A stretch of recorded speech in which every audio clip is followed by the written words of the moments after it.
Hello, and we're back. I'll just give you guys a few minutes to come on. If you're here, let us know. Say hello.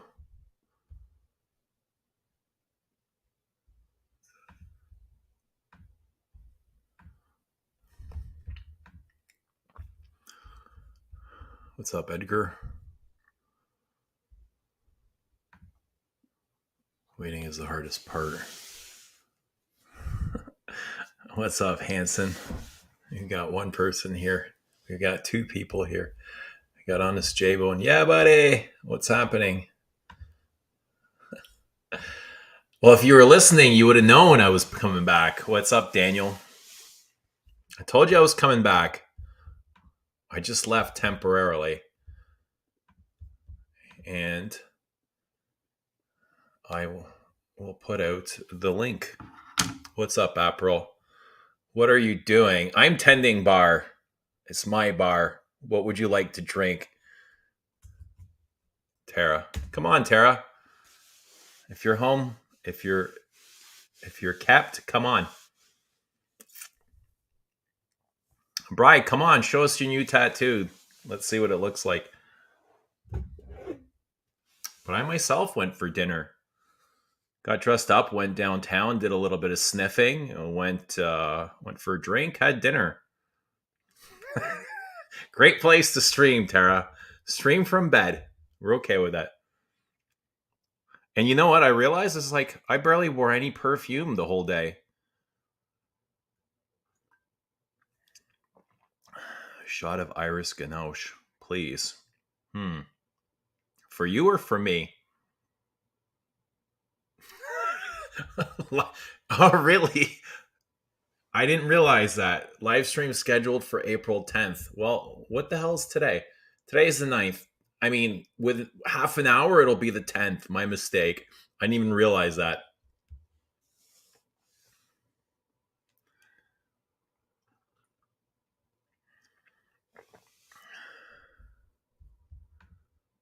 Let us know what you're wearing.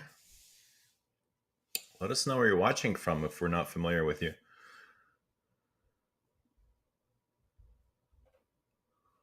What's up, Duncan? Duncan, I want my money back. What's your refund policy? G&T. You're beautiful as it is, Robert. Don't worry about beauty sleep. Oh, shit. Look who's here. Hello. Yay. How's it going? Good. How are you? Oh, hold on one second. I got to turn off my YouTube. All right. There we go. Surprise, surprise. Yeah, I'm sleepy. I'm going to go to bed soon. How was your evening? It was good. Yeah, Did yours? you go out? Yeah, I went out with some friends to some like Asian place. It was good. What'd you have? I had a lot of stuff actually. We had bao, like the little buns. Right. We had those, and we had like these Szechuan peppers. And what else did we get? I got this it's like they took banh mi, but they like deconstructed it and made it into like a terrine with like I don't know, all this different stuff. And I had short rib for like my main entree. Well, it sounds delish. Yeah, that was good. Any drinks? Yes, I had one that was like vodka with, gosh, plum wine was in there and thyme, and I don't remember what else. And the other one was tequila and mezcal with, I don't even remember, a bunch of other stuff. It was really good though. It sounds like you had a good time. Yeah, That's good. I did. Got to hang out with some friends. Yes. Yeah, What'd just you wear? some girlfriends. Just good. What'd you wear? Fragrance Um, I wore, what did I wear? Oh, Prada, the Purple Rain one. I don't know it. It smells basically like Infusion to Iris, but with more vetiver. Okay. I think vetiver goes nice on women. Yeah, I love vetiver. Yeah. Not like a dominant vetiver, but a nice, background vetiver. Yeah, I like a lot of the softer vetiver or like with the like citrus is really nice. Hmm. Yeah. So what's this like Saturday night, 11:30? You're in bed already? Is Oh, this dude. Yes. This is yeah, very late for me. really? Yeah. Even on the I'm an weekends, eh? I'm an old lady. We're all kind of getting up there. I'm naturally like a night owl. Yeah, I used to be, but I have to so I get to work which I mean, I know I'm not working tomorrow, but like, your body kind of gets used to it. So I get to Yeah. work like 6:30 at the latest every day. And That's pretty so early. right, yeah. And so I have to be up by like 5:30. Yeah, you And so gotta I just kind of get in the habit of like going to bed at like 10 or so. right. Yeah. That's a good time, but I usually end up going like much later than that. And I should be up at 4 a.m. every day, but Ooh, that's I awful. don't. I usually get up around 7:30, 8, sometimes 9. Yeah. I should be starting work quite early, but I hate going to bed at night, and in the morning I hate getting up, like even worse. Yeah, I do hate getting up, but I don't mind going to bed. I'm okay with that part. No, I feel like I'm missing out, like the world's passing by me and I'm missing on something, which in reality I'm not missing anything, right? Yeah, when I was younger, I felt like that. But you're also up in Toronto, like Indianapolis, I feel like it kind of closes down early compared to Chicago, like when I lived there. And so Yeah. honestly, like by 1 a.m. at the latest, like everything's pretty much done. So there's not Really, much to eh? be yeah, it What kind of what's the everything shuts down. what's the population of Indianapolis? I don't even know. Famous I do have YouTuber Duncan, I do have the Sarah schedule of a 6-year-old. Sarah has yeah, I mean, a lot of people wouldn't complain about that, right? Yeah, I suppose. Kids have But it the best. They don't wanna go to bed early, but, that's true. the moment you take their stuff away, their devices, and lay them down, they're out cold, Yeah, that's right? true. That's very true. They think they don't wanna go to bed, but they do. Yeah, I know my kid, my youngest, he's like, "I'm not tired yet, dad. I don't wanna go to bed." I was like, "Yeah, okay, turn that iPad off." And then literally 45 seconds later, he's like, right. he's out, done, right? Yeah, that's what my friend tonight at dinner, she said last night her son was doing the same thing. Basically, like he was like throwing a fit because she wouldn't let him play video games at night before he went to bed. And he's like, "Well, then I'm just not sleeping." And this like he's like 7 years old. Yeah, And she was like, "Okay then," and shut the door. And then she opened it again like 2 minutes later, and he just passed out cold. for certain. Oh, Yeah, yeah, I know what that's like. yeah, They can yeah. play tough, but I don't have to deal with that, so that's nice. yeah, they can hold out. Yeah, We got a lot of old dudes in the comments, Tara. I got a what? We have a lot of old dudes in the comments. Old dudes. Yeah, all my old friends. We're all the young Nice. people. Is this like an old community? I don't know. Maybe. Yeah, an older community. Yeah, Who's the youngest person here? not me.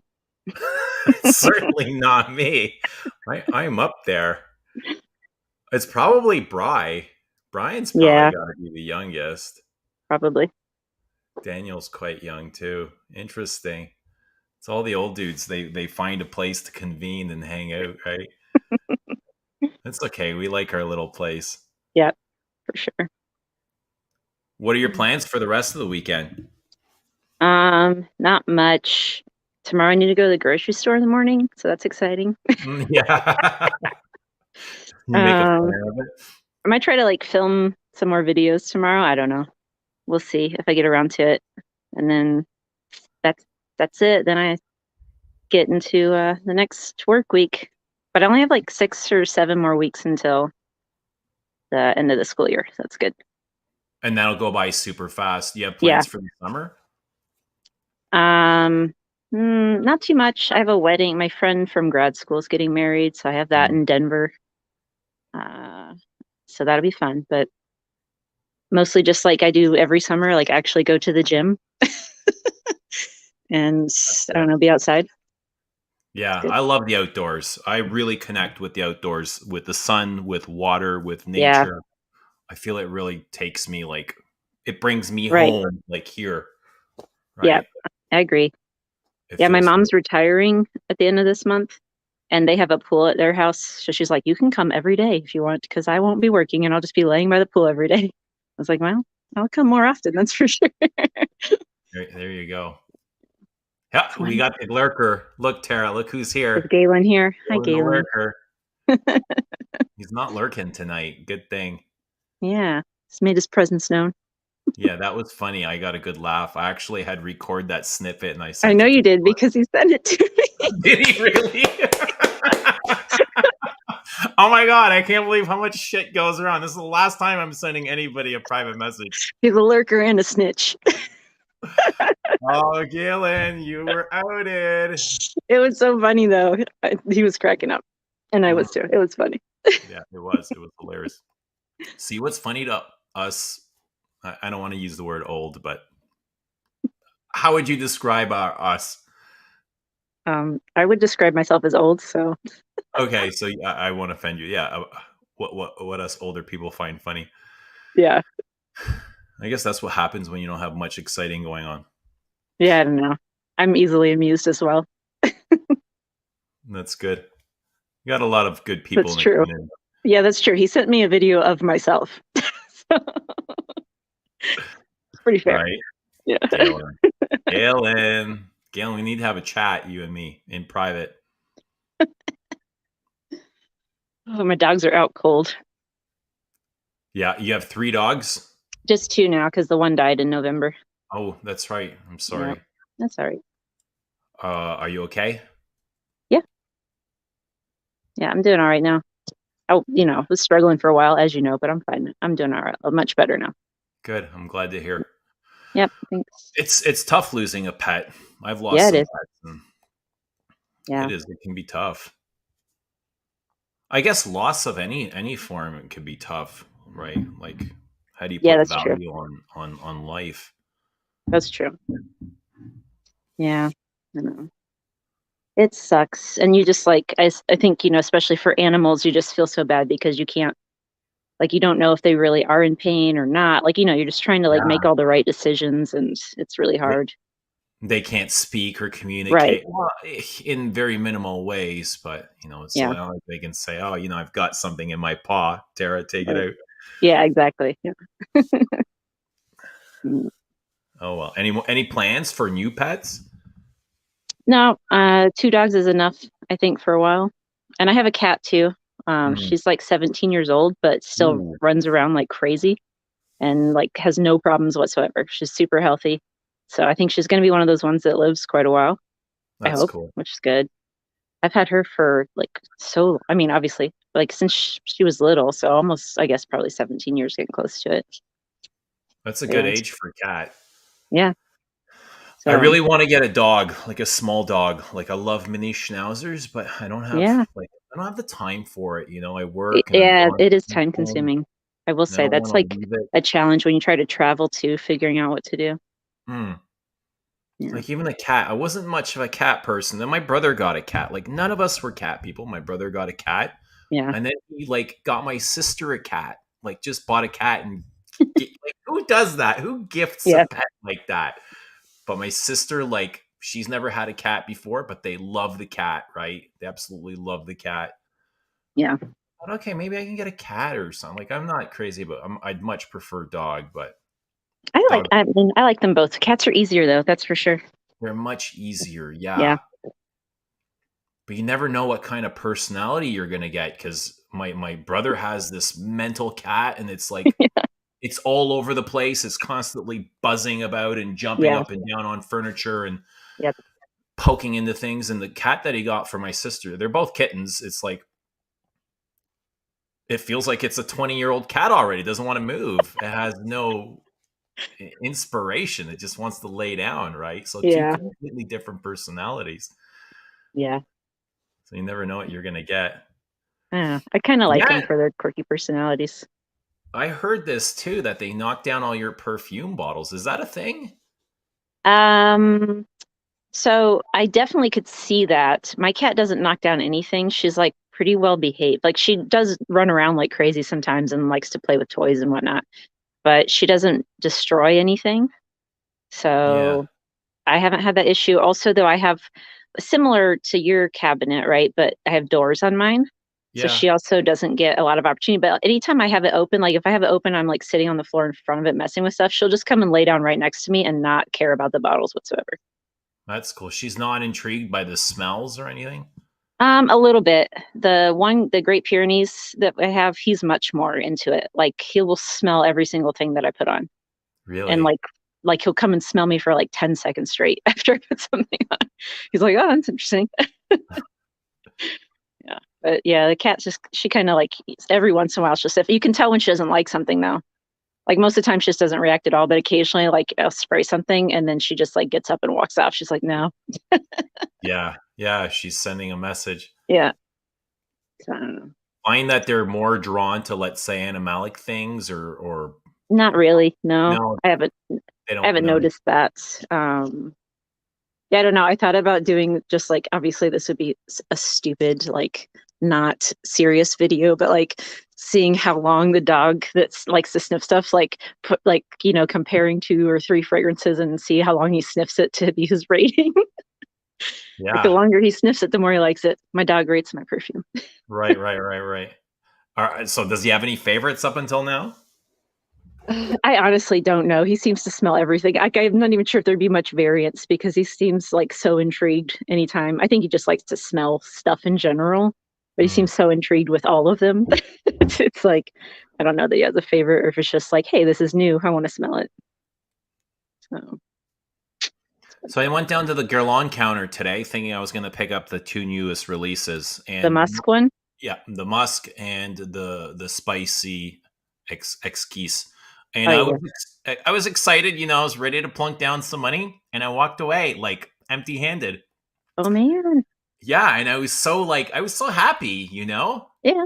Like normally I would be like, yeah, I'm gonna go get some new perfume, but I was like, first of all, they didn't have a tester for the musk. Really? They It's didn't have a ridiculous. tester, and I wasn't gonna plunk down $500 Mm-mm. blindly. These new bottles are too expensive. Yeah, it's not even like normally I would I have, but know. I just Yeah, got so much stuff and it's just gonna sit on the shelf, right? I'll that's wear true. it once or twice.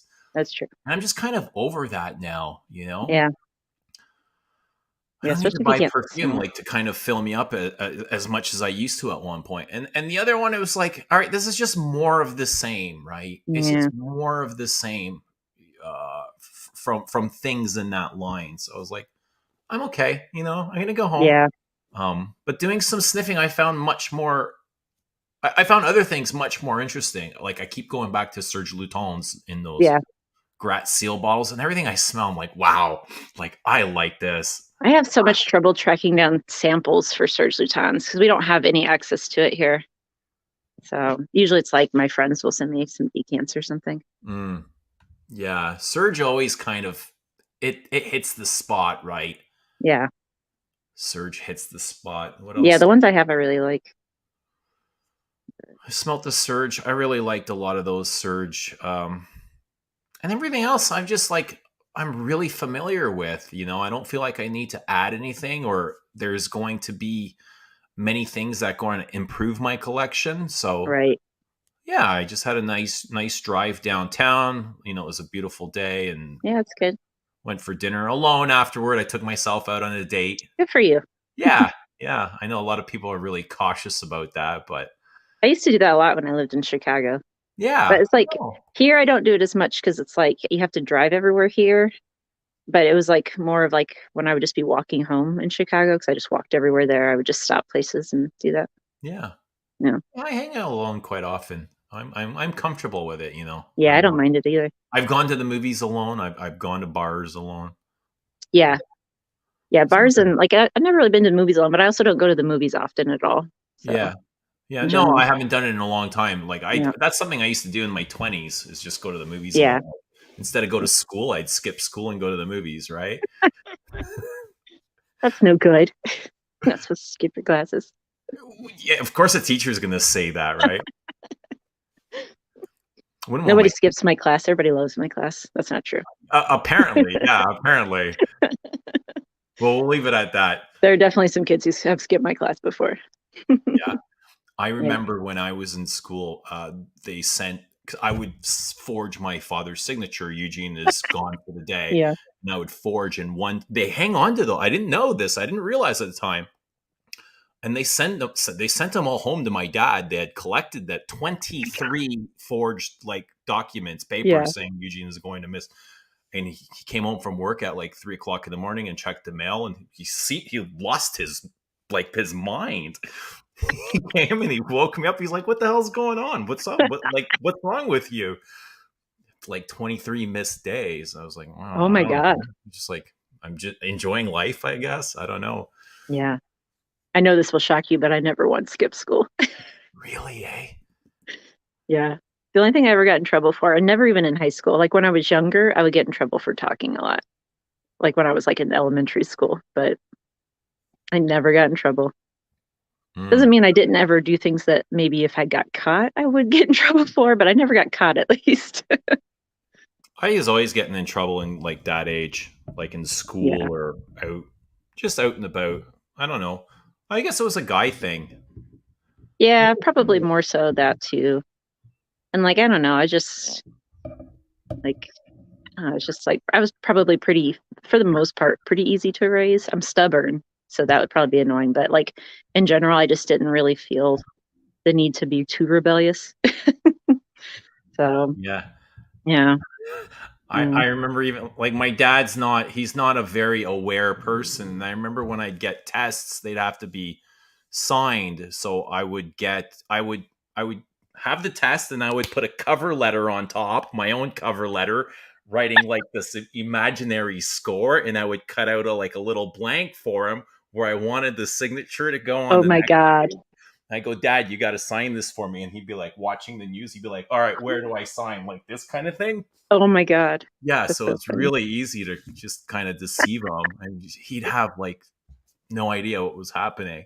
That's hilarious. Hmm. Yeah. Yeah, my parents, well, yeah, both my parents, I guess, were on me about my grades, which were always like good. But my mom would be like, if you get a B, that means you could have done better because B stands for you can do better. It's like, okay. Yeah, Hey, it's it's never Catherine good and enough. Aaron. What's up? What's up, Wizard? Good to see you, Catherine. Catherine says I just forged a signature on the contract card at the beginning of every year. So the signatures, contract card of what? Yeah. Mm. So yeah, I'm. I feel like my collection is pretty. I mean, I'm really happy with it. So Yeah, it's good. I really want to cut down on my purchases. Um, Yeah, I've bought a lot recently. I need to slow back down. I didn't buy anything for quite a while, and then like all of a sudden, I was just like, I want all these things. Yeah, I mean, sometimes that happens, right? You get Yeah, those feelings, and you're like, I feel like gifting myself a new perfume, or I for want, 10. yeah, this will make me feel better, and it'll be the end of it, right? One more, Yeah. Right. Yeah. but that's temporary. Yeah, that's true. Tara, do you miss Chicago pizza? Not, I mean, not really. No, I like it, but it's just so heavy. And I mean, What I ate it fairly often there, but it's just like, all that cheese. Like you have like one piece and you feel like you gain like 5 pounds. is the deep dish stuff? Yeah, it's like, and the sauce is on top, right? So it's like the crust and then like a huge thing of cheese, like an inch of cheese with like any Oh man, toppings and stuff. And then the sauce goes on top. there's And it's nothing like you cut solid into there. it and it's like a lasagna almost, or like, it's like it's just massive. It's just massive. So like literally certain ones like Lou Malnati's is really good, but like Giordano's, sometimes I would eat that and I would feel sick to my stomach like shortly afterwards because it's just so much cheese. I can't do it. I've never had Chicago. Is Chicago pizza known for being like spectacular or something? People really like it. Now like a lot of the Chicago uh places like that, like Giordano's and Lou Malnati's, they're spreading out. They're like becoming like a chain essentially because like they're here in Indianapolis now and they're like spreading out all over the country. And I was like, well, then you can just get it anywhere and it's not special anymore. Yeah, they're getting franchised. Right, yeah. Oh well, it must be popular. It must be really good if they're I mean, expanding. yeah, it's good, but it's heavy. We've got a ton of pizza franchises here. You can't even keep up with how many different franchises we have. Yeah, true. Um, So it's like when we have pizza night, every kid has their favorite franchise, and it's hard to please them all, right? Yeah. We got Right. Yeah, Geno's. exactly. Do you guys have Geno's? Yeah. Geno's like well, if it's the same Geno's in Chicago, Geno's East was like a deep dish place too, but I don't know if Oh, it's it's the same probably or a not. different. I don't think they have deep dish. Okay, that's Not that probably big. different then. Yeah. Do you have pizza? Little Caesars? No, no, pizza. It's called. Well, we have a place called Little Caesars where the tagline is pizza pizza. And it's No, like a little the Roman guy. franchise. It might be a Canadian thing. It's just Yeah. pizza. Oh yeah, no, we don't have that. We have 2 for 1 pizza, meaning buy two. No, yeah, Buy one, get one free or whatever, two for the something like that. price of one. Yeah, that's what it is. 2 for 1. Yeah. That's No, we really don't have that. cheap pizza, though. That's where the students go for pizza. Right, yeah. We have like well there's like the ones that are all across the country are like Domino's, Pizza Hut. I don't really ever eat any of those kinds. I But don't like like Hot Domino's. Box is one that they have like a lot of kind of in the Midwest. It's not good. I I don't don't like like it. Domino's. I find the dough is really greasy. It's very heavy on Yeah. The worst is Papa John's. That's the worst pizza. Oh my God. It's so the. gross. Yeah, I guess There there's you different go. franchises everywhere you go. Top 10 fragrances for opening. You know, Mm, Aventus always smelled like pineapple pizza to that's me. true. There you go. Yeah, you got Aventus. Did you get that? Like, Yes. Um, you could do that. You could do the gosh, why can't I think of the name right now? The Frederick Mall, the newer one, the synthetic jungle that has the green. It smells like yeah, green pepper to what me. would that remind you of? I like green pepper almost. Oh, Is that the shite. right one that I'm thinking of? Yeah. Yeah, that's the newest one. Yeah, it's the green one, right? Really green. You know. We need one with sardines, a fragrance Ew. with sardines. You ever have You'd have to sardines go. on pizza? Salty sardines? Yeah, I don't like it. My dad loves sardines. He just like eats Mm. them out of the can. It's gross. Yeah, not straight out of a can, but on a pizza, they're not bad where they're blended in with a bunch of other things. In Chicago, there's this place called Peace, and it's like pizza and like they do beer and stuff there too. Like they make their own, but they have pizza with like bacon and clams on it, and it's actually really good. I know it doesn't sound good, but it's so good. I like clams, but I've never heard of them on pizza. Yeah, it's the first time I ever had it there, and it's so good. Yeah, I agree. I can't eat Domino's either. It's just so heavy. Yeah, It's it's gross. thick and heavy and goopy, and the slice sits in your stomach like a brick. Yeah, No pineapple I on bet pizza. Portland has some good food. I imagine niche pizza, but everything in Portland is niche, isn't it? Right. Yeah. I think the I, Italians I would be can't broke. remember. Oh, I was watching on Food Network that diners, drive-ins, and dives, and I don't remember what was happening, but I just like made a comment. I was like, all these people are like super hipster in this place. I was like, where could they be? And I sat for a second. I go, this has to be Portland, right? And then like 3 seconds later, like we're here in Portland. I was like that. Galen's Yep. hometown. Like I called it before. I just saw the people in the diner, and I was like, that's Portland. Even Galen's curls are slightly hipster, right? Oh, really? You're supposed to say, yeah, they are. I'm kidding. Yeah. That's the is it Guy Fiero Guy show? Fieri, yeah. Guy Fieri? Yeah, the guy Mm. with the funny hair. He's got the hipster hair, right? I don't know if you call it that's like 90s, like Yeah, he's got the bleach. bleach blonde. I don't know. I don't know. He's just doing his thing, and that's fine. Hipster. I know Galen loves Portland. He's always talking about Portland. Yep. Mr. Doofuses. There's hipsters everywhere. I think less so now than ever. That's true. I think it kind of peaked and then it's coming Yeah, back down.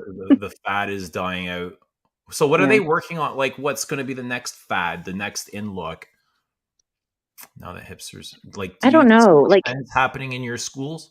in terms of so a lot of teens wear band t-shirts of bands they don't even listen to. That's not true for all of them, but like tons of like Pink Floyd, I was just going to say tons of like I even Black see like Def Sabbath. Leppard. I was like, do you even like know who Def Leppard Yeah. is? So things Um, of music that is from my time that I would have right. listened to. I see like the Ramones. What else do I see? No, Led Zeppelin. I can't remember what else, but like Ozzy a lot of Osbourne, these band t-shirts are very popular right now. Motorhead. Yeah. Can't remember what else, but yeah, it's like just a bunch of band t-shirts that are really popular right now, it seems like. I And then I've noticed that like mom jeans, like what we would refer to like like from bell you think the bottoms. 90s mom jeans, right? Like that's Yeah. cool now. I was like, I see them and I'm like, no, I still can't. Like I can't do that. Like I will forever associate that with being not cool. So what are mom jeans? Are those the bell bottoms? No, not no. Those are I do like those, but the mom jeans are the ones where it's like kind of poofy at the top around the stomach, High and then waisted? like a more tapered leg. Not tight, like they're not tight at all necessarily, but they're more tapered legs, so they're like closer to the ankles at the bottom, but the top is kind of like poofy Ah, I almost. know what you're talking about. Yeah, You see a lot like of those lot, are a lot popular. of young kids wearing those. Yeah, that's what the young kids wear. That's like super popular. A lot of the clothes that would be like stuff that I would have been like mortified to wear in the 90s are very popular now. And When some other stuff that's like was considered cool then, but So when I was young and just kind of in high school, it was bell bottoms were the style where they yeah. were flared out at the bottom and they look like Yeah, bells over top your shoes. You right. sometimes people wore them so big you couldn't even see the shoes. Oh yeah, I had some like that that were like so huge you could barely see my shoes peeking out of the bottom. I don't remember what those pants were called, but yeah. I know Yeah. what you're talking about. I had some like that. What do you think of that style? I kind of like wide leg jeans, not that wide. That was a little much probably, but like now, like a lot of the jeans, even for like, people my age, not necessarily like super young, but like just women, now you're seeing a lot of that style again, where it's like the more like bell bottom or flared, and I like that. I don't know. I haven't seen it come back. And it's Here, way more comfortable than skinny I jeans. I get a good laugh out of those really skin tight jeans where you can see They're no, they're so uncomfortable. yeah. How do you like enjoy yourself in those? Yeah, I don't like them. I mean, I finally gave in and like bought some many years. Like they've been popular for so long now. And like at one point I was like, I can't even find other options anymore. And so like I gave in, but I was like, these are just not pleasant to wear. But they look more suiting for women because men have the that thing there that you Yeah, can just see and it's like, yeah, oh dude, turn that off. Like yeah, that's true. make it go away. Yeah, I don't necessarily love them on guys either. But again, it's probably, just like the time period or my age. Hmm. I'm sure somebody 10 years younger than me would love them. Yeah, I think you gotta have the shape for those too. Yeah, that's very true. Like those Yeah. those I would not be able to get away with those like skinny skin tight Yeah, jeans. they don't look as good on me as like the wider leg jeans do either. So Yeah. that's part of the reason why I didn't like them either. Well, fashion is always changing. Hopefully Yep. we get Hey, something. Lily. I think the ones in charge of clothing companies now were the 90s kids themselves and set the Yeah, trend again. yeah, Yeah, that I makes a mean, that makes a lot of sense. fashion is always being recycled, right? Yeah, It's always coming back. yeah, And a that's lot for of it sure. starts in Europe. They're always like 5 years ahead of us, aren't they? Yep, they sure are. And then we get it like their style's already changing, and then we're getting what they were Yeah, wearing, years ago. right. Yeah, that's true. I remember low rise. Yeah, that was really popular too. Yeah, I had a lot of those too. I hope they don't come back though. I could not pull them off now like I could when I I was remember them being a 23. problem for women because whenever they'd bend over, like the thong would pop out, right? When those low rise.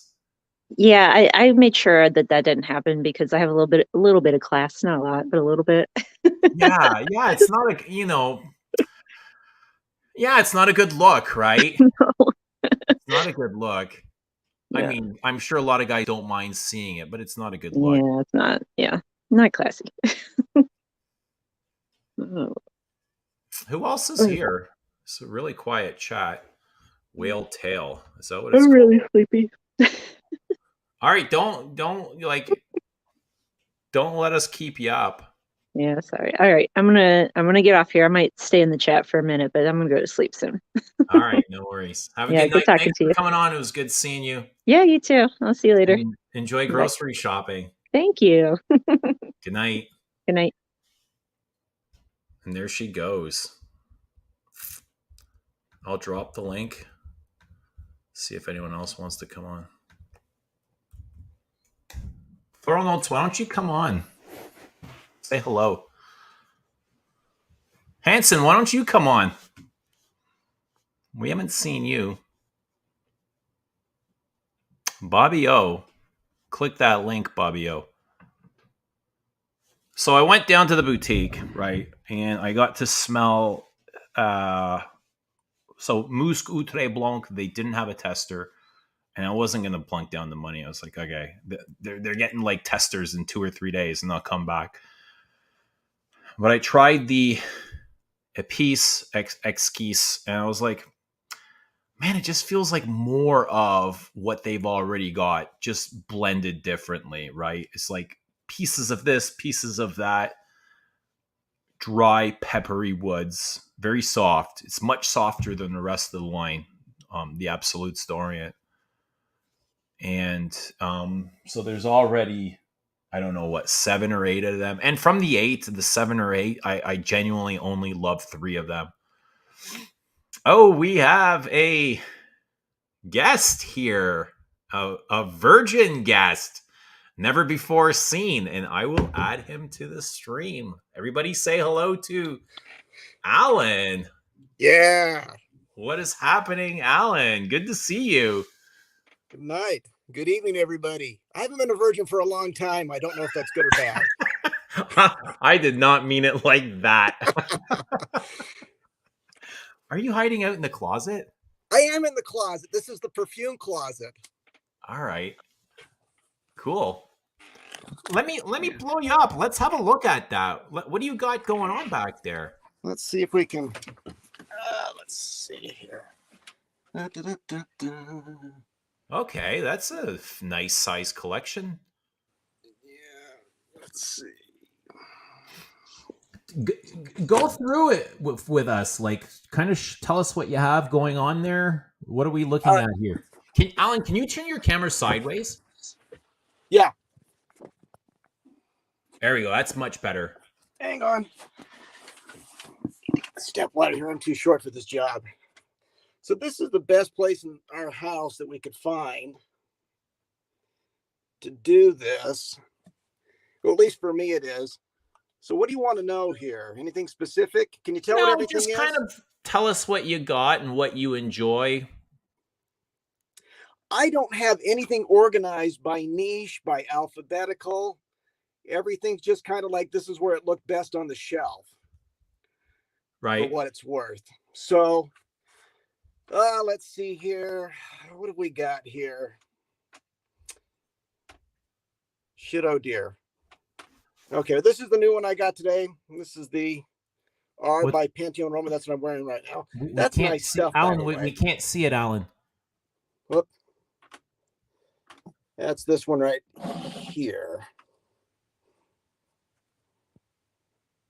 You see the letter R? No, you can't see any shit. No, all I see is the Mona de Oreo. Okay, there we see the R. There you go. The Penhaligons behind it. Yeah, Penhaligons. Penhaligons, Amarud, Anfas.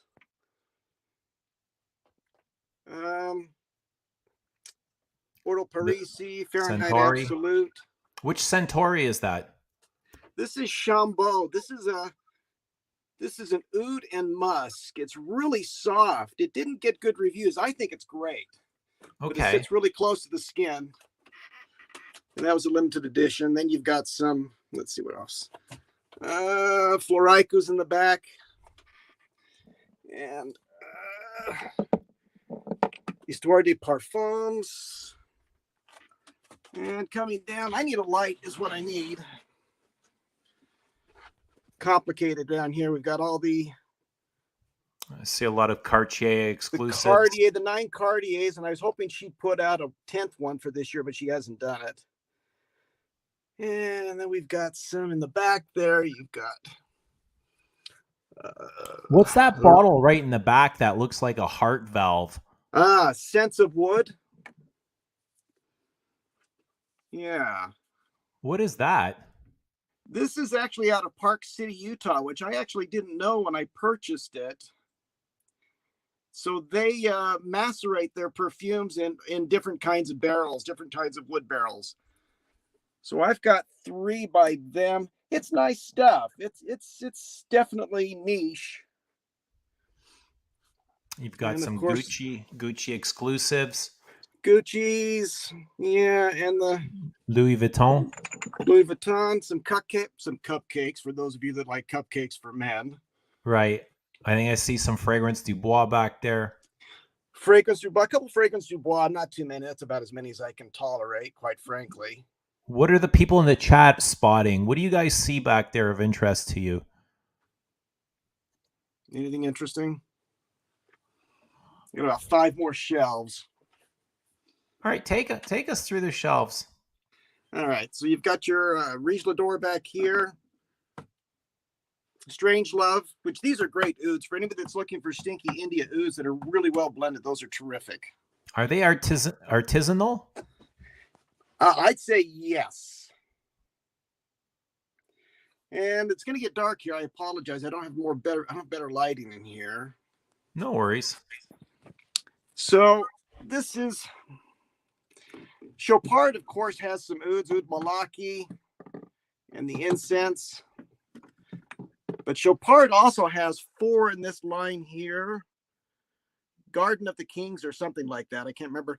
Those are really nice if anybody's looking for just a nice evening wear. The Evodes, these are some of my favorites. Although I don't wear them very often. Hard to wear. I've not heard of those ever. Out of Italy. I think they're made in Paris, but the headquarters are in Italy. These are, I don't know who to compare them to. They're interesting.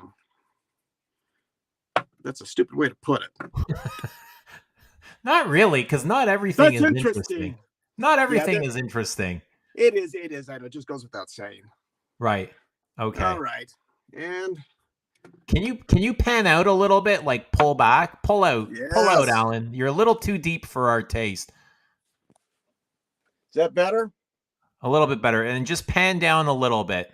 I'm not sure if you're using the back. Can you see like what you're showing? No. Okay, there. We got a good look there. I see a Guerlain, a Louis Vuitton, a Dior. All right, you're coming down. I see MDCI. I see Luban. I see some Amouage. Is that some Xerjoff in the back? I'm not sure. Let's see. I see some. Is that Initio? Some Memo in the back, and you've got some Tom Fords, Regnier's over here, Costume National.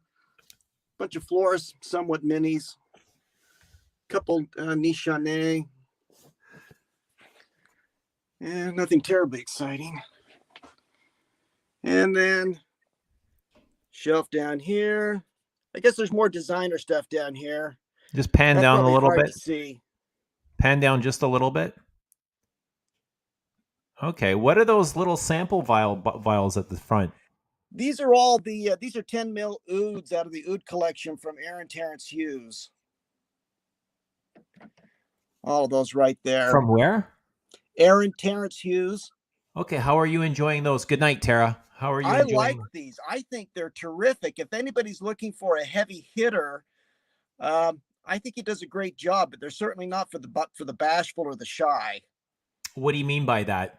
They are strong, beastly. How are they blended?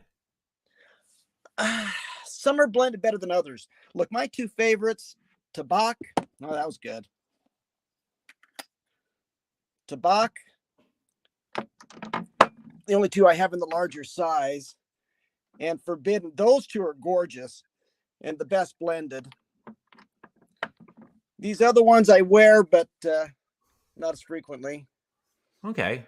Are you happy with your Aaron Terrence Hughes perfumes? Say again? Are you happy with them? Yeah, I am. Yeah, I am happy with them. Yeah, I really do. I like being able to buy just the small size. It works for me perfectly. If I end up liking it more, I'll buy the larger one. Good. I'm glad to hear that. You got some Raja Doves back here. What Rojas do you have? Which ones? What Roja do you have? All right, we have got Sweetie Oud. Okay, how sweet is it? You haven't sampled this? No. I think this is one of the most original smelling things I've got in my collection.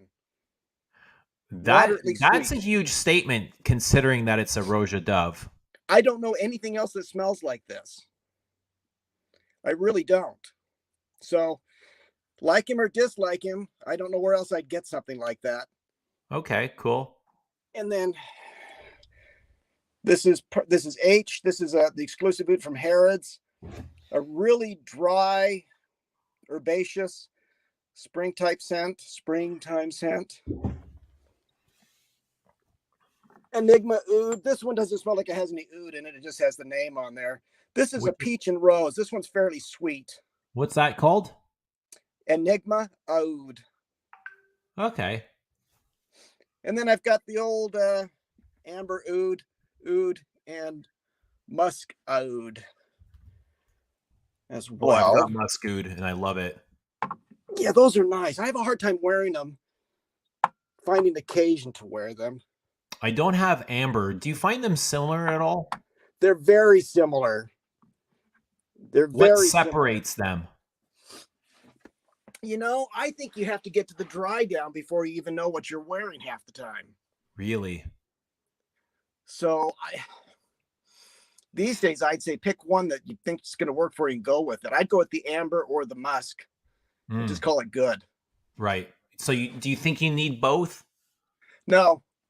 Right. I've got the regular oud and I've got the musk, and I think I'm probably done. Uh-oh. Yeah. Tell us about that. So. Tell us about that. Oh, this.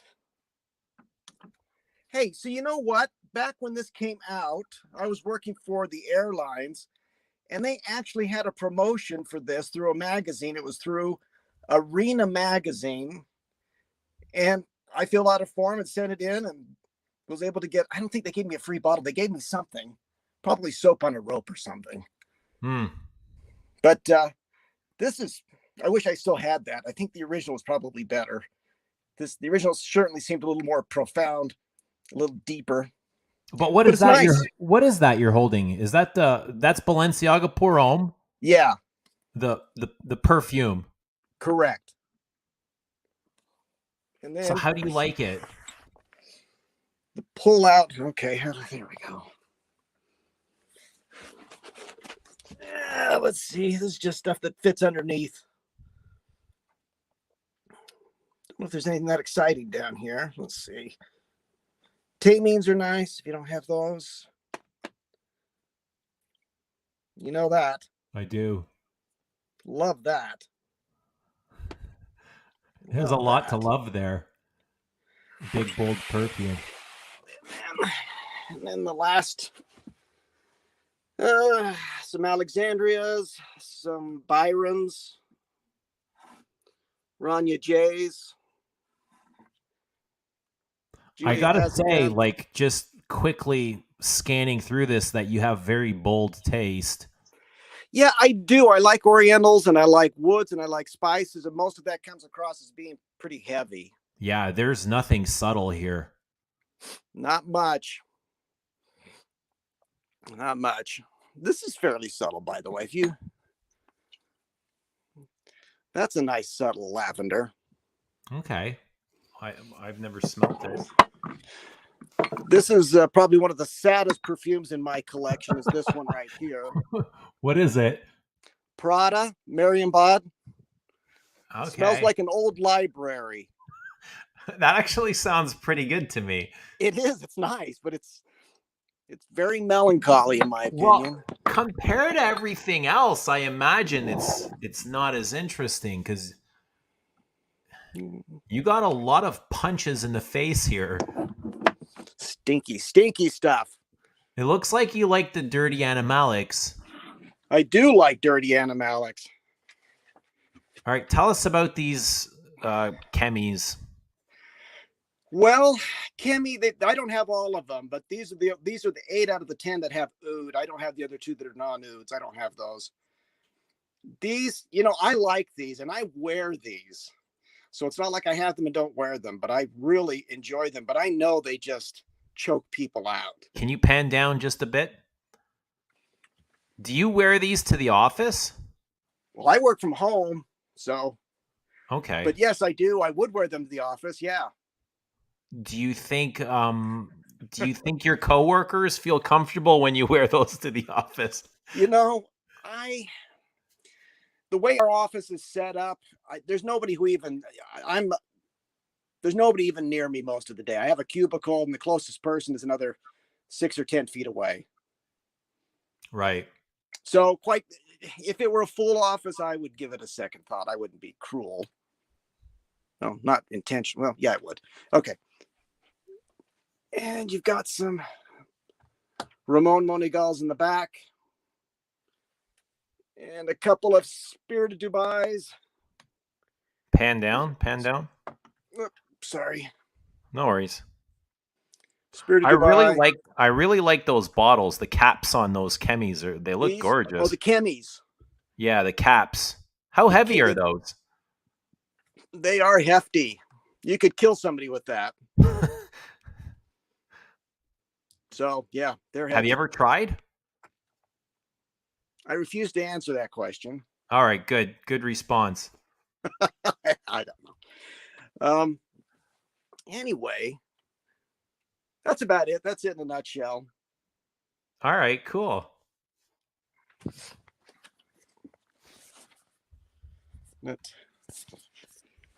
How's your weekend? It's fine. Boring. Boring? What makes it boring? Well, Wes works tonight, so I got the place to myself. What do you do to keep company? I usually watch foreign films, so he doesn't like foreign films, and so it's just. So with the subtitles? Yeah. All Stuff right. like that. So I'm watching one in Spanish down there right now. So what does he like to do? What do you guys like to do when you're together? Go out to eat, travel, collect perfume. Does he have any hobbies on his own, or does he collect perfume as well?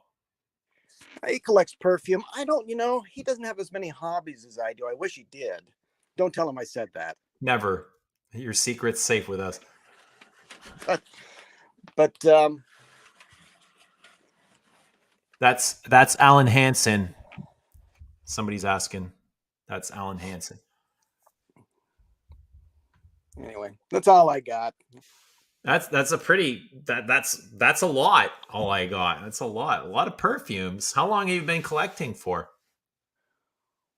3 years, 4 years. You've put in the effort. Put in the money. I couldn't have done this. I couldn't have done this when I was in my 20s or 30s. Why not? It just wouldn't have. It's just too expensive. It is. What were you doing with your money in the 20s and 30s? Buying records and CDs. Right. So the money's there, right? We just got to decide where we want to put it. You can buy an album for, $15. You can buy an album or a CD. It's 10 times that amount for a niche perfume. But in all fairness, I've got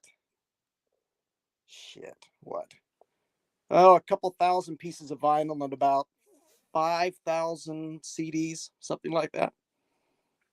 So, Alan, when I moved recently, I had bins and bins and bins of CDs, and I didn't want to take them with me, and I ended up throwing them all in the dumpster. Oh, that hurts me. Yeah. That's I didn't know painful. what else to do with them, and I was like, I'm not hauling garbage with me because I haven't listened to them in years. Well, I listen to mine regularly, and that's not every single one, but I do listen to music almost constantly. So what brings you more joy? Music or perfume? Take your time. Well, the fun thing is I can do both at the same time. All right. Yeah, very true. So, yeah, I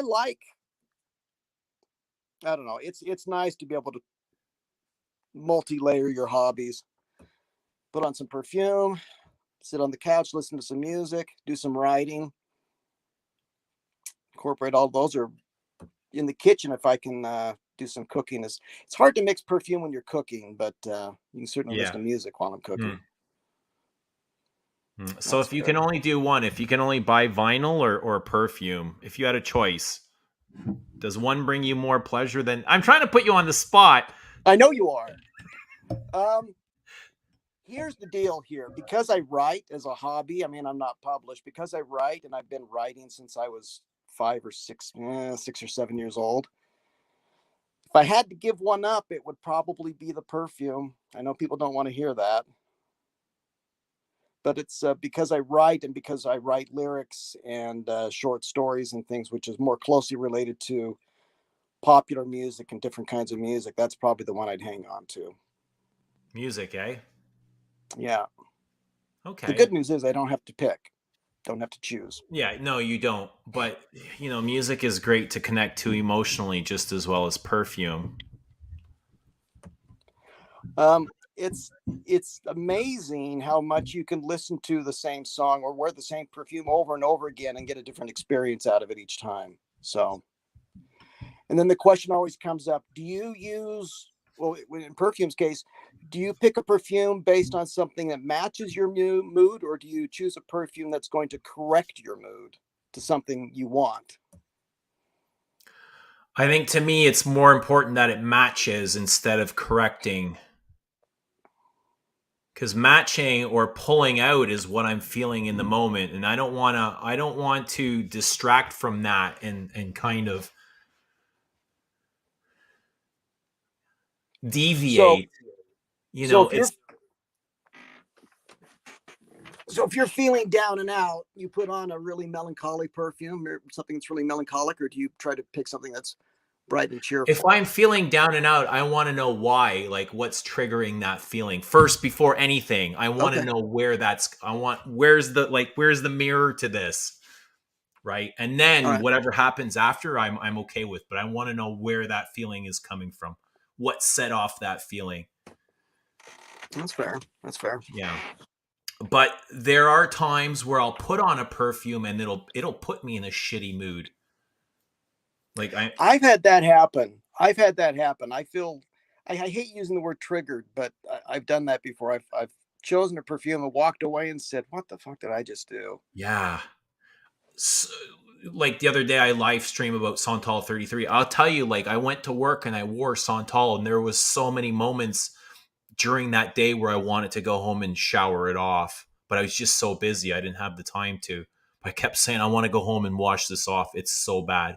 It's really bad and it's affecting me in a way that I don't like. It changed my whole mindset, right? It changed the whole course of my day.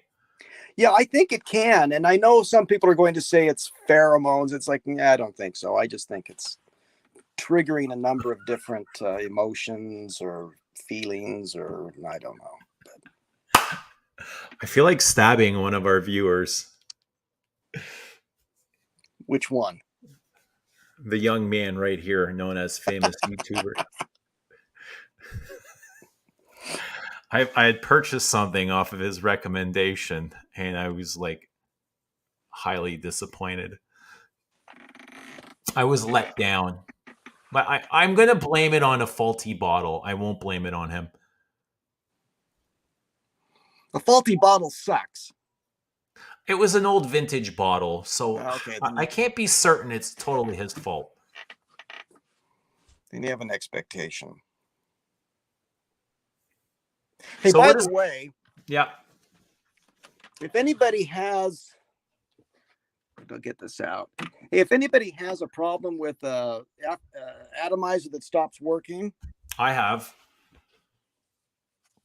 somebody gave this to me, and I'll show you. When I bought a bottle of Argos, they sent one of these little things. There Right. you go. This little thing, you make your own travel out of this, but to do it, I guess I didn't have to. There's what you do is you remove the top atomizer, and then you take this little thing here and you just depress this multiple times, and it injects or It sucks up fills. or whatever it It does. fills up. Yeah. So I had a broken atomizer and I thought, this is a brand new $300 bottle of perfume, and I was pissed. Hmm. So that saved the day. I'm just letting somebody know that you don't have to try to manhandle or jimmy rig your bottle. Just buy one of these and store it next to the bottle that doesn't work.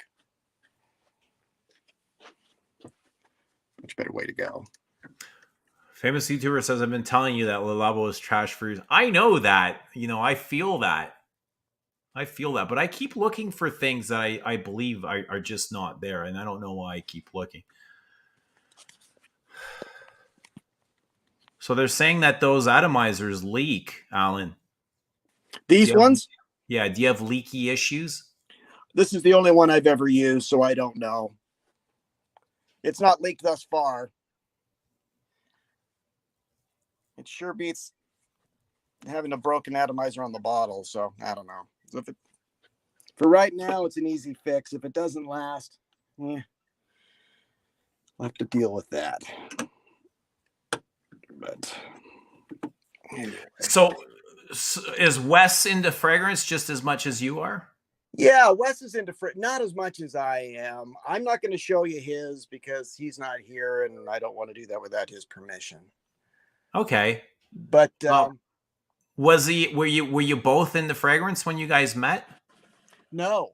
See, we've been together for 11 years. We've only been into the perfume thing for 3-4 years. So right. And did you guys discover it together? I'm the one who discovered it, but he was there when it happened. I've always liked perfume, but when I was working as a nurse, when you're doing hospital work, especially when you're working on, when you're hanging chemo, when you're working with cancer patients, boy, they read you the riot act. It's like, you come to work, if you smell like cigarettes or you smell like perfume and that patient complains, you're out of here. Pretty strict policy. Yeah, it's really strict. So I can only wear perfume on days off and that sort of thing. So when I got a job that was outside of a hospital, it was kind of nice, and I could kind of go back to wearing perfume. And then I discovered oud. And I don't even mean oud perfume. I discovered oud as far as burning wood chips. I don't do that. But I thought, wow, that's interesting. I've never heard that before. And that kind of just led me down the rabbit hole back to the perfume issue, or back to the perfume. That was it. So what was kind of your entry point into like the enthusiastic aspect? Like, how did you get into it? Like, as deep as you are now, do you remember like the first time when you found it really interesting? Well, I've always liked perfume, but it was just, I like it wasn't anything monumental. But when I first went out and started smelling some perfumes, some newer stuff like a Tom Ford tobacco oud. I smelled that and I went, what the fuck is this? Yeah. I was hooked because people were telling me, oh, people don't like that on the first sniff. I was like, no, I really like this on the first sniff. Right. So I didn't have to. There are some ouds now that I like that I wouldn't have liked a couple of years ago, but for the most part, I dig the animalics. I dig cumin and stinky and yeah. All right, so you found Tom Ford's tobacco oud, and then what? Like after that, were you like, I need more of this? So you started searching, or like? Yeah, that was it. It's like, here's this. I'm trying to think where. Did you go into like? How did you discover YouTube or the forums or? Well, that's it. Well, I was looking for oud. I was looking for oud, just the product, the wood chips, and then I found different reviewers of oud perfumes. And then that, like I said, that was the rabbit hole. Then I found your channel and a bunch of other channels, and I was like, oh man, there's a whole world out there. Yeah, what the hell's going on here? But I don't talk about oud a whole lot. Oud's not really kind of like my thing. No, it's not. For most people, it's not. Yeah. It lights a fire in me. Yeah, there's a few guys like that. Not too many, but some guys are obsessed with the oud thing. But I'm not crazy about Western oud perfumes. Yeah, and I like Western perfumes. I like Western ouds as well, but they're two different notes, quite frankly. They're not the same thing. Well, all of the Eastern ouds, all natural ouds aren't the same either. got to be what, 20, 30 different major types of natural ouds, and they don't all smell the same. So What do you like your ouds blended with? Are you a fan of rose ouds?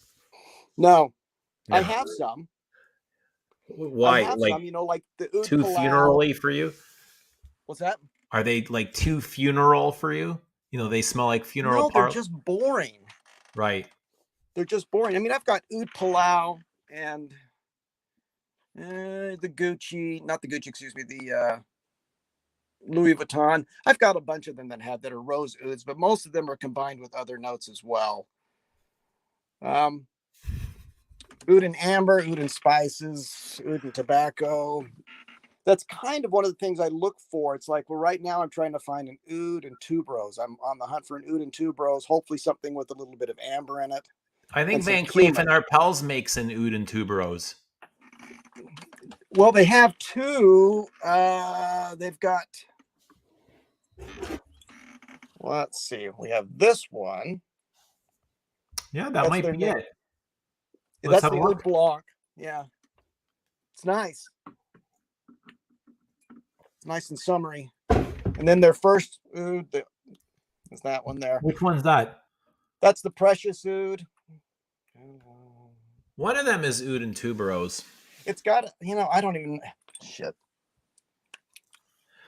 I don't know. So when does the chase for ouds? Does it ever end?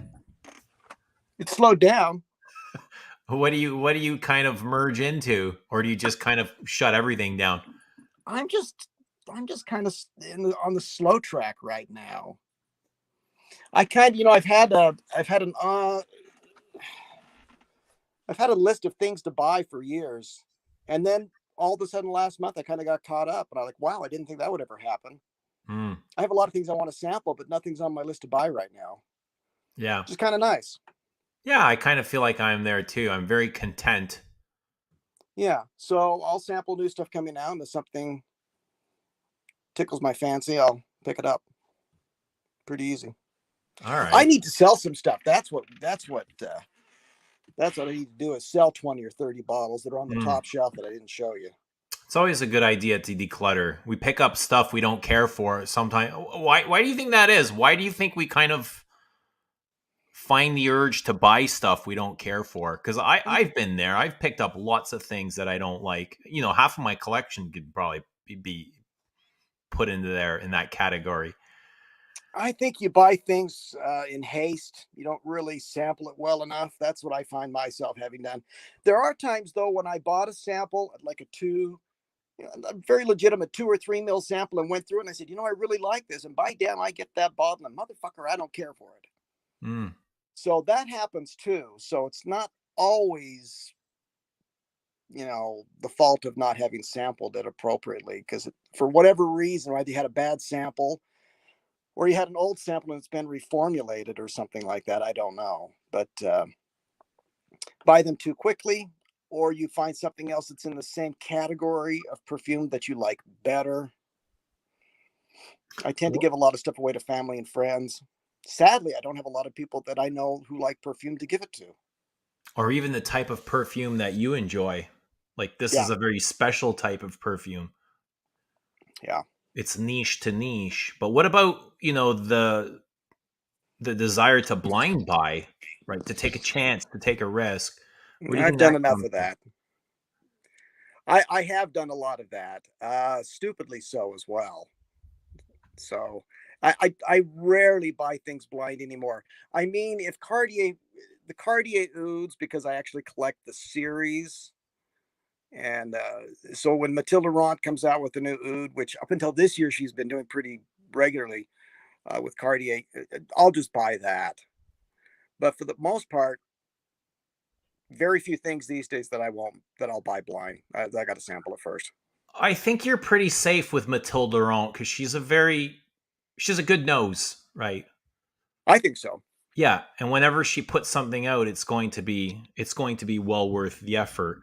And I was like that with Guerlain for a very long time. No matter what they were releasing, I would buy it a lot of times blindly. But I've just come to the point now where I'm fed up and I'm left unhappy, especially with their newer things. With the Middle Eastern line, I'm getting really tired of these really dry synthetic woods and just regurgitated ideas.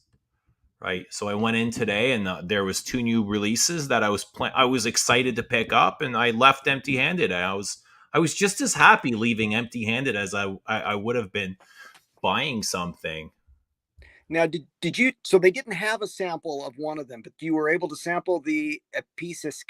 I can't. I don't speak French. I did, and it was just dry, peppery woods. They say like coffee note, but it was so light on my hand, I couldn't really register it. And I wasn't able to get a sample either, but I'll go back. And then I'm interested in that the new Louis Vuitton. I guess you've already talked about that in the last couple of streams. The what is it? Fleur du Dessert. I've not smelt it either. It won't be out in Canada till June 29th, they say. Yeah. That'll be good to sample. Good night, Daniel. Daniel says he's fading. Night, Daniel. It's almost 1 a.m. here. I mean, weekend. I've got a little bit of time before I get there. What's up, Henna? I see Henna's in the house. Eugene sparked my affection for Guerlain. I'm glad to do so. You know, they're a great brand, but a lot of the things that they're putting out lately is just like, it's not the most exciting things for me, right? The classics are still great. I always support the classics. It's morning for Afonso. Where are you watching from, Afonso? A lot of West Coasters here. What do you got there? Oh, yeah. Which one's that? Songe d'un bois d'été. I love that. Even in the Absolutes bottle. And that would be this. So that's the same perfume. Yeah. Is it the same perfume? 98% the same. All right. It's probably not identical, but it's close enough. It's close enough where you and me wouldn't be able to verbalize the differences. And I don't have the best nose either. Right, so, but you know what you like. That's true. Christoph is back. He was on were you here for the earlier stream, Alan? Yeah. Christoph is from Germany, and he was actually on the earlier stream, and I imagine it's like 7 a.m. there now. Tell him we've been going all night. Where you been? Can you review more diptyque? What would you like, what would you like reviewed? I've only got one diptyque. Can't help you there. Do you like Serge Luton? I've only got one. I've only got Le Couche du Diable. It's the only one I smelled that today. Again, more dry, woody oud. It's nice. Do you get a plum note out of it, though? I swear to God, it's got plum in it. I can maybe see that. Okay. But I smelt several of the Grat seals. Those were the most exciting things I smelt today. Where the Grat, I just keep going back to Serge Lutons and things that I don't have. And there was a couple. Louvre. Have you heard of Louvre? I have. I don't have any. It's this really interesting cherry, cough syrup cherry thing going on. I thought, wow, it was really interesting.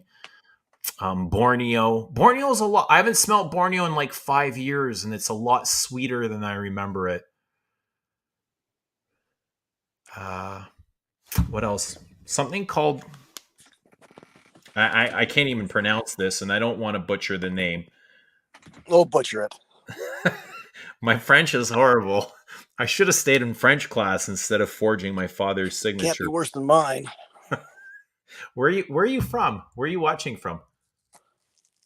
Oh, I suppose I assume you're talking to me. Yeah, it's just you and me here. Having a drink. I live outside Salt Lake City. I live in Holiday, Utah. That's right. I knew that.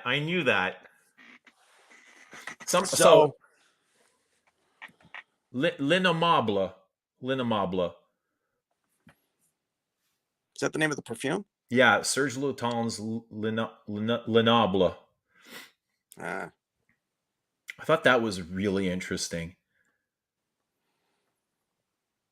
I speak Spanish. It comes in handy a little bit, not much. And I read the reviews when I got home, and they're hilarious. I see BO and honey and stale, dry body odor. I was like, I'd like it. man, why am I drawn to this?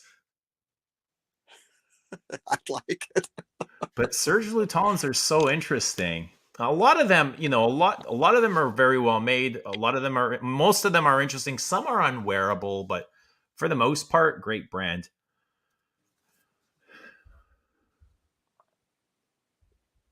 I haven't got rid of What about new brands coming out? I mean, how often do we see a brand new house that's noteworthy? They're probably coming out every single day. We just don't hear about them. It's hard to keep up. It's hard to keep up. What we see is what's being advertised. The problem I run into is I see for granted I'll see something new advertised. Advertised isn't the right word, but displayed. And then you find out that it's made in Brazil or Argentina, or it's like, even if you wanted to, and I'd love to buy a sample set, you can't get one. They don't ship. Yeah, it's like, well, what's the point?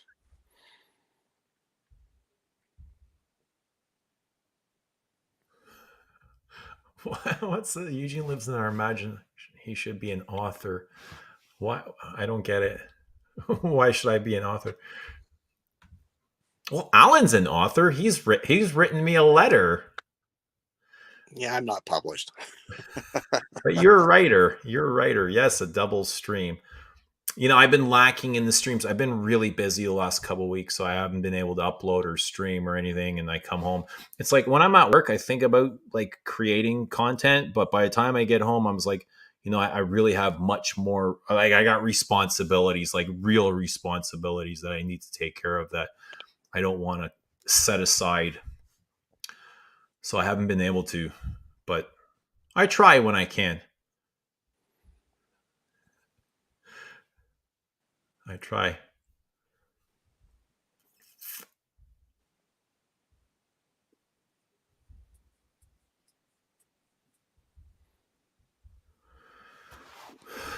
So what else? Wes is where? Working? Wes is working. When does he get home? He'll be home at about 7:00 in the morning. Oh shit. All right. So do you ever go out like without him knowing, or I don't go out much, I used to go out a little bit, but I don't. I'm a homebody. I'll sit at home and listen to music and write, watch TV. That does more like watch fragrance shit. But I'm like that too. I'm usually a homebody, but I found myself going out the last week. It's like I just need to go out and do something and talk to like real life people, So I think that's good. I'll go to like I don't even drink, but I'll go to a bar and have a beer just so I can socialize, right? But I'll have one drink and I'll have dinner and I'll go home. I won't get plastered. Before I met Wes years ago, I made a habit of going to a local bar, and it was only once a month when a particular magazine came out. I say magazine, more it's a publication. I'd go in. It's like 2:00 in the afternoon. Read the publication, order a drink, and sit and thumb through the publication and chat with the bar help. And it was nice just to get away, but I haven't done that in 10 years. But it is nice to get out and just, I don't know, go to lunch by yourself, go to dinner by yourself. Yeah, why not? Absolutely. Some people don't feel comfortable with that, though. In fact, a lot of people don't feel comfortable with that. Yeah. Yeah. Well, you got to be good company to yourself. It's almost like taking yourself on a date. So today I got dressed up. I put on a blazer. I went shopping, and then I went for dinner. Went and had dinner and had a beer, and I came home. Now I've done that. I've taken a few vacations by myself. I've gone over to Europe, London. Um, where else have I been over? Anyway, a couple of different places by myself, and that's not. I'll do that. I'll grab a newspaper or a book and just go to a place to get lunch, a coffee shop if it's in the morning, Yeah. and just sit down and have lunch and thumb through a newspaper and or read a book. It's great. It's good to refresh, to get out and get a change of scenery. I oftentimes grab a coffee and just go sit in the park bench in the small Yeah. town here and watch traffic, go feed ducks, sit by the river. You know, it's part of my routine. And it's just to kind of, I don't know, to refresh, right? You start to get stale. I need to shake things up. Need to shake things up. In what way? Just my routine. Stuck Yeah. in a rut type of thing. What would you like to change? Well, Wes and I wrote a short story years ago, and we were trying to find an illustrator for it. It needs to be illustrated. It can't be published without an illustrator. But the industry works so that you can't. The only way to have an illustrator is to pay them up front. And I don't have, $10,000, Can you $20,000 raise? to pay for illustration. Can you raise the funds somehow? Take a loan or? We need to re-examine it. I talked to probably a dozen different illustrators and just to get the lay of the land and see how the industry works. But so we've got to start looking again, see if we can find an illustrator that would work with the book that we've written. And I've written another collection of children's poems and a novel that's half written and all sorts of half-ass shit. But so I only say that because getting back to that would be shaking things up a bit too, digging in again and see if we can find some success there. What are some things you can do in the meantime to shake up? Do you go to the gym? Do you work out? I need to do that. Wes has been pretty good over the last 3 months or so. He's gone back to the gym, which is good. I need to do it. I work banker's hours, but I need to just make time to go do it. I used to go to the gym when I was working nights, graveyards. I just go to the gym at 1 a.m., 1 in the morning when I wasn't at work. It was great. But with banker's hours, it's harder to do. James says my goal is to not need to escape, though. Yeah, that does sound great, but I think it's just a part of life where you need to maintain and keep up. The same way people go to the gym to work out, the physical body, you need to take care of your mind as well. And it's just, it's a way of life. It's a process that you need to be consistent with. If you stop going to the gym and stop working out, your body's going to give up. Your body's going to let go. And same thing with your mind. If you don't take care of your mind, it's going to let go as well. Yeah, now I hurt myself. You've heard this story so many times. So I hurt myself at a hospital. The first hospital I was working at. This was 10 years ago? More than that, 12 years ago. So my nurse's aide and myself we were doing everything right. We were lifting and I'll tell you how much she weighed because I still remember, 448. Ooh.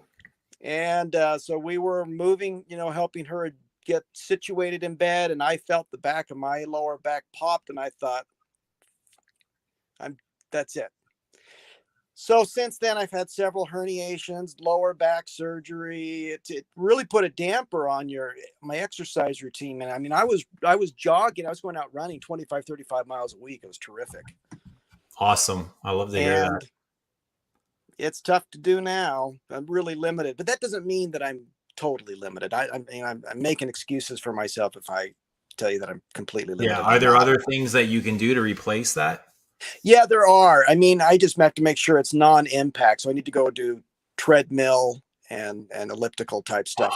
I struggle with the treadmill or elliptical. I love running outdoor on the pavement. Well, I did. I've had treadmills. I've had ellipticals. I just find them super depressing, like down in the basement with a TV. I can do it if I've got earphones, watching TV or listening to music, and then it's fine. Yeah, that's the thing. I don't even run with music, just nature. I just listen to the birds and the sound of air, right? Traffic. And I love that. I haven't been to the gym in a long time. And last week, my son's like, "Hey, Dad, you want to come to the gym with me?" And I was like, "What?" All right. So I went to the gym, and he just turned 17, and he's been lifting consistently. He's got like he's in really good shape, right? But he's still got like that young muscle. It's not the dense, thick muscle. It's young muscle, but he's really toned. So we went to the gym and I worked out with him for like 2 hours on Sunday. And I was sore for up to 3 days afterward. I couldn't move. Everything was tight and sore. It's like, oh my God, I forgot what this felt like, you know?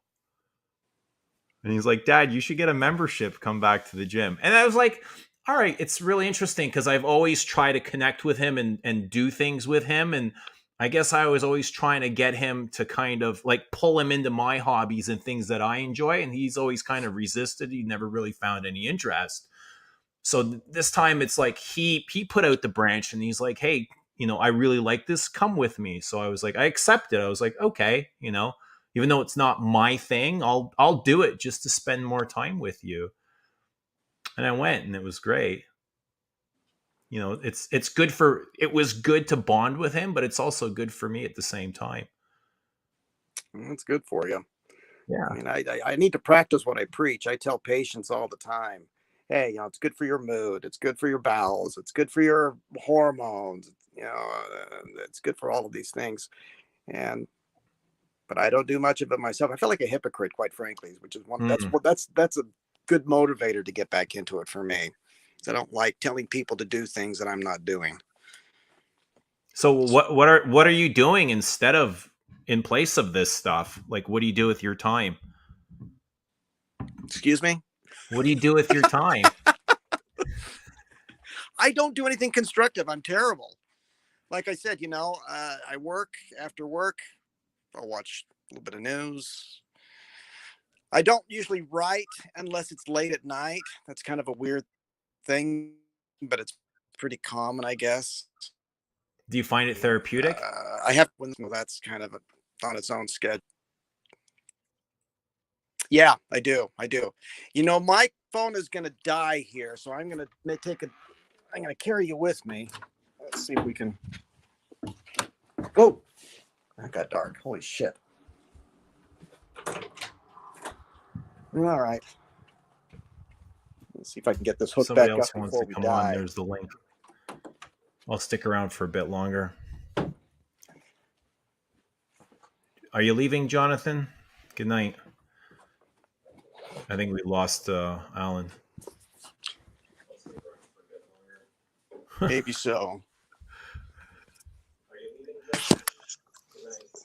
This is something that I used to spend a lot of time just browsing websites and like filling my shopping basket, but I've gotten away from a lot of that. You have your YouTube open, Alan? Can you mute? Because I'm hearing a feedback. Yeah, if I can dump that. Hold on.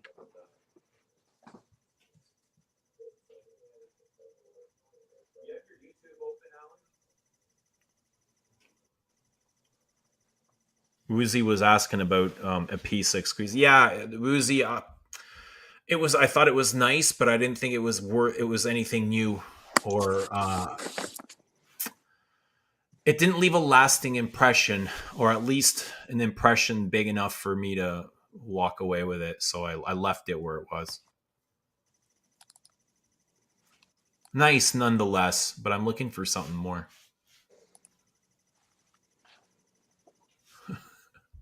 I like the stair. I always hated the Stairmaster. I just like running outside naturally. Something about I like the Stairmaster. Something about it climbing a never-ending stair. Oh, the horror! I'm sorry. It just sounds so awful. Never-ending. I'm gonna have to let you go. You're done? I'll stay on the stream, but I'm gonna have to close this up because I got to get this connected up, or I'm out of juice. All right. No worries. Have All a right. good night. Thanks I'll for be in the coming chat. on. It was good to actually see you in person like this. Sadly enough. Thanks. Yeah. We'll see you soon. Bye.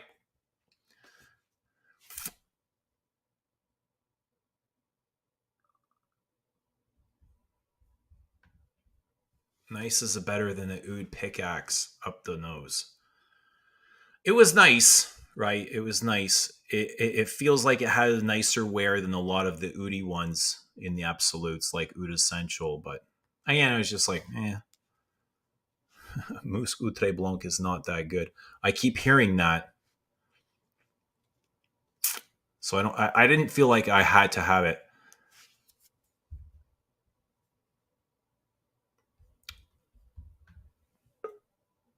Oh, guys, we have Curly Fragrance in the house. The one and only. Say hello to the G-Man. What's up, Eugene? Are you Curly Fragrance or Curly Scent? Can you hear me? I can hear you. I can see you. You're beautiful as ever. What's happening? What's going down? Something's happening. I'm not sure what's going on. I'm having a hard time hearing. Hello, Earth to Galen. Oh, I can hear you. oh, there we go. Okay, sorry. I can hear you. You know, I felt obligated to come on. You know, I Why send is you that? Tell messages. us why. Well, I send you messages like 3 times a day telling you to do a live stream. Tell us the specific. Can you say the specific message, or is it going to get you in trouble? Oh, from tonight? Yeah. What did I say? Oh, so my better half was I said, Eugene, my better half is watching a movie that is absolutely horrible. Please do a live stream so I can get out of it. I know the feeling, man. I've been there before. And then you actually did start one. All right. So I probably wouldn't have, even though like you were at this morning stream, and I said I would come back, and I was laying here just like doing nothing, right, just surfing the net, and I was like, I'm not going to stream. I know I said I was, but I'm not going to, until you said like, will you do a stream? And I was like, okay. So I just got up and quickly got tidied and started. But thanks for the motivation. This wouldn't have been possible without you. I live to give. I'm here to You're a inspire giver? you. I'm your life coach. You know, I could use an intern, and you put that in my head. I need somebody to create me new thumbnails, do my social media. You know, I need all of that taken care of. I have, as sick as it sounds, you probably could find someone to do that. They would be like probably the worst person in the world. Like you'd hate your life, but you could probably find someone to do it. No, I don't want to hate my life. I want to love my life. I don't want to hate life. Life is supposed to be good and enjoyable. I want to love what I'm doing. Oh, and there he goes. We lost him. Bye-bye. See? Galen ended the stream.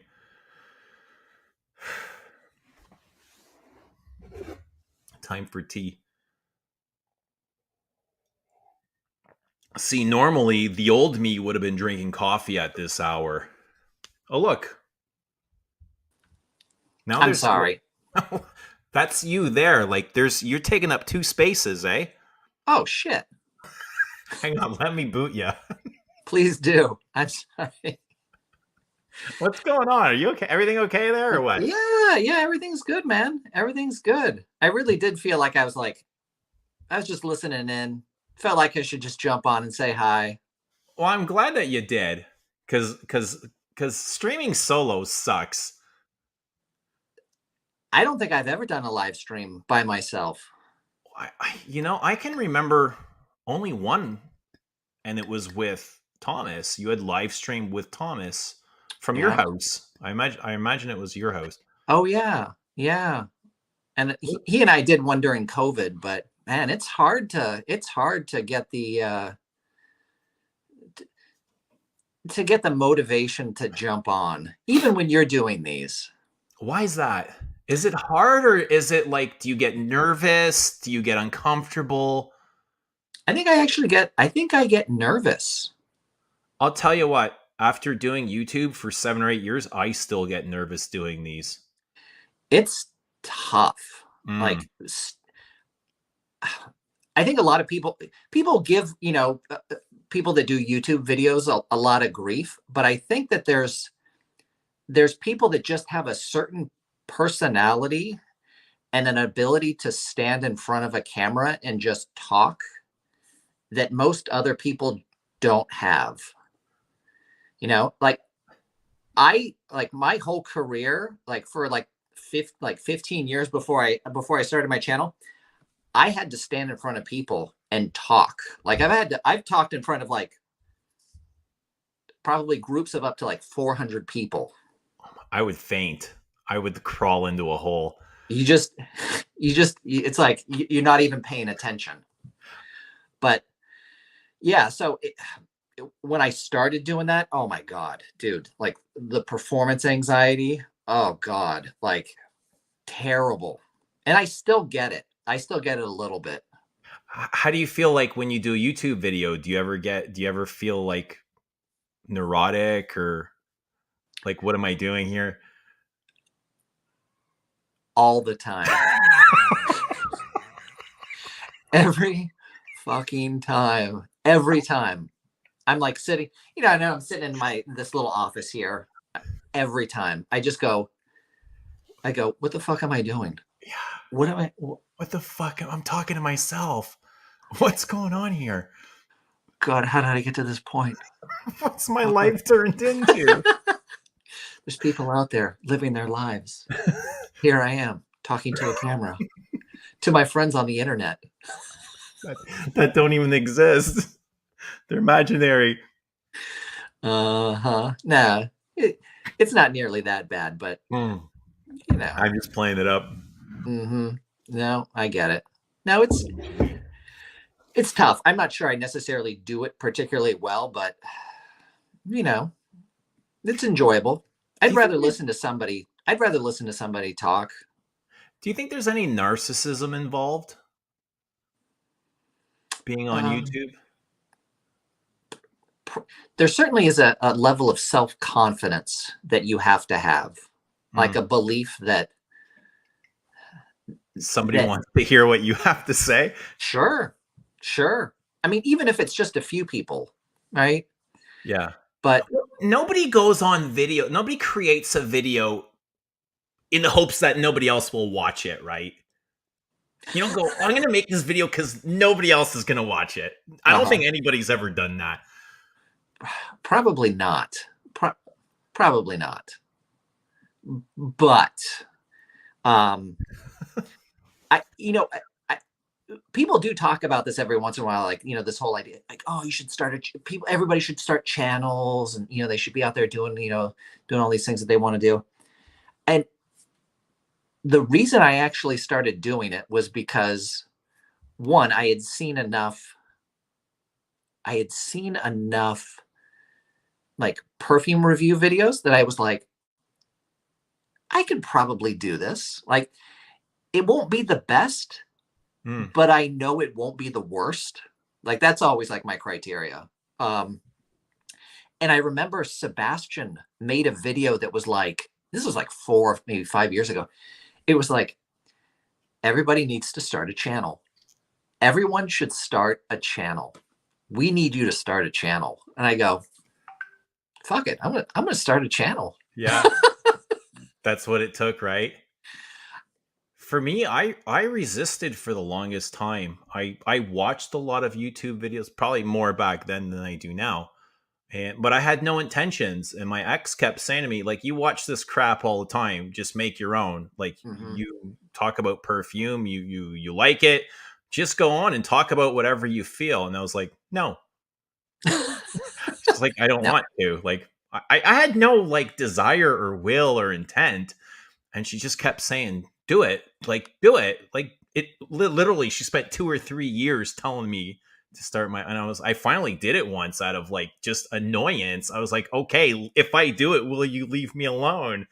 And I did, and I was like, okay, that wasn't too bad. And it went from there. That's great. Yeah. I honestly, I think, I mean, if it's something that, if there's something that someone wants to do, I mean, like genuinely, you know, man, do it. Even if it's for, reasons that you and I might not agree with. I mean, if somebody wants to become an influencer, and they, their goal is to get, Roja Dove to send them free bottles, like, fuck it, do it, Do dude. it. That's Do it. That's your inspiration. Do it. There's no right or wrong reason to do this. Well, I think part of it too is just being willing to try something. Most people aren't willing to, including myself, right? Actually try to do things that are of interest to them. Like, Or even out of their comfort zone. sure. Like this was completely out of my comfort zone at the time. It's like, what do you mean, like, do a YouTube? Are you mental? Like, why would I do that to myself? I couldn't. I was that kid that couldn't stand up in front of class and read a page, right? I was terrified. Now, can you imagine making a video for the whole world to see? It was like traumatizing. Yeah. Well, the good thing is that, at least to begin with, the whole world doesn't see it, right? No, they don't, but it's available to whoever wants to see it and make fun of you after. Yeah. Yeah. So, yeah, it's just, I think for the longest time, I certainly have a whole lot of like interests and hobbies, and for the most part, like, I always had an excuse, right? And especially sort of along the lines of, if I try, I might fail, But and if I don't therefore try, I shouldn't try at all. right. And that's like, that totally sucks. Yeah. And it had been Well, if you pointed don't out try, to, you fail right away. yeah. So where do you feel now? Because you obviously love perfume. Like we talk, you and I talk every single day. Well, we don't talk; we bullshit each other most of the time. We have a good time. How do you feel now? Like you obviously eased into it, and you upload. Do you upload as much as you like? Yeah. I Do you want to create more? Like, what is the end result for you with YouTube and fragrance? Do you have any kind of vision or goal, or is there some place you're looking to? Don't avoid me. Don't. I got Not to go, getting out of Eugene. this. I'm sorry. You're not getting out of this. Stop looking for fidgeting. Like what you got to go, right? Tease No. brewing. No. I'm good. Like, where do you want to go with YouTube? What is it you want to do? What does Galen want to say to the world through his God, YouTube? I'm not sure. Am I putting you on I the don't spot? have any It's not that grand. serious. I don't have any grand plans for YouTube, right? Okay.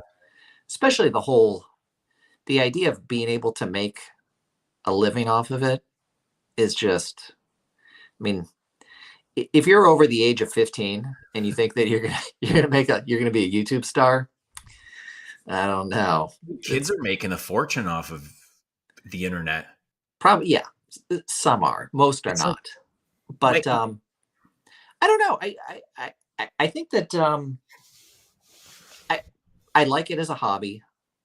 I do like making some more interesting content, which I don't really have a whole lot of opportunity to do. I have been working on a video for the last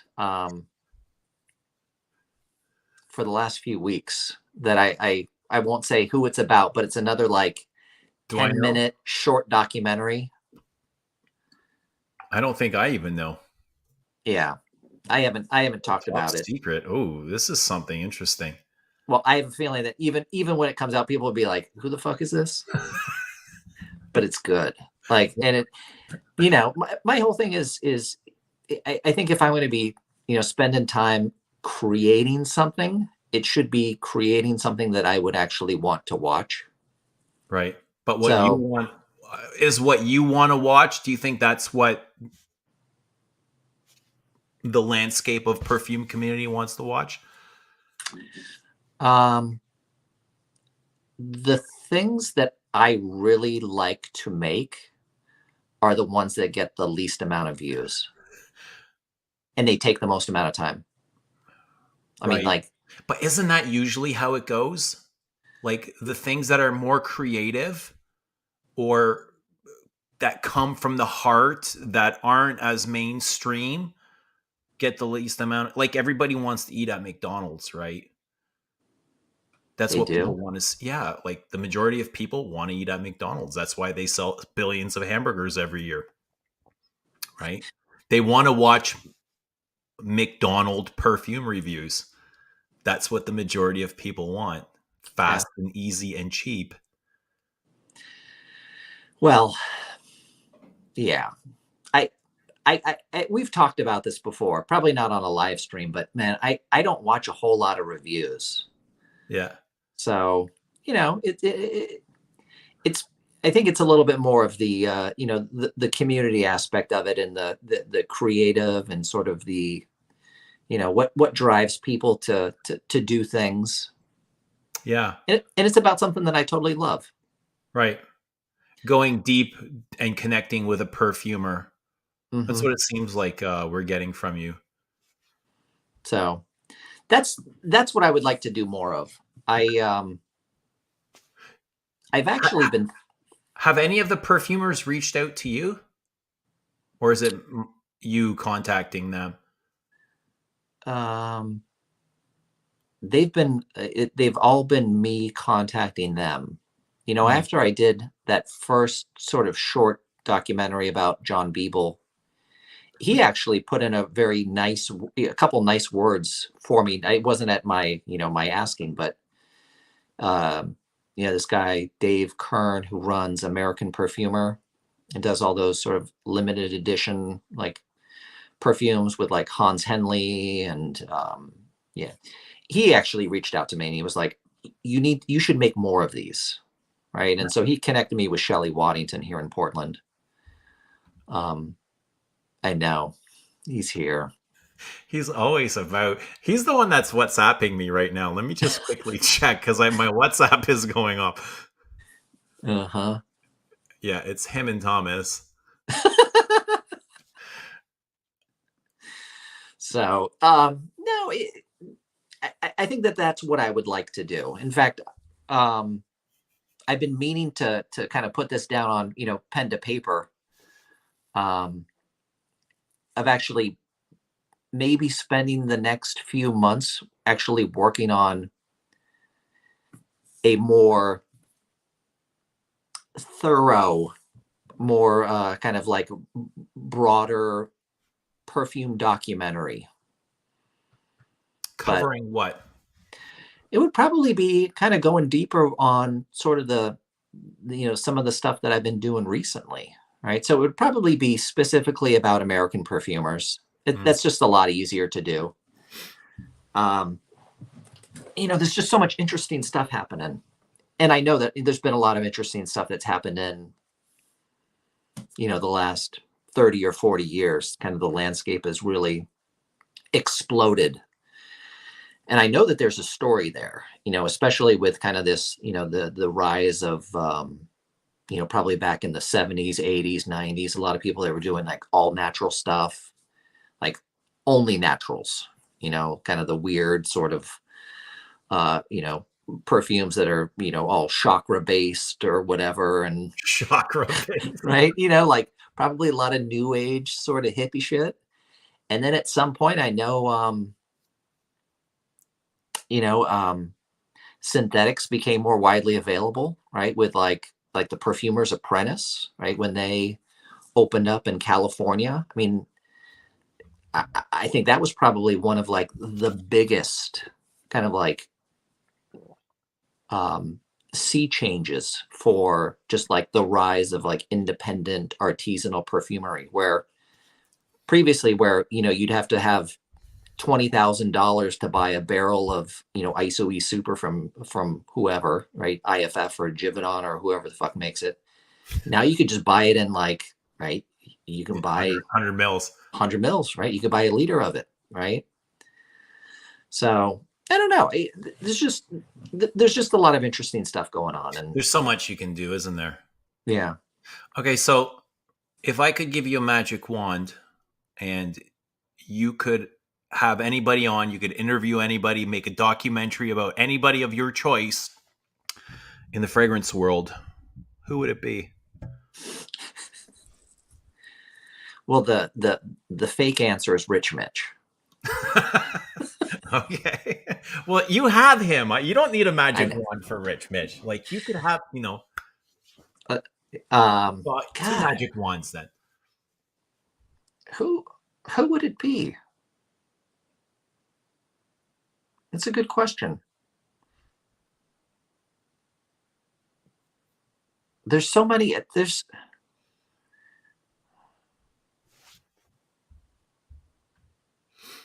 I'm not sure I need to necessarily ponder this for for the next 30 minutes or the next 30 days. It's probably something that could be pretty quick.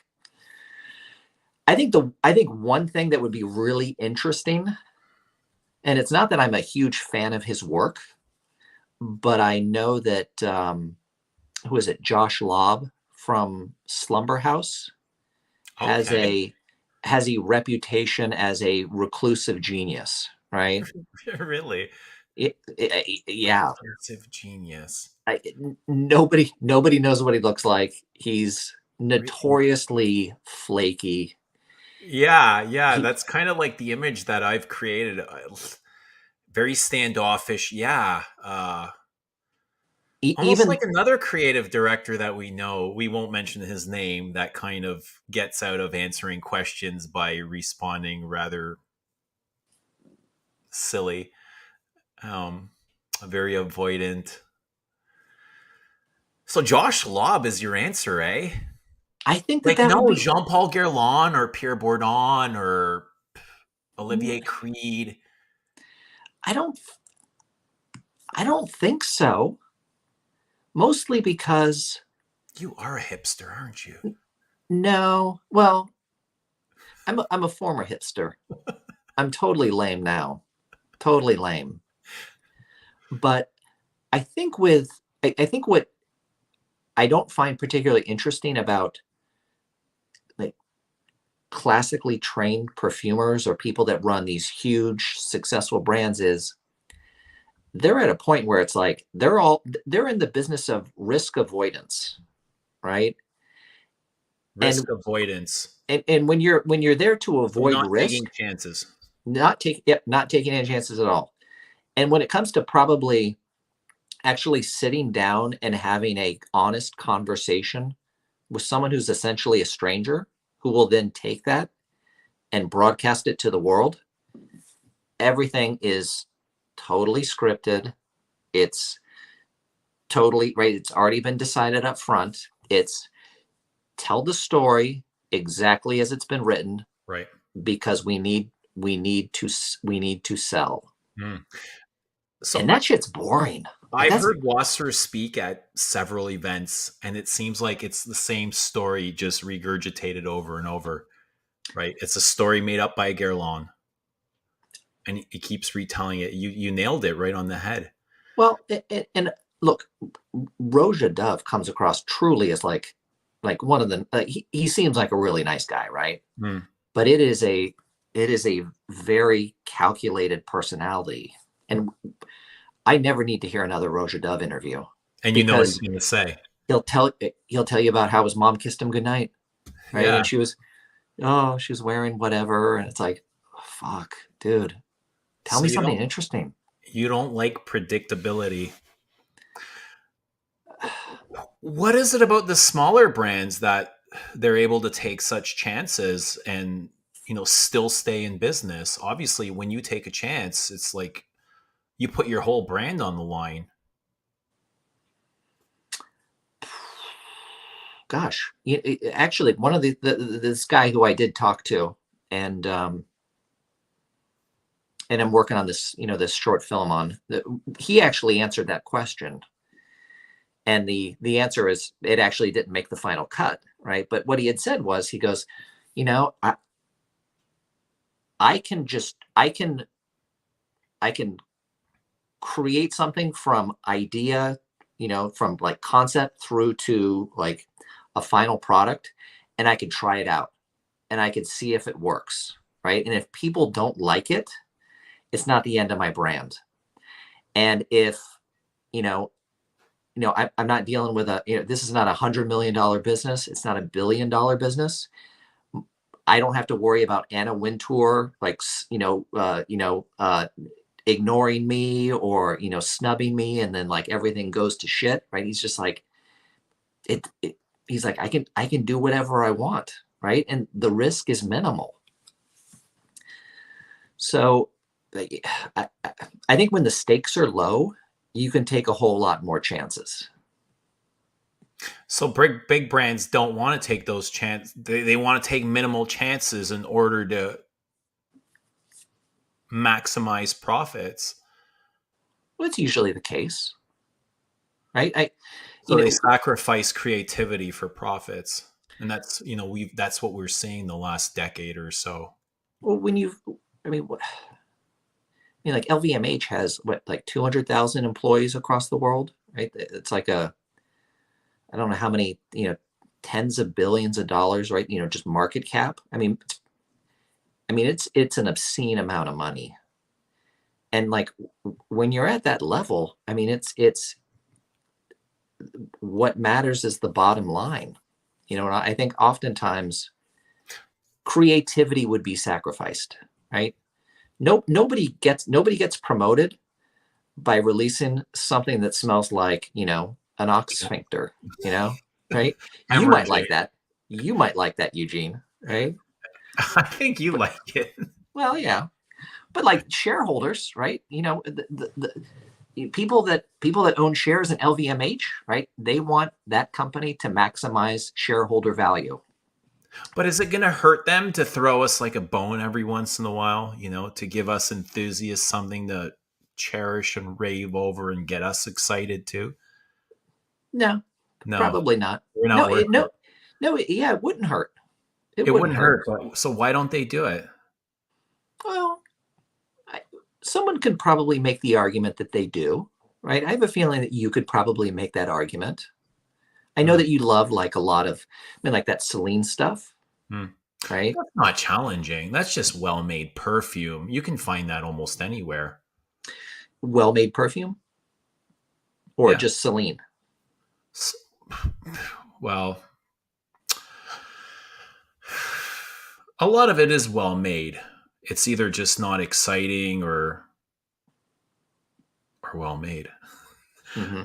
Yeah. I think there needs to be a balance. That's what's key for me. I want balance. I want a balance of concept and function and well crafted. Yeah. That to me is more important than one-sided. If something is too conceptual but made shitty, I don't want to wear that. Yeah. Yeah. There's good stuff everywhere, and I think that your tastes probably, they clearly trend more towards the, the higher end designer exclusives, but I know a lot of the stuff that you wear and that you rave about. Some of it's incredibly good and some of it's difficult. It's like, these are not things that you're going to probably be, smelling as a knockoff in like an H&M or, No. So there's good stuff everywhere. Yeah. But again, and I love pieces like that, but a lot of these are show pieces, right? They're things that you pull out as party flavors when your friends come over. They're not necessarily things that you want to indulge in every day. Some of them are challenging and you don't necessarily want to smell like a hemorrhaging anus, right? They're things that when your buddies come over, you're like, hey, get a whiff of this, like, some interesting shit here, right? It's a showpiece, just like those you ever go to a car show and you see those cars they pull out, they're not cars that end up on roads. They're just sort of a way for manufacturers to show off their abilities, their skills, potential, right? Maybe one day in 10 or 20 years, stuff like this will be on the road, but they hold this event called, I think it's the World Perfumery Congress. Hmm. And I think they do it every 2 years. And the one this year is, I think it's in June or July, and it's in Miami.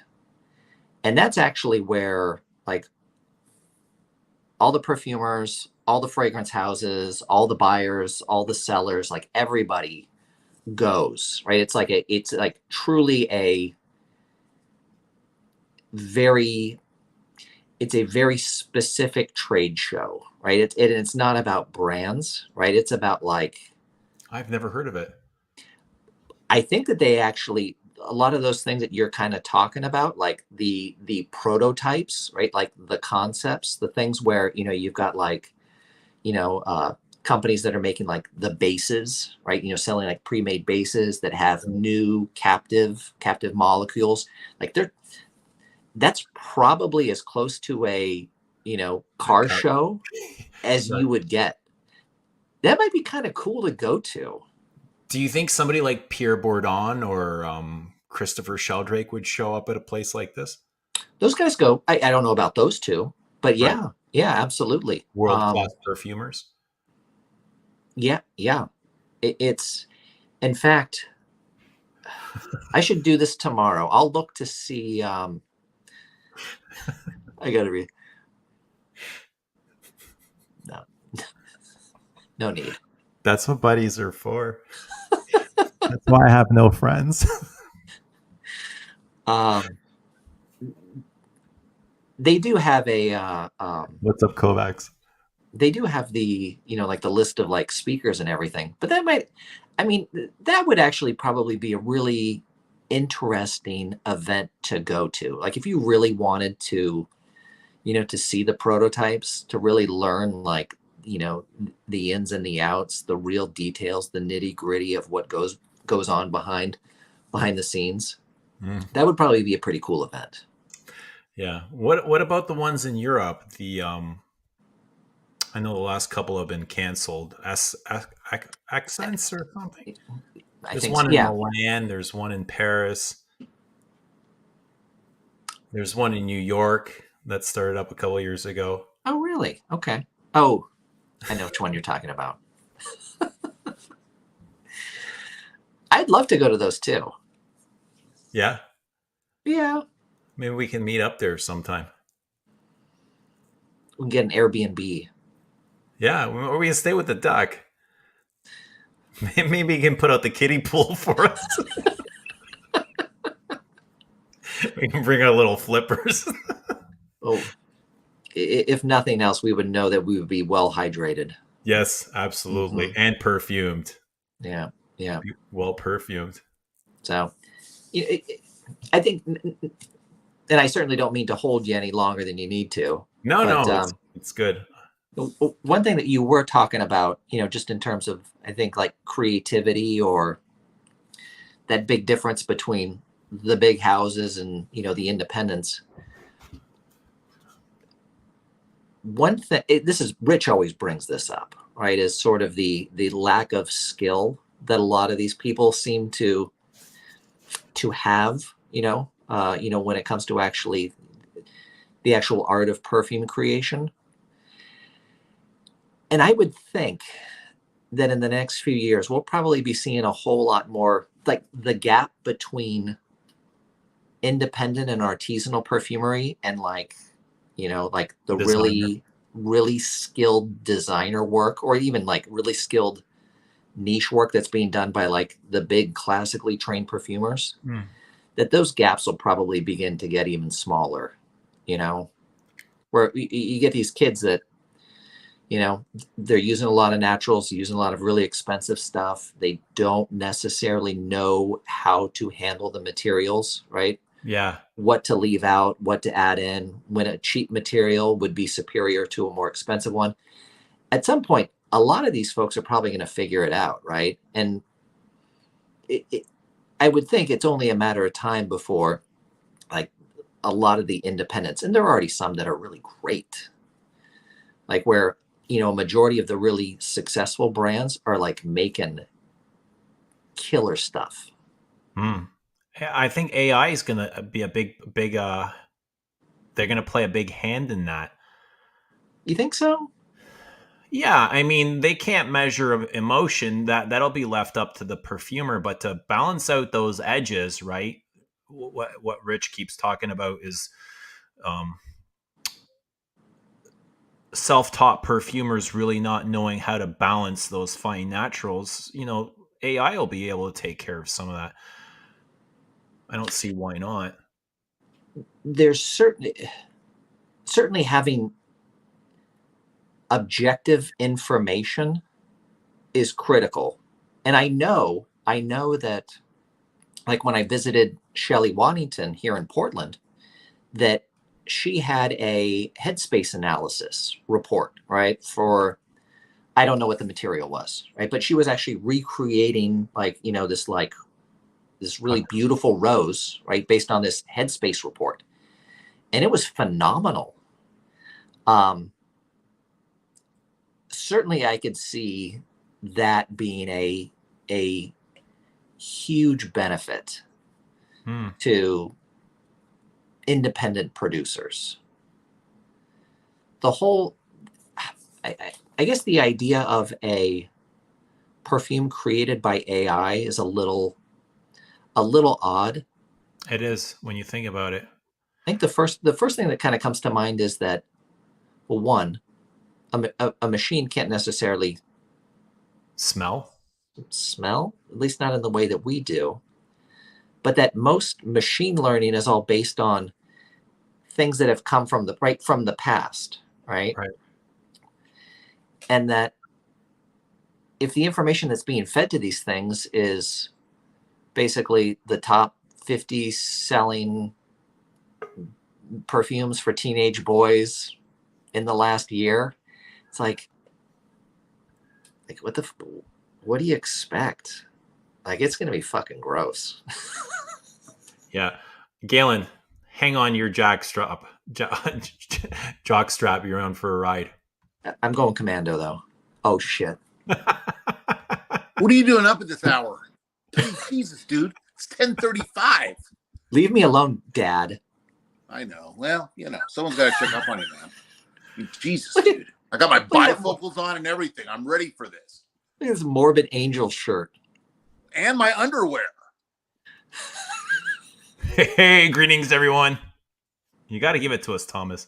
Well, did you forget how that goes? It's been long enough, hasn't it? Let's give them a full screen. I say. Just me and the seltzer water, bitches. Everybody, give Thomas a warm welcome. Good Not to see you, warm, buddy. though. Not too warm, eh? Oh, whatever. So, I heard a little bit the indie talk. Is that what you guys are talking about? We're talking a little bit about everything. Let's talk about you, Thomas. Oh, no, let's talk about you. No, the thing is, and I've already told you this directly, I'll say it to the stream. Half the time that I make a comment and, like the live stream in the comment section, right?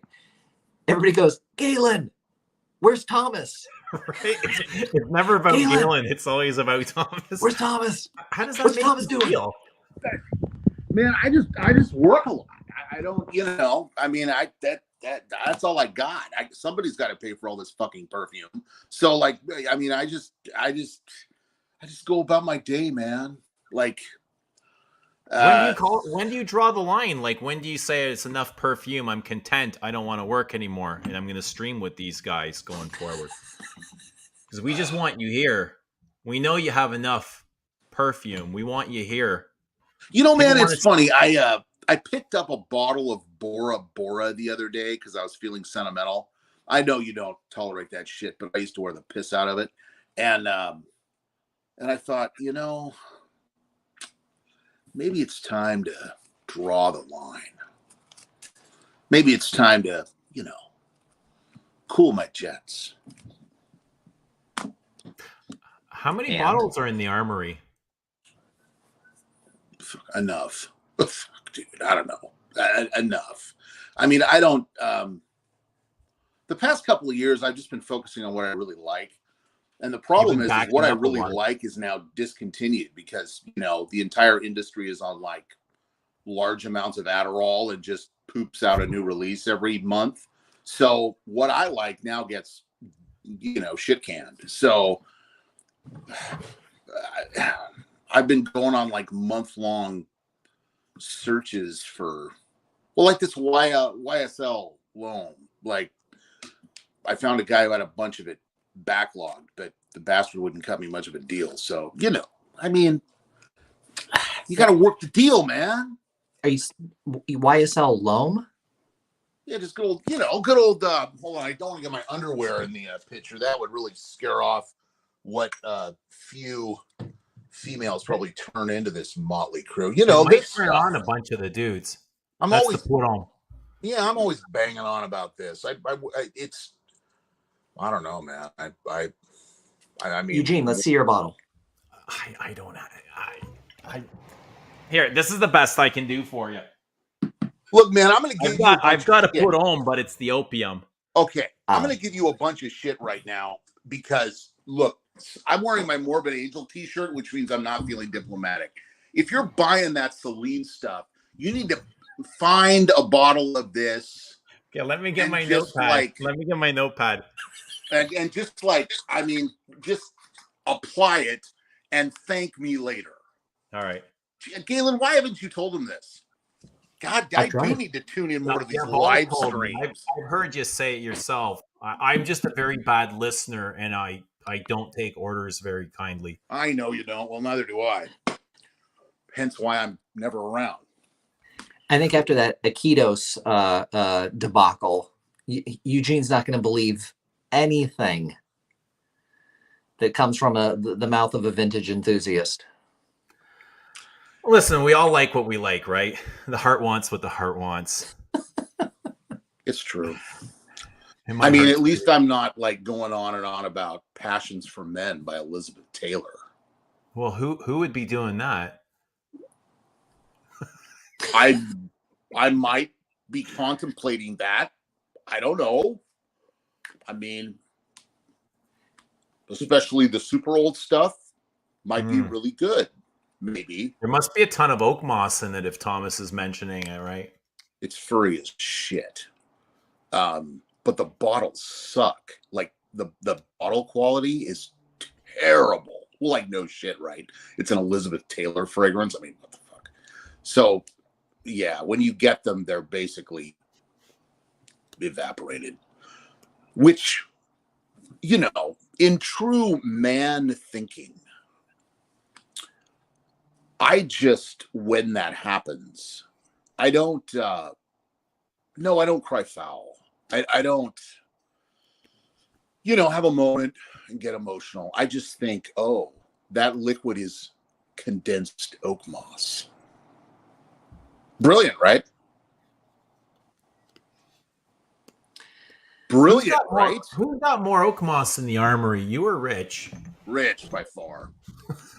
Rich has got it pumping through his veins, I believe. Yeah, the great aisle is well fortified with oak moss. In fact, I mean, Jesus. I mean, will we ever know the full state of the Duck's oak moss arsenal? Could it be public knowledge? I don't think so. I'm surprised the Duck doesn't walk around with a rash 24/7. I'm surprised that these big dogs, like the big dogs, aren't slipping Rich some like covert communication via MI6 saying, hey, I want to get my nose on X, Y, and Z. Like, can you help me? I mean, wouldn't that be great? Like live stream, Rich Mitch, Frederick Mall. I think that Rich should take this oak moss obsession like to the natural next step, which would be distilling his very own blend and selling it to clandestine perfumers, right? People willing to live on the edge. For free, would you recommend he does like not comply? Rich can't tell you what to do with it. Okay, right, but He can you would only smell it. expect that he could probably go out and collect some pretty fine stuff. No, Rich is going to tell you what to do with it. Be assured of that. It may not happen immediately, but it will happen. Mm-hmm. Where's Rich? How can we get Rich on here? How can we convince him? Well, I mean, I don't know. What I is it? showed up thinking, what time is it his time? Like 7 in the morning? I mean, that's just Yeah, an it's 7. I ungodly mean, hour. it's early, and I mean, it's not that early. Come on, Rich. Come on. Here's the link. I'll send you the link. I mean, he's up already. You might as well join us. Have breakfast with us, Rich. And this Yeah, can Rich, actually put on be your underwear, man. I mean, come on. 7 a.m. Just say hello.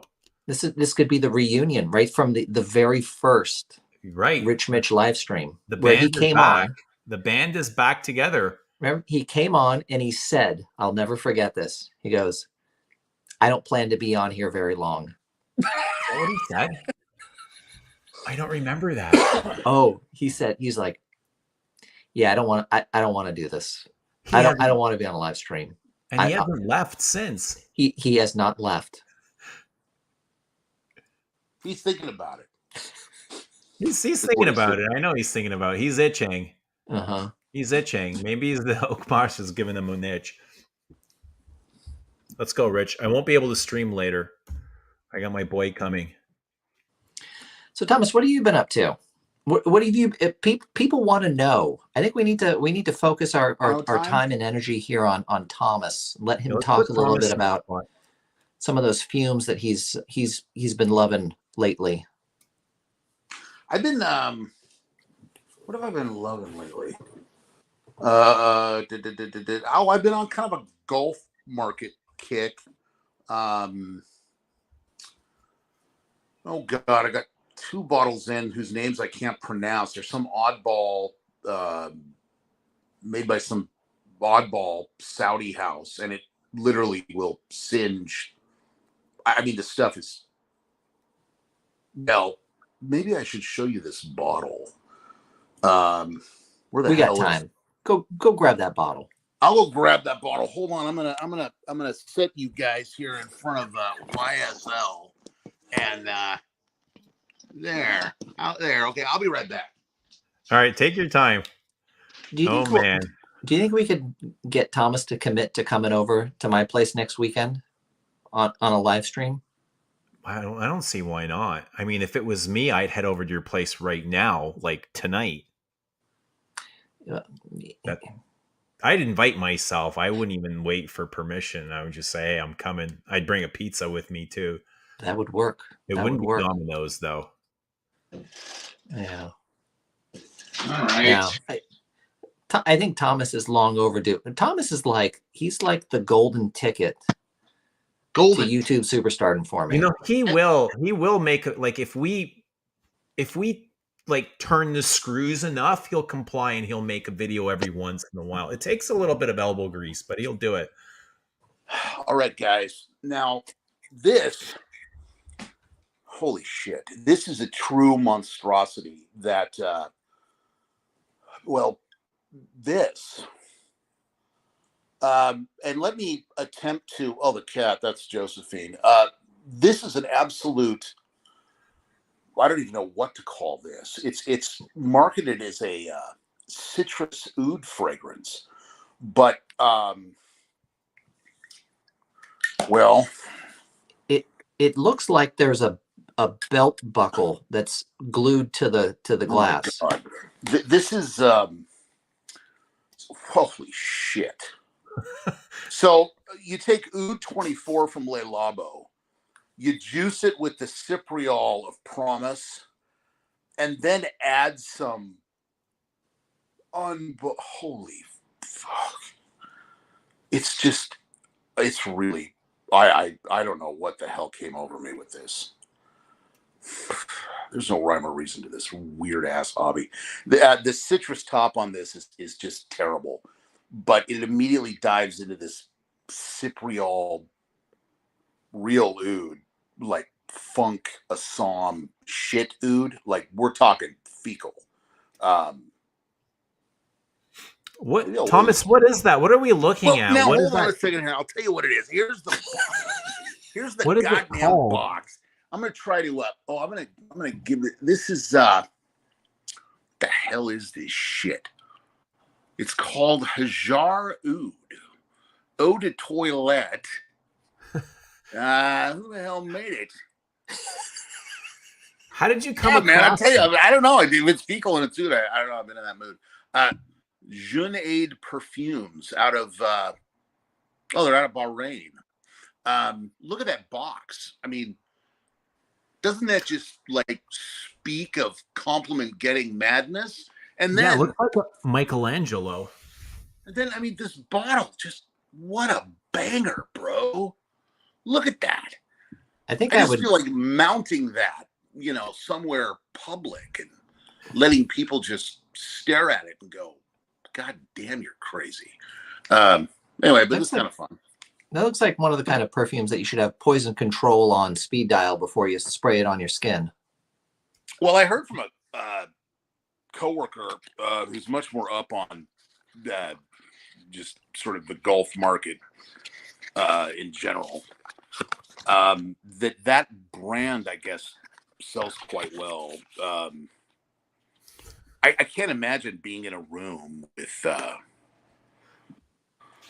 3 or 4 men who smell like that. I mean, it just would be anyway. And then to shift gears, this biryani is fantastic. It sounds like a chicken on Indian course, chicken biryani. Well, that may be. I mean, I don't know. The names of these perfumes never fail to just stupefy us, whether it be, night clubbing or I don't know, toilet brush cleaning or who the fuck, I don't know. But anyway, this is remarkable. This is done by, what the hell's his name? The guy who did Fahrenheit. Almerac. Yeah, Almerac. He got together with somebody else whose name Stephanie somebody. And this is fantastic. This is about as this is totally not my wheelhouse normally. Like this stuff is I mean, it's funny. Galen knows what I like. Knows what I like.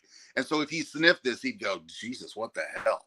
But this is modern perfume done really, I think, quite well.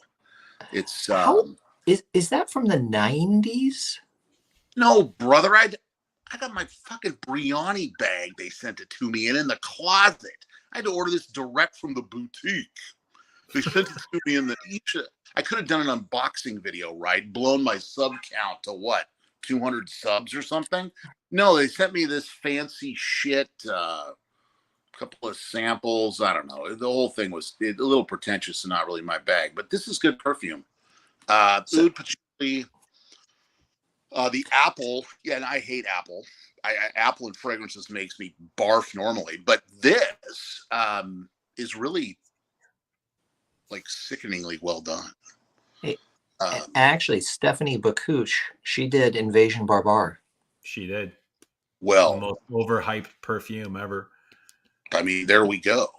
I mean, the best. I think Boy is better. Are we now going to get into a pissing No, match? I'm sorry. I mean, It's Boy's okay, all right. Eugene. And so did I be. Thomas, I'm really curious. How did you come across that first Oud perfume? Where did you discover it? Did you just blind buy it, or did you smell it prior? No. I have a lot of coworkers from all over the world, and I am, and if your audience hasn't figured this out already, a fairly eccentric motherfucker. So if I smell a guy is wearing perfume, I don't give two shits. I'll say, hey man, and I'll try to act a little broy because that's a whole part of like the shtick. And I'll say, hey, what are you wearing and where do you buy it? And this guy, he works down in maintenance, and man, he just started rattling off like, holy shit. I mean, I never knew Rasasi had such ardent fans. I mean, this guy was like telling me about hats. Anyway, so I had him write down one. I said, I want, funk. He goes, oh, well, this one is slightly funky. And if that's slightly funky, I don't want to know what's really funky. Because it's not I couldn't wear it. I can barely wear that, but that's fun. What the hell? But this Brioni, it's definitely worth checking out, I think. Maybe I should do a review on it. Ramble on for 20 minutes. Right after you do one, what were you talking about? Elizabeth Taylor, what was it? Passion. You gotta be Diamond. wearing that Morbid Angel shirt. That would be epic. I mean, it might. Morbid Angel have gone to the dogs, though. I mean, they're not. I mean, well, anyway. Do you when you wear this kind of stuff? Do you get any response from the general public? Yeah, I intentionally never talk about that. But there is a really good quality, and I don't know where it comes from, Firmidich or IFF or whoever, but the Ambrox, this Brioni is put out by the Lalique sort of, I guess, that whole tent of manufacturers. And so wherever Lalique is sourcing decent quality Ambrox from, that Brioni is yes, actually. I wore it to work a lot. Maybe I'll wear it tomorrow. And, people know me as like, oh, it's the perfume guy. And yeah, people like that a lot. And why wouldn't they? It's fluffy. It's somewhat sweet. And that Ambrox, Jesus, dude, it just, I mean, even if you can't smell it, you go nose blind to it, but it just pushes. It carries, yeah. Big time. So I think that's going to be like I don't know. I mean, predictions are stupid, and what do I know, right? But I think that Brioni is going to be a dark horse in 2 or 3 years. I think because distribution channels on it are pretty narrow. They're direct, as far as I can tell right now. I don't know. I think it's worth a. If you live in a big city, maybe they have it on counter somewhere. I'm sure in Toronto, the epicenter of perfume, where one can just happily stroll into a boutique and sniff any variety of the Les Exclusifs line, which ants here in Portland can't do because, we live in a bombed out wasteland. There's probably actually 4 or 5 places I can go to smell the Les Exclusive. Galen, this is just, there is something not right about this. What have we done to deserve such? I consider it to be a successful trip downtown when I don't get stabbed, What, Galen, what did you call Portland that one time? City of Roses. Or City of Weirdos? We had a interesting conversation about Portland. Oh God, I don't remember. I kind of remember. I say a lot of stupid stuff. It's hard to keep it all sorted. All right, no worries.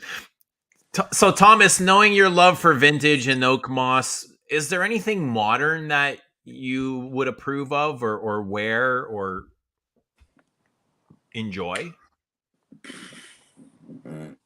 Yeah, I really I'll get flamed off the internet for this, but I don't give a shit if you haven't figured that out already. I really like Bleu de Chanel and the EDP. In fact, what the hell is it? Yeah, I have a big bottle of that. It's the biggest they sell, which I don't think is big enough. Why don't they make this in 200 ml? It's only 150 ml. But I wear it to pick out of. They at one time had that in 300 ml size for limited release. Good Lord. Well, I'd buy it. I really like this. The bottle was gorgeous, massive, heavy. I think that it's become ridiculously fashionable to piss on perfume that smells good to a lot of people. I'll tell you what else I wear. You're gonna love this, Eugene. Mount Blanc Explorer. Oh shit! Yeah, my son wears that.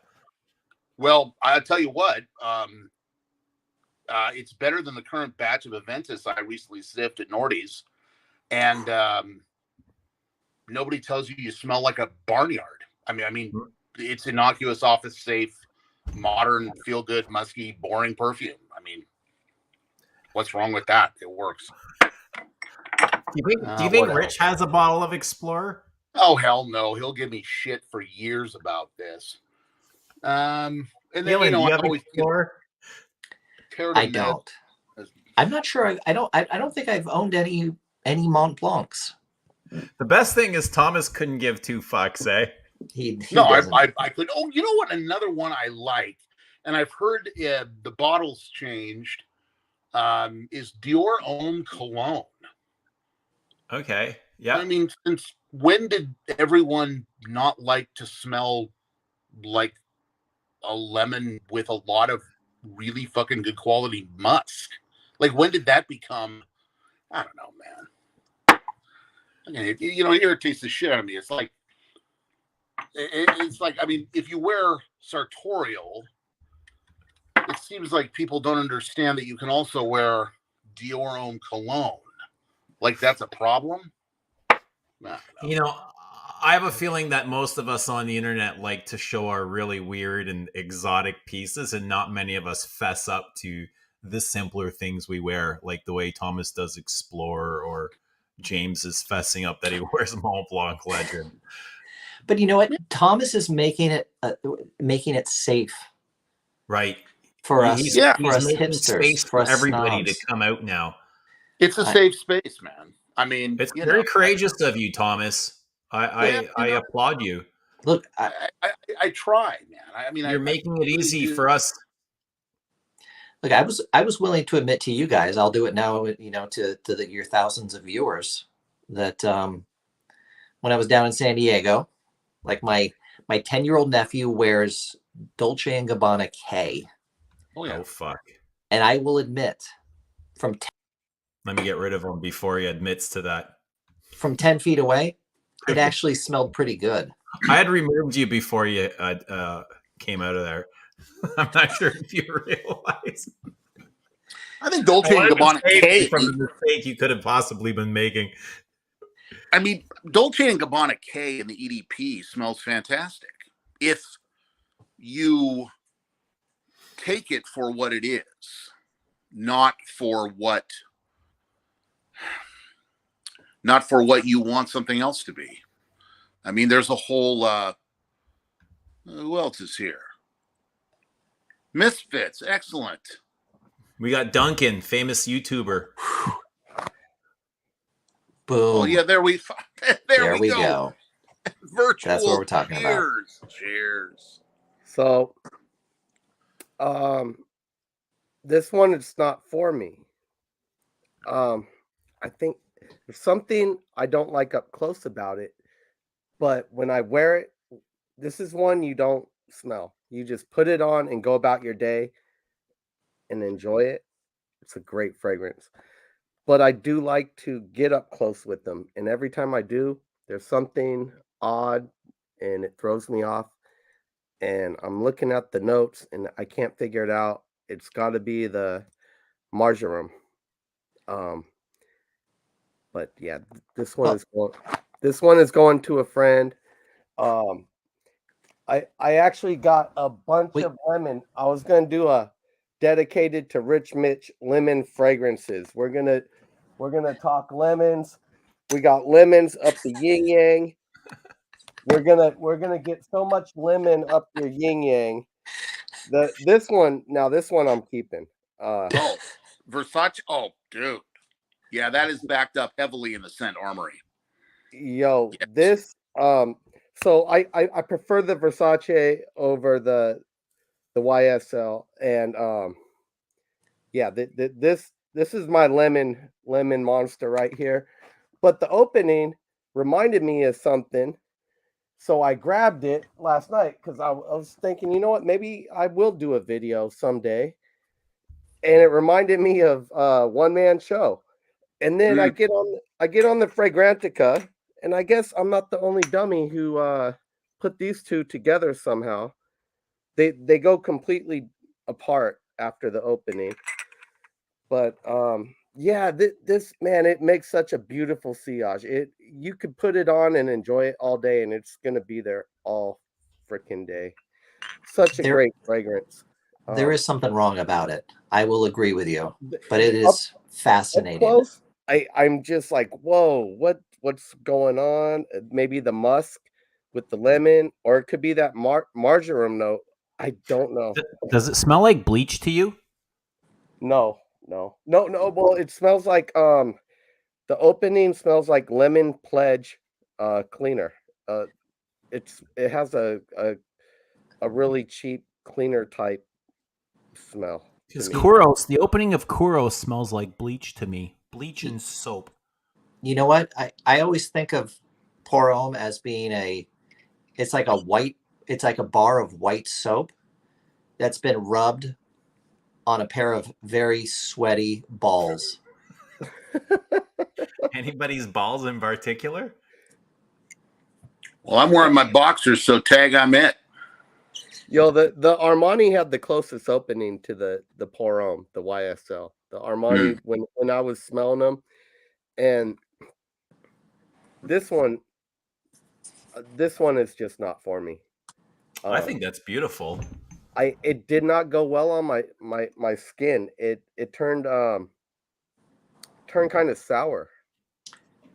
Did you just get that? Have you worn it a couple times?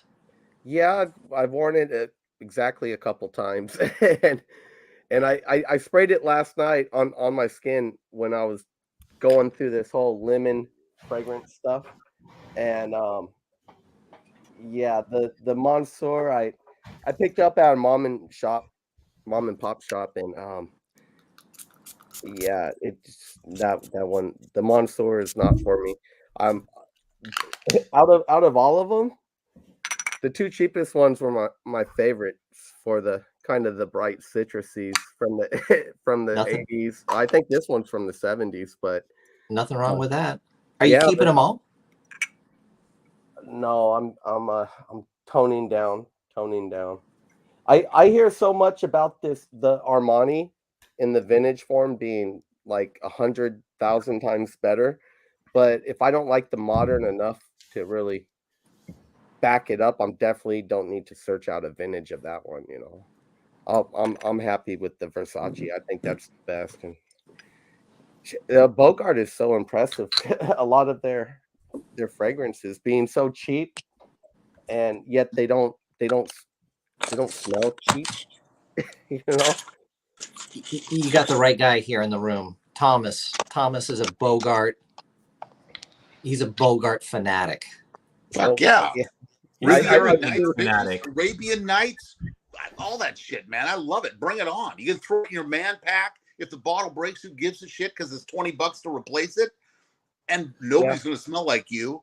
And yeah, I mean, it's powerful, room-filling perfume. It's how perfume should be. For $20, there you go. I mean, I don't know. I'm all for, but I'm a troublemaker. I'm all for. I wore Furio to work on Wednesday, and then on Friday I put on the same my same work vest, and it was still there. I was like, well, do I need to wear anything? No, I'll put on more Furio. What are you drinking, Duncan? So, This is a Stone Hazy IPA. It's called, I don't know why it's named this. I haven't looked into it. It's called Fear Movie Lions. Okay. How do you feel about your IPAs? I like them when I like them strong, but I don't like them too hoppy. They usually come both, right? Strong and hoppy. And certain brands will give me a headache if I drink them. Is it the alcohol content? No, I think it's the type of hop, and it's usually like the more dry hop type IPAs. But when they're like imperial or hazy, which is basically, I don't know what hazy is, they leave more sediment in it. It doesn't bother me, but the dry hop IPAs will sometimes give me an instant migraine. I like them. They're nice and tasty. They're very flavorful, but they're heavy. Yeah. They sit very heavy in the gut. It's been so long since I've had an IPA, I couldn't tell you. What are you drinking, Thomas? I don't drink. I'll tell you what, and I mean this seriously. I am not puritanical by any means. I don't drink hardly at all because every time I do, every goddamn time, I end up on this shitter. And I'm now not talking like, I mean this real, I mean, I know this is funny, but like it's not. Like, I mean, the last time I had a beer, first of all, I got dizzy. I hate getting dizzy. If I want to get dizzy, I want it to be like, I don't know, in some kind of musical format, not drinking liquid. And man, I was on the shitter for like, it was bad. I mean, it was bad. I ran to the convenience store. I had to get Pepto. I mean, it was fun. Tampons.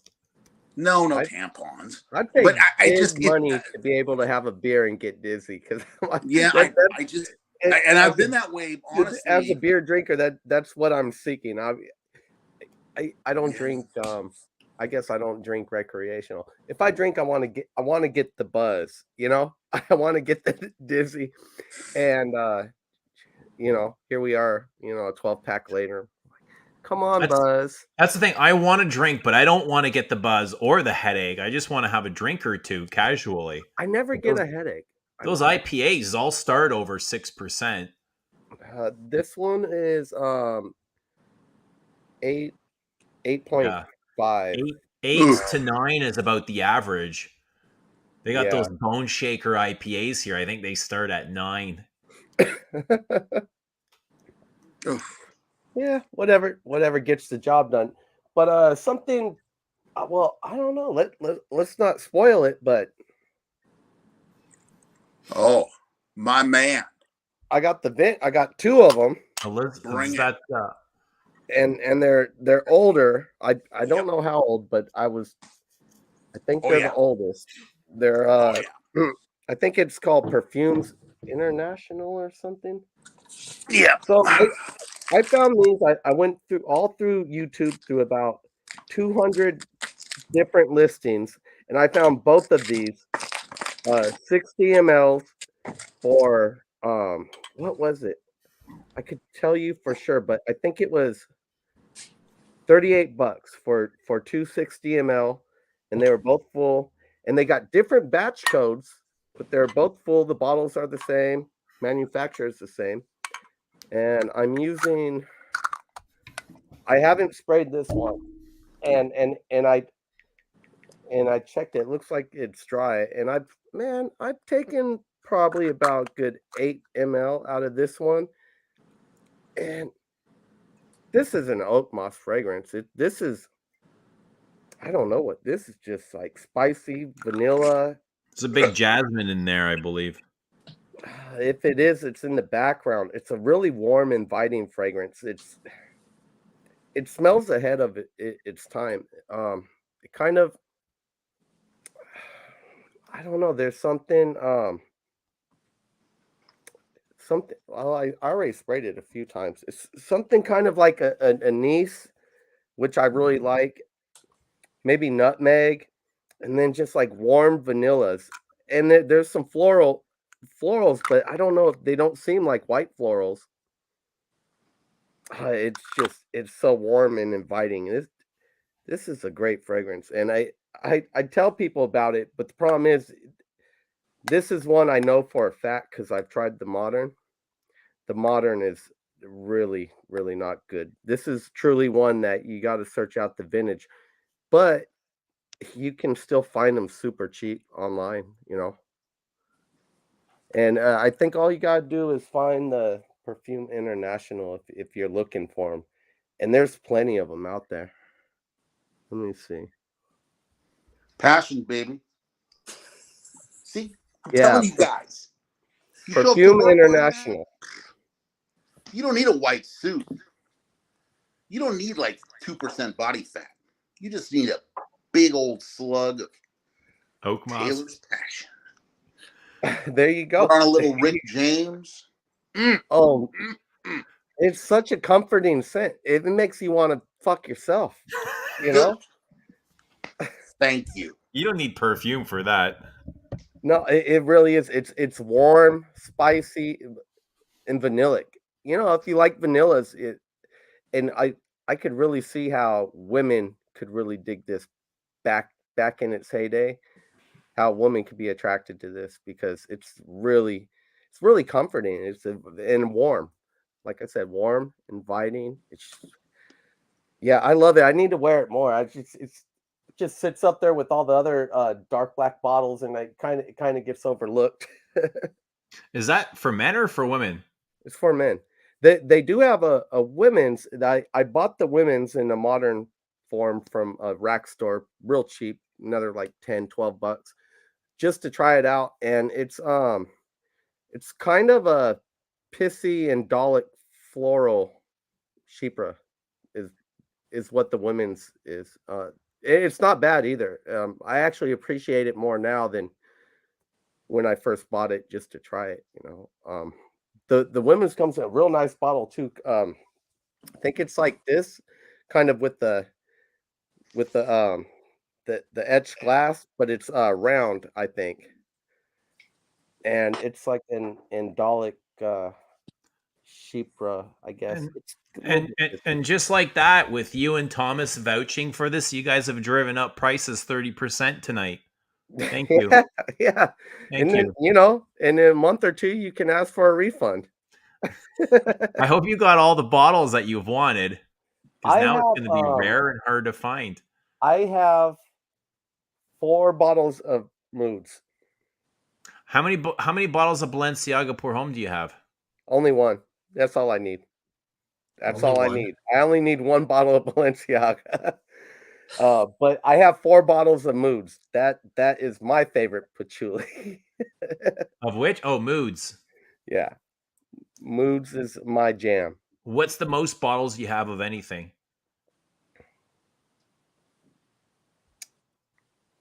5 Antaeus, Vintage. 4 vintage, and 1 modern. Yeah. So. Ask Thomas how many liters he has the most of.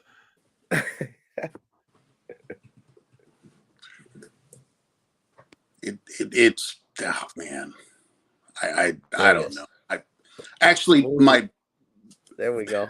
the most of one perfume that I have is Gianfranco Ferre Pour Homme. I have 4.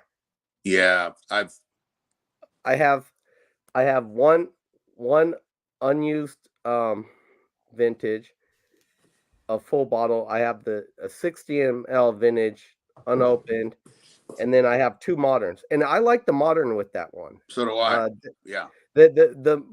I've tried both, and I'm kind of, I think some of the top notes are gone from the vintage.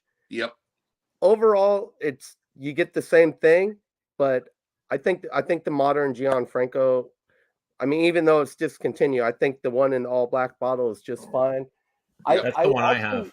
I actually sprayed it last night because I was thinking about putting it in my citrus little group here that I want to talk about, and I sprayed it. Thomas, how many do you have? I bought this off Thomas's recommendation. It's so good. It is. It is really good. I bought it off of Thomas's recommendation as well. So I've got one of these unopened. I scraped the big line in it so I could see the fluid juice. I'm like right here. I'm about a little over half. I got about 60% left. And then I got this one. I think it's 75 ml. Then an older one that I haven't sprayed. I opened it just to make sure it was all right, but yeah, I got one more of these and I got one other vintage, and I go back and forth with these two, and I think the modern is just fine. I think the top notes are a little brighter on it, and I think they last about the same. So no need to really search out a vintage of this one. Just they're all discontinued anyways. If you could get it. This is quite affordable. I think I got this for under 100. Oh yeah, oh definitely. Yeah, online I Oh yeah. think you can probably get them between 60 and 80 for and they're 4.2-ounce bottles, Yeah. which is if you got 100 bottles, it's all you'll ever need. But oh man, it's so nice. Thomas, what's your favorite Italian cologne or perfume?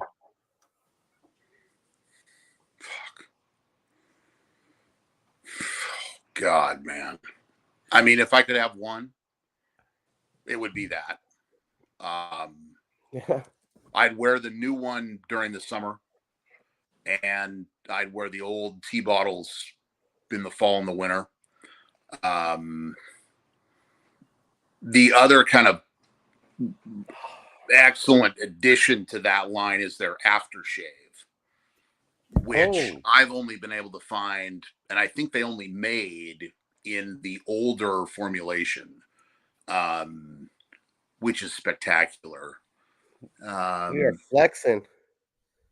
That's really, I just adore this stuff. And what I also sort of love about it, and I'm kind of interpolating into the brand here, is that they released that in a 30 ml bottle, fully intending on you to use it. And those 30 ml bottles, man, I have those. There's always one in my man pack. I've got one in my sock drawer. It's kind of embarrassing, frankly, but So old bottle, yeah, new bottle, or no, old bottle. I guess I need to turn on a light, but you know, Thomas, I got it all dark in here. You can't Thomas, hardly tell the difference. Hey, Thomas, I've been wanting to get you over here for months to do a Italian perfume video, like where we talk for like 2 hours. So, dude, I just got my 4th booster yesterday, so I'm I mean, hey man, I'm like, yeah. You know, another Italian fragrance that is cheap as chips that I just cannot believe more people don't talk about is that. What the fuck is that? That is good old Sergio Tastini. And it is it's just glorious. It's just this absolutely bombastic, aromatic, very man, I know, Eugene, you like the French stuff, but and I do too, but God, this Sergio stuff, fuck. It's like you're sweating your balls off in summer and you're working and you just, you know, those moments in the spring and summer where it gets a little bit warmer or it's super hot and you're working or you're focused on something and you catch that like cool breeze coming through a window and there's always a scent associated with it. This stuff just sums that up. I adore this stuff. How old is that? It's that's what the bottle looks like. What's the age of that? Well, it's still in production, good sir. Because, you know, the Italians, after all, want all of their Italian men, regardless of profession, to smell like a boss. This bottle, I think, is probably 10 years old, but I've got a newer bottle from 19 back in the stash, and it smells fantastic. And I mean, I don't know, what the hell is it, like $35 a bottle or something? I mean, you know, Eugene is not a big fan of Italian perfumery. I know. Well, we're gonna, you know, I mean, I tell you, man, it takes time. Yeah, and we gotta break them in. You know, one day Galen and I are just gonna fucking blow his mind and show up in Toronto and be like, "Look, bro, it's time to get the Italian." I can't do that stuff. That's the epitome. I can do classic this. Italian perfumery. I don't like that. I don't like that stuff. It's one of my favorites. I can't. Is that the original? The original Colonia is just I love it. I'd rather wear vomit. Really? Yeah. You don't see. I think your nose is broke. I don't know. I don't know for sure. Don't Well, like it. you know, Thomas and I both have a book. It's called like the Handbook of Great Italian Perfumery, right? It's like 100 perfumes from the last 50 years. The thing is, easily 75% of the perfumes in there, when they list the perfumer, they're French, Yes. right? But they're all Italian brands. Yeah, because that's where all the great ingredients come from. Italy. Well, the citruses, the great citruses come from there. This is a great Italian one from Pancaldi. It comes in this. What else comes coffin. from Italy? What other ingredients come from Italy? Bergamot. Citrus, Yeah, sausages. What else? Pepperonis. Pancaldi's a nice one. What else? People talk about barbershop fougères and they want to compare them to shaving creams. This one has more of the shaving cream vibe than any other fragrance I've ever smelled. It smells like Barbasol, basically. What is it? What's it called? It's Pancaldi. There's nothing on the. I don't think nothing on the box. Oh, Pancaldi. How did you discover this, Dunk? Looking up, I told you I look up individual notes, and then I look for the fragrance after I look up a certain note. This actually has castoreum in it, so So a dirty barber shop.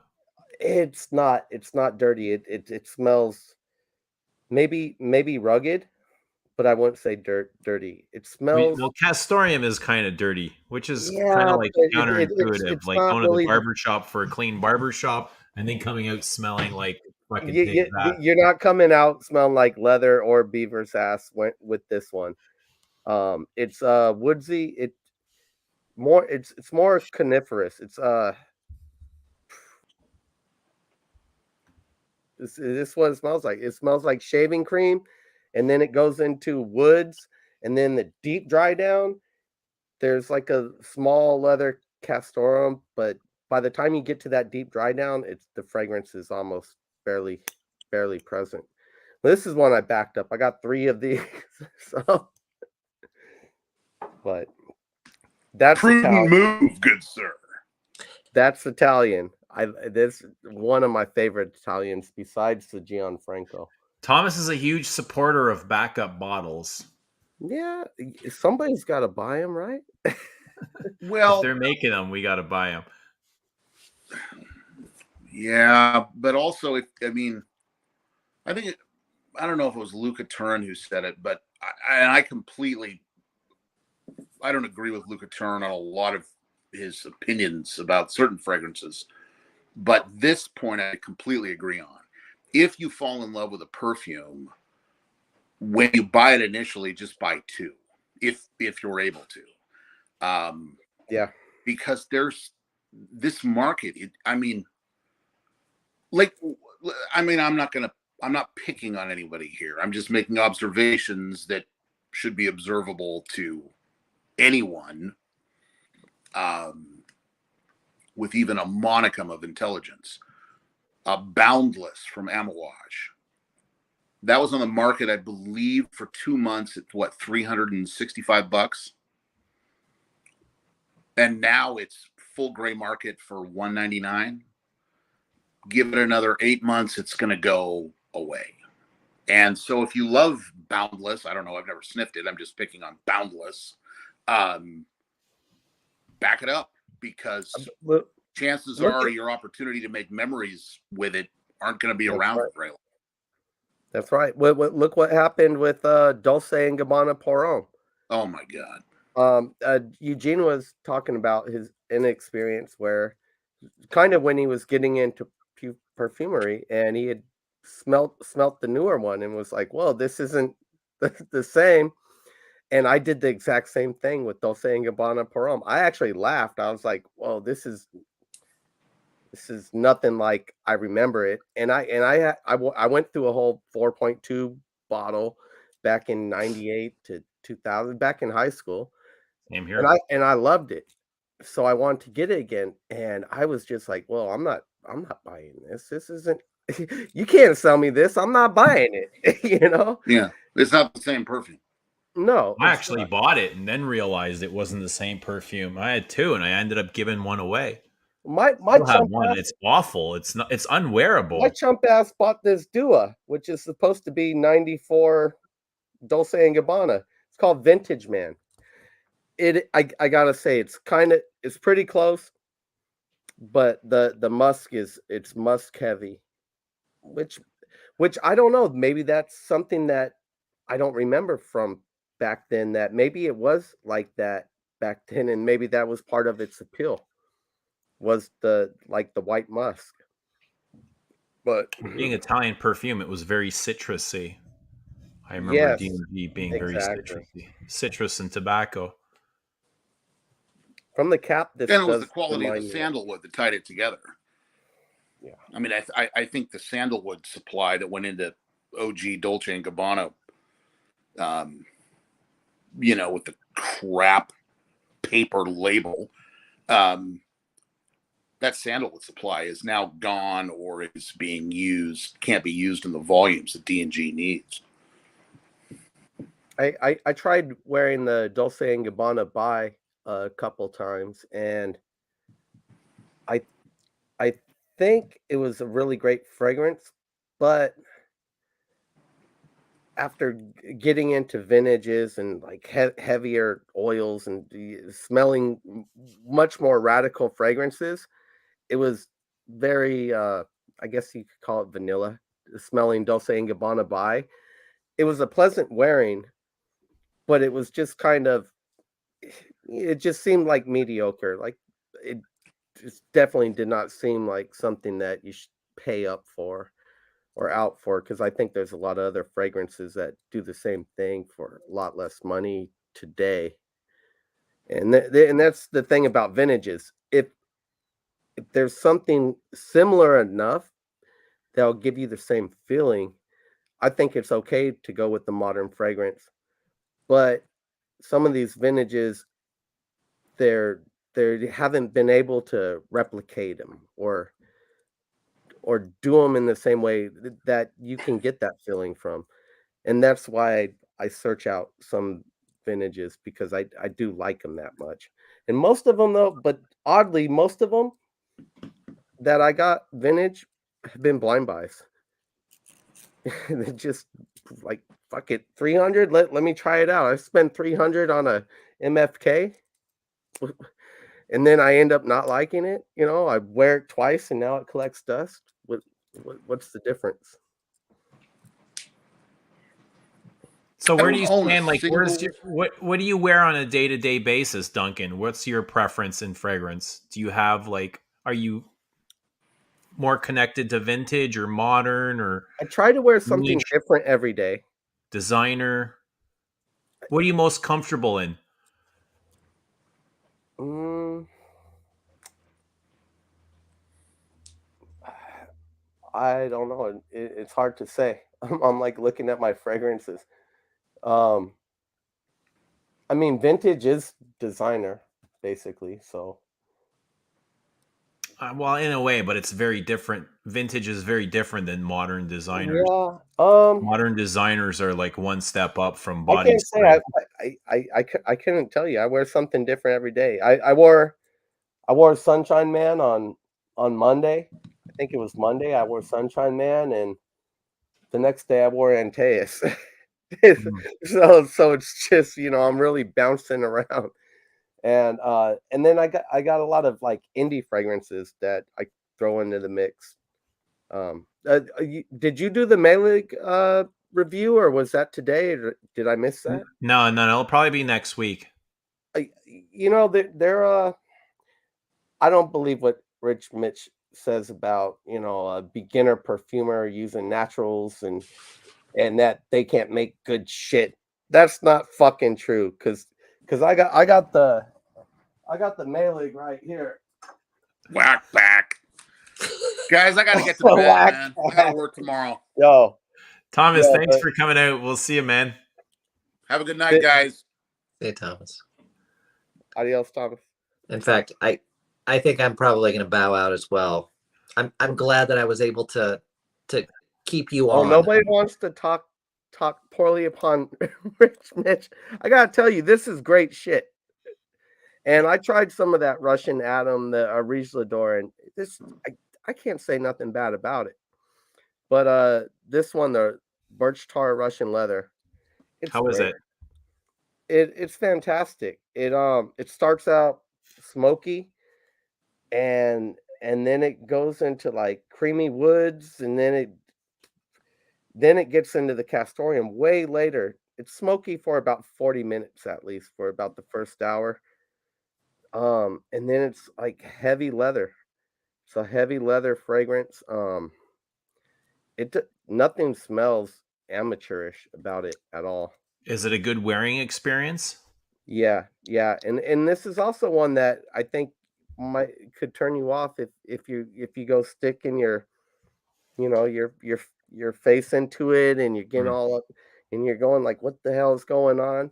This one is best when you just put it on, go about your day, smell, get the wafts of yourself. You turn your neck, you'll smell it. You leave your car, go shopping, and come back into your car, and you'll smell it in your car and go, oh, okay, that's that's a good one. But besides the smoky aspect of it, it is kind of linear. But if you're gonna get linear, it's got to be good. I don't mind linear if it's good. If I don't need a fragrance to dance around and do 100 different things. If it's gonna be kind of linear, it's got to be good, and that's kind of Okay, so good in what way? Like, what makes it good if linear makes it not good? What does it have to be for you to consider it good? You would have to like it from the first off the top, first The spray. smell. You'd have to like the top notes. You'd have to like it right at the beginning. Hmm. Yeah. Did you buy your Baccarat bottle? Rouge. I mean, what does Baccarat? Some people love it, some people hate it, but it's pretty a linear fragrance. It doesn't really do much. It just kind of comes out, and Yeah. here's your cotton candy in the fucking ass. Where do you stand with Baccarat? I don't wear it. I have some to wear. I bought a bunch. I bought like 15 samples at a flea market for like 25 cents each, and I filled up a big atomizer, and it's still full. I wore it like twice. Like I All right, popped guys, all the I really am caps going to go. Yeah. All right, Galen. Duncan, I'm awesome gonna talking get with out you, of here man. too, I Eugene, thanks suppose. for hosting. Thanks for coming on, buddy. We'll All talk right, to you guys, soon. take care. See you, All right, chat. bye. Thanks. Take it easy. Well, I guess they're ending it, huh? Well, it's getting late. What time is it there? I've got 2:35 a.m. in Toronto. You are in San Francisco? Yeah. I thought we could get Rich Mitch on here, but I guess I it's haven't seen him in a while. He must have gone back to bed. So too it's late or early it's for got to him. be like, it's 8:30 where he is, 8:30 in the morning. I'm just being a graveyard worker and having a night off. I'm still a night owl. I probably won't go to You're bed. at home? Yeah, I probably won't go to bed for another 4 hours or so.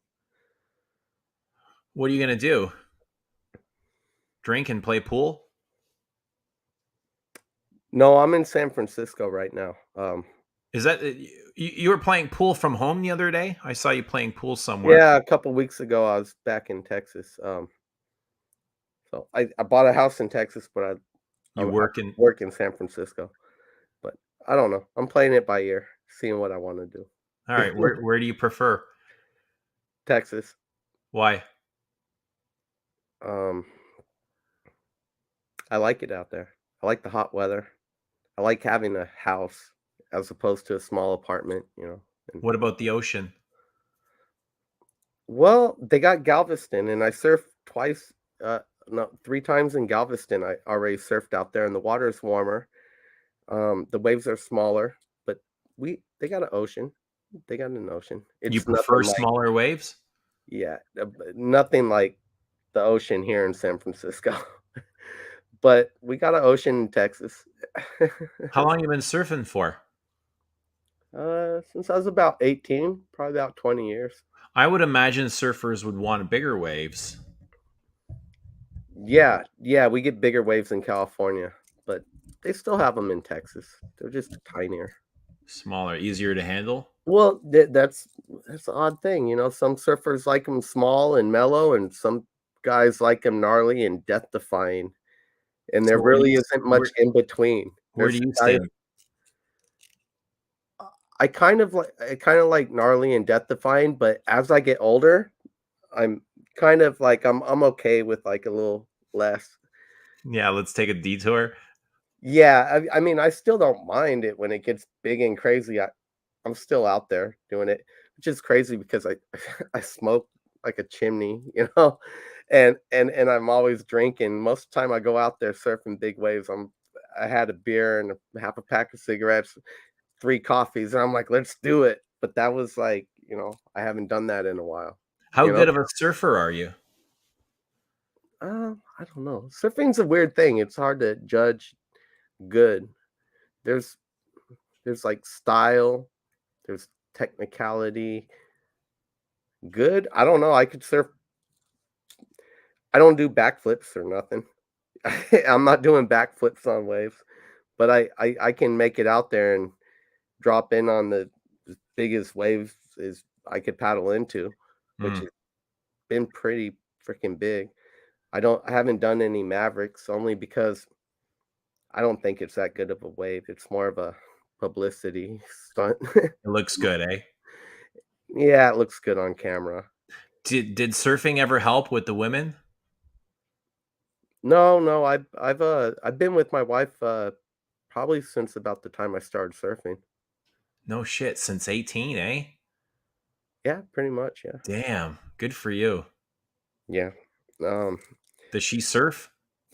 she did for a little while, and then one day she went surfing with a friend but not with me, and she slipped on a rock and dislocated her kneecap or something, and after that she's like, I'm done, I'm never going surfing again.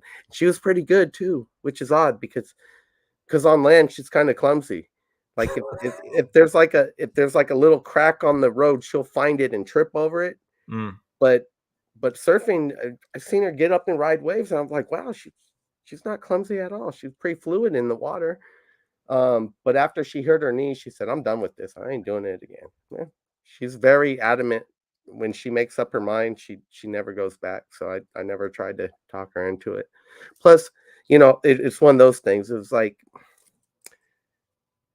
if your ex old lady was like got really into perfumes and was like trying to drag you to the boutique, you probably wouldn't enjoy it the same as something you do on your own, you know. I kind of thought, oh, what I do, I don't know if I want her into surfing, you know. How am I gonna hang out with the boys, you know? Mm. It's something, you know, something for me. Something. So you have surfing and you have perfume. Does she have any of her own hobbies? She's really into anime and food, Food? and we got a puppy. She loves her puppy. Does she cook? Like, is she? What do you mean by food? She's really into food, trying different restaurants and stuff, kind of like a foodie, and we both kind of do So that. that works for you too. Like her hobby Yeah, works out for you, yeah, right? yeah. We That's we all should have right. got it. We should have started doing like Yelp reviews, but those people are assholes. You know? Yelp review. Yeah, there's like people do food reviews, but then I thought, you know what? I want to do Yelp reviews because we always try different restaurants, but the people who do those, they don't know what they're talking about. I've been to like the best restaurants and read people's reviews, and I'm like, these people don't know anything. I've been to really bad restaurants, and the Yelp reviewers are like, this place is so great, and I'm like, where do they get their palettes from? I don't know because Duncan, I have somebody here that wants to say something to you. oh no, Oh shit! is that Sancho? What was that? Duncan, I have somebody here that wants to say something to you. That's Sancho. You got to mute your YouTube. Hey, Sancho. sorry. I think I'm on delay. Yep. Are you in Chicago? Nothing. Are you in Hey, I Chicago? wanted to ask a question. Yeah, hey, what's up? Well, What do you guys like take on vacation? Your passport, money. I say do it when you can. Whoa! I say get it when you can. If you got the time, do it. If you got the time and money, do it. Who's this here? This is Sancho with No, Aram. there's somebody else here. Who else do we have here? What's up, guys? Cuddles went to bed. Oh, No, Cuddles! he's Oh, downstairs Cuddles! right now. Downstairs. Is he in a robe? No, I think he's in his underwear. Holy Yeah, oh, shit. fuck. So we got Look at this. sent to That's my St. boyfriend. Patrick, Are you guys all in the same place? Mr. Miami Maybe. Cuddles, What's going on? Sancho, and Aram the Sausage Wiz. party? Hey, what's up, Duncan? I just want to say hi. How you doing, Eugene? I'm very well, thank you. How are you? All right, yeah. We're just all here in the same house. Hey, what's up, Duncan? I just want to say hi. How you doing, Eugene? You got to mute Somebody your has a YouTube. tab open.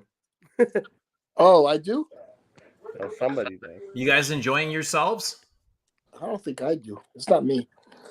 I'm a pro. Yeah, no, we're having a good time. It's you know, I'm enjoying the colder weather. Yeah. Yeah. Where You're are good, you? Neil. Like you're having a good time. Yeah, having a good time. So Sancho and Aram are up there in Chicago, right? Yeah, he's upstairs. I'm downstairs. I was just sitting next to him. Oh, Are you guys like, where are you staying? Like you'll get interference if I go upstairs. Look, he's coming down. I think Look. they're crashing at Zaharov's place. Dreamception.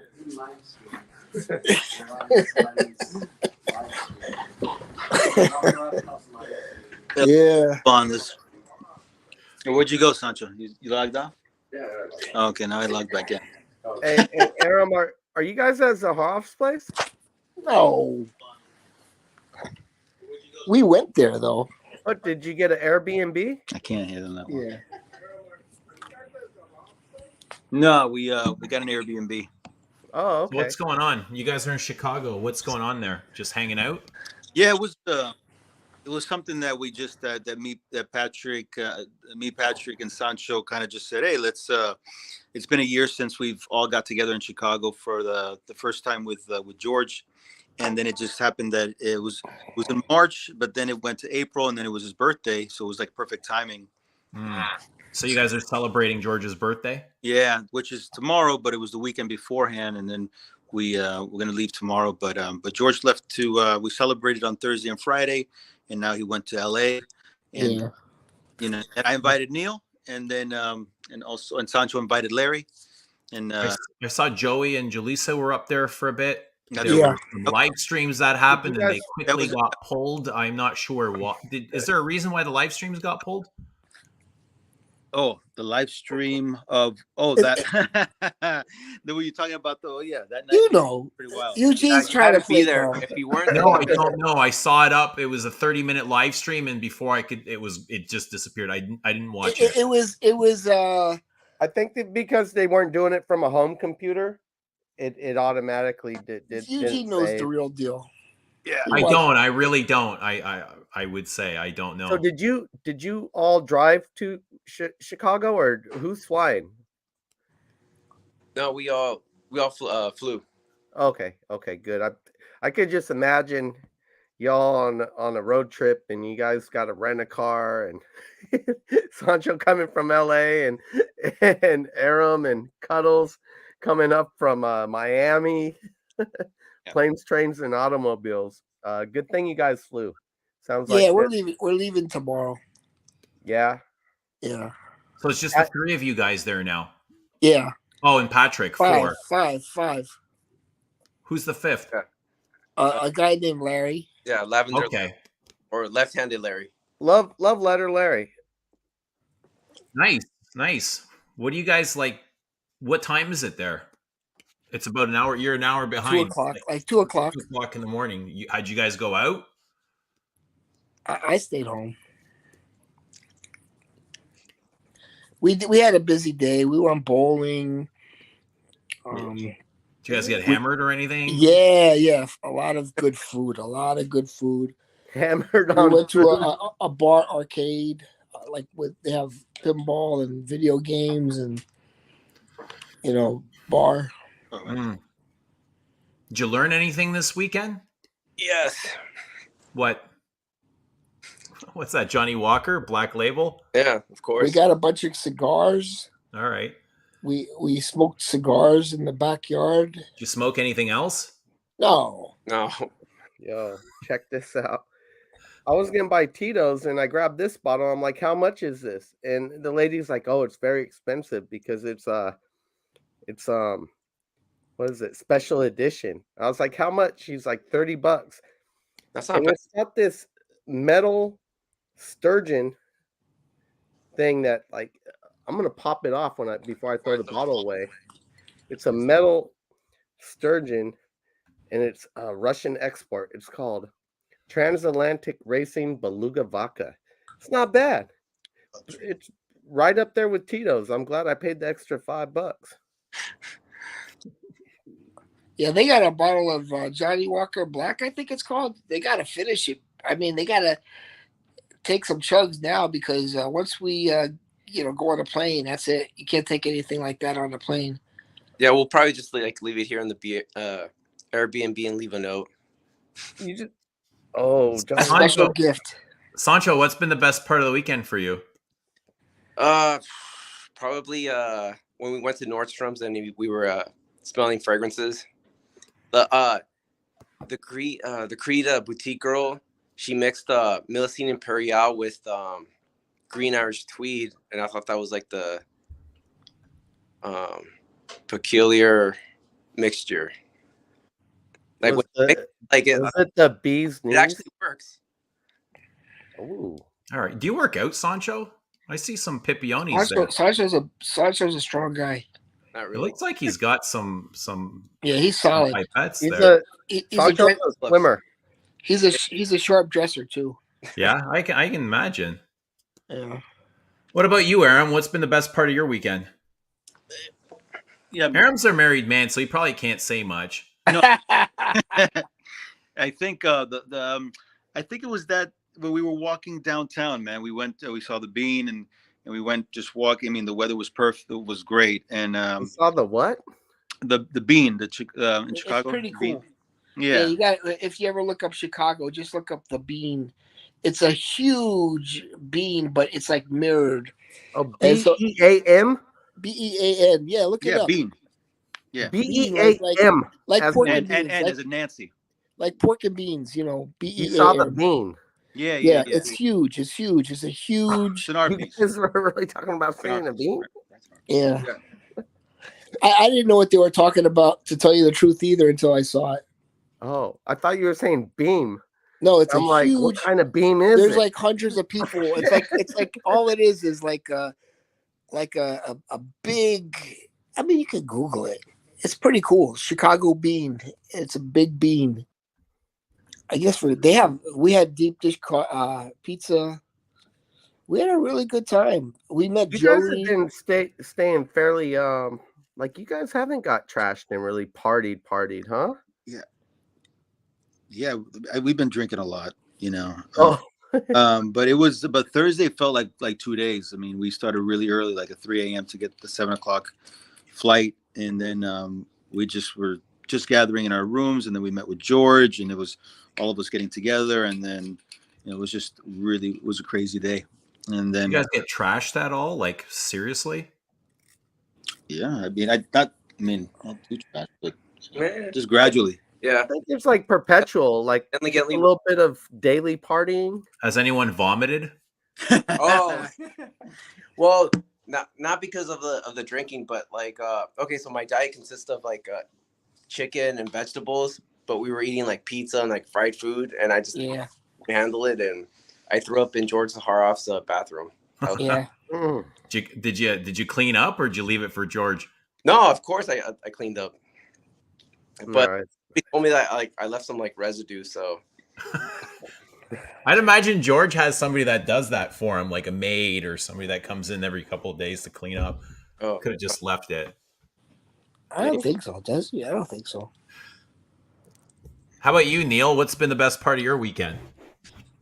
Meeting Joey. Yeah, what was Joey like? He's Like, he's was it everything you thought it was going to be? the thing is when like he was talking to everybody, he's going around the table like he was streaming. I was like, well, like come on, man. It was like really impersonal, and I didn't know he was gonna be there, and I was just shocked, and I didn't even know how to react. I had to fucking drink a beer to let it sink in, and then I went Why over was to Neil, I Why heard you was it told weird him. for you? I heard you got up and told Juju to move her spot so you could sit next down to Joey. No, it wasn't like that. That's not uncomfortable at all. It sounds like you're a boss. So I just, wanted to see if he's the same person. I just went up, give him a big bear hug, and and start doing crazy stuff. And he's like, "What are you doing, man?" I'm like, "I just want to see if you're really Joey Cannoli." And then I started doing, and then he grabbed my pecker. I said, like the whole thing, like a handful. Yeah. Over the I'm pants. like, dude, what the hell? And then I started rubbing his beard and pulling it, and Yeah, Neil was all over him. It was beautiful. Yeah. And then he kissed me. On the lips? No, on my hand. on my hand. It was funny though. Like the Godfather? Yeah. And it was like I wanted to wrestle him. We were it's like a brother in a way. Hey, Larry. I would up, like Larry? to say like my son, but he's a big guy. He's very wide. Like he's a big guy. Like if you see him walking, if you don't know who he is, he's like double like the width of me. He's just a He very ain't bigger wide. than Larry. No, he's bigger than Larry. He's wider than Larry. What? Yeah, he's actually like I had to feel him a little. I patted his stomach. I said, "Oh, your stomach is hard, man." He goes, "Yeah, of course." And then he has like an undershirt. He's always wearing a black undershirt. And I pulled it off, and he's like, "What the hell are you doing, man?" Neil, you're a pretty big guy too. Do you think you can take Joey down in a wrestle? No, he's a big guy. You I'm think old. he'd be able to handle you? Eugene, I'm old now, and I'm a little fat. I'm 57 years old. But you still you look like you still got a lot of strength left. Yeah, not really, but it diminishes. But yeah, I work every day. Just cleaning up my common areas of my condo, and walk a lot. Yeah. I keep it a little shape.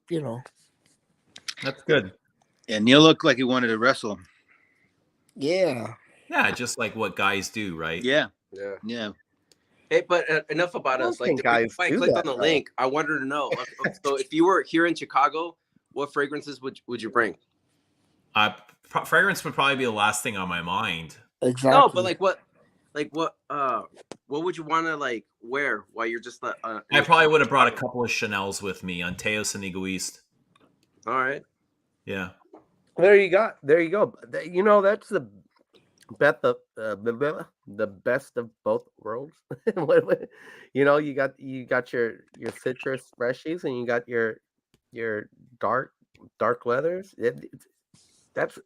I need to travel like that. Yeah, those are excellent picks right there, especially for this weather here. Yeah. Awesome. Yeah. I actually brought the Rimbod, Parade, and Tobacco. Good. All very good choices. What about you, Aram? Hold on. I never pronounce it right. Give me 1 second. This one has a story to I it. smell. You know what George Zaharoff has is a fragrance called Narcotique. It smells good. I like it a lot. Hey, why are you still focusing on me, dude? I'm like because everybody else is like You keep putting your face inside the camera focus, so that. But have you ever, on yourself, Eugene? bro? Have you ever? I just sprayed my room with Celine from your favorite house. This looks really fancy by Aram standards. I ain't never seen him hold nothing up like this. Vintage stuff with me, but this time, you pronounce this shit, man. The Amarud Santel de Andes. So that's Middle Eastern. I don't know. I think it was made in New York, to be honest with you. And That bottle looks like a weapon. It smells really good on Aram. but it has like it has absinthe and incense in the top, and it has vetiver in it, and it's Oh, so is it kind of licoricey? I don't know, man. Not really. Well, with absinthe, I know absinthe has It has a wormwood, different which kind of has smell. that. Yeah, it's almost I don't know. It's hard to explain, but it's really weird, but very interesting. I enjoy it. I am very interested. There's nothing sweet about it. Yeah, Nice. Aram, I'm really surprised that you didn't bring a vintage with you. I know but yeah, I just wanted to try this one, man. No, it's okay to break a bottle traveling, but if it's not vintage. But if it's vintage and you can't find it again, you got to be careful traveling with vintages. And I'll admit it. Jeremy recommended me this one, so Yeah, it's the only one that I bought that he's recommended, and because Papa Fragrance, Jeremy Papa Fragrance. yeah, Jeremy. Oh yeah, hell yeah. Neil, what did you think of the Celine? I just sprayed it in the air. I don't know. It was all right. I'm more of the one Rudy sent me with the what is that one? He sent me what is it? A vetiver one that was really good. Eau de California? No. I don't know. I don't know the names of these fragrances. Was it by Rado? No, it was a Dior. Rudy sent me a bunch of Dior's, man. No. You said you tried Chanel's. Celine. I wanted to know what you thought of them. Celine, I thought it was all right. I mean, what do you think? It was mind blowing? He asked on the chat earlier if I had tried Celine fragrances at the San Francisco store, but I didn't know there was a store, and I don't know. I'm sure if they do have a store, they probably have the fragrances. The Chanel that you always talk about was really good. It has vetiver. I think it has leather in it. I don't know. Sycamore? Le Lion? Sycamore. That one is fucking incredible. Excuse my language. Sorry. Sycamore is incredible. What do you think of that one? I think it's brilliant. Yeah. Beautiful. I think it's really good. I want to smell Aram's hand. Hey, the what's it called? The Celine, what is it? Rambo? Yeah, that one. It smells like Coron yeah. It smells like that the first 20 minutes, and then it gradually gets into something a lot like softer and I think even almost better. It's beautiful. Yeah, I think the opening of Corona is very soft. The type of but you know how you get lavender. That lavender it goes down to the vanilla. It feels like they're using like nicer materials than the Caron. Yes. Oh, higher quality. You could tell that it's just that the moment I sprayed it, I was like, oh, this smells very fun. I'm actually wearing that tonight. Before stream, I sprayed that on. Yeah, Rambo. Bottle of it. I love it. It's beautiful. I love the dry down. That's usually why I buy things. I really enjoy the Tom Ford Lavender Extreme, which I read they said Tom Ford loved Coron Un Pour Homme, so he made Lavender Extreme, and I ended up great. I had a lady fill up one of my Tom Ford atomizers with it, and she filled it up for me, and I still have probably like 8 ml left. That's all I'll need, but I really like it. And Ramsey was saying that the new Coron is horrible, and I haven't tried the vintage, but I can't imagine it's much different than the Tom Ford Lavender Extreme because they're so much alike. Oh, Duncan has the vintage Coron Pour Homme. Hey, but I'll tell you, in terms of Lavender Extreme by Tom Ford, you got to get Michael Dinsmore's Purple Rain. It's actually. He told me he's losing a lot of money on it because he's using actually natural lavender oil. It was I wouldn't wear it though. I would wear it to bed. It's great. So it's called Purple Rain. It's by Making Sense, and he was at the airport. That was Joel. What's up, Joel? How you doing, man? What's going on, gentlemen? How's it going, guys? All right, man. Long time no hear, man. I hope y'all can hear me. I'm just at work. Yeah, we hear Yeah, you. yeah, I hear you, man. Nice hearing you, man. I'm just supervising these guys. They're unloading at cargo planes. So Oh, I yell at truck drivers. You yell at pilots. yeah, I just thought I'd show you guys the view. Yeah, that was cool. Where's Patrick? Why is Patrick hiding out for? Yeah, He's talking to his woman. Okay, I thought he was just being shy or aloof. No, Oh, let me shit. see. Like, is he like sending her like lovey-dovey poems and stuff? Hold or- on, let me see.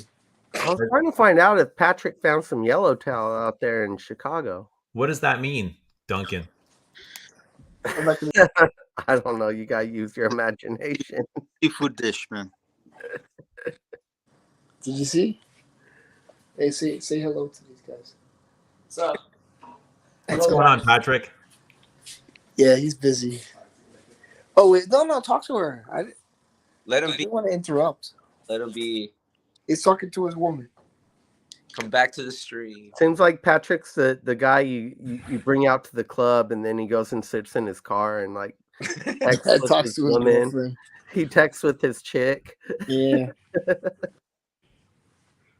Yeah, Patrick is Yo, I was trained by awesome. TSA. I know all about these machines. What are those machines? Just X-ray machines. They'll show organics or anything metal coming up through them. Can we get our perfumes through there? Like organics, yeah, pretty much. Organics come up orange, metals come up like dark blue and black. And then it's funny because you'll see these old ladies go on to like cruise ships, and they'll have like let's say like a sexual apparatus in their purse or something, and it'll come up. But here's the thing: if they have an orange, so organics could be what do you like? Plastic explosives will come up organic, and they'll look orange on the thing. But if they put like apple in their purse, and there's also this sexual apparatus in there, you'll see these wires going to this thing, and it looks like wires connected to like maybe. So we'll stop these ladies, and they're just like, it becomes like a big freaking hassle.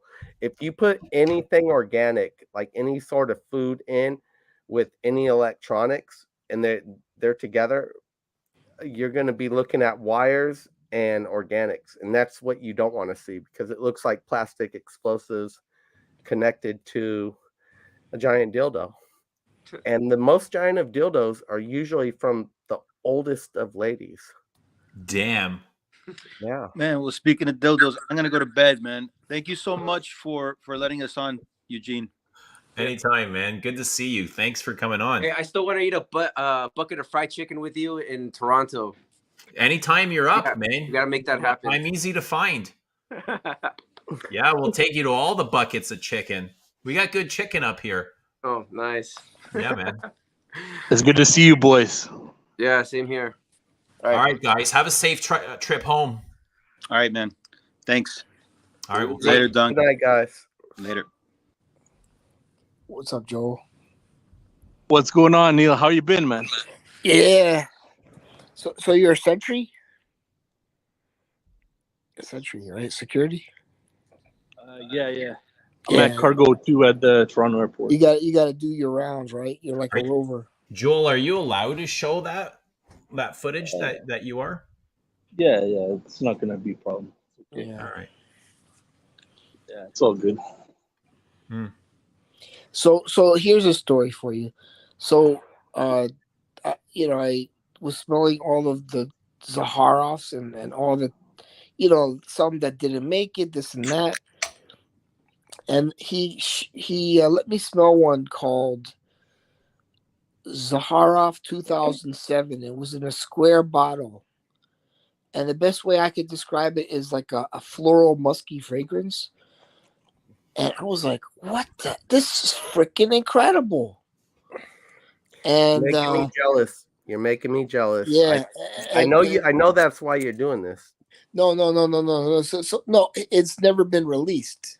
I know that's why you're doing It was this. a prototype by Firmenich, I believe. Yeah, there you go. See, I don't know the names of these companies, but yeah, I don't know. It was something that he had rejected. Yeah, he rejected it. I'm like, are you freaking crazy? This stuff is amazing. And I said to him, I say this is top 3 right here with your fragrances, Hmm. you know. And I'm like, I don't know. I think his signature is better. I think he made a right move. have you smelled 2007? Yeah, I have a bottle. Oh, you do? Hmm. Okay. It's got a copper cap, right? Yeah. Now you're making me jealous. I like 2007 better. I love it. I'm like, I've been wearing it like, I've been spraying it like 20 times in the morning when I leave. Then when I come 20 home, times? yeah, it's fucking beautiful. And then when I come 20 home, times, Neil? yeah. And then when I come home, I spray it another 20 times. I love it. I love it. I love it. That's a lot of sprays. Yeah, Turn my camera off because I'm smoking and I don't think that's appropriate, I guess. What are you smoking? Just a cigarette, but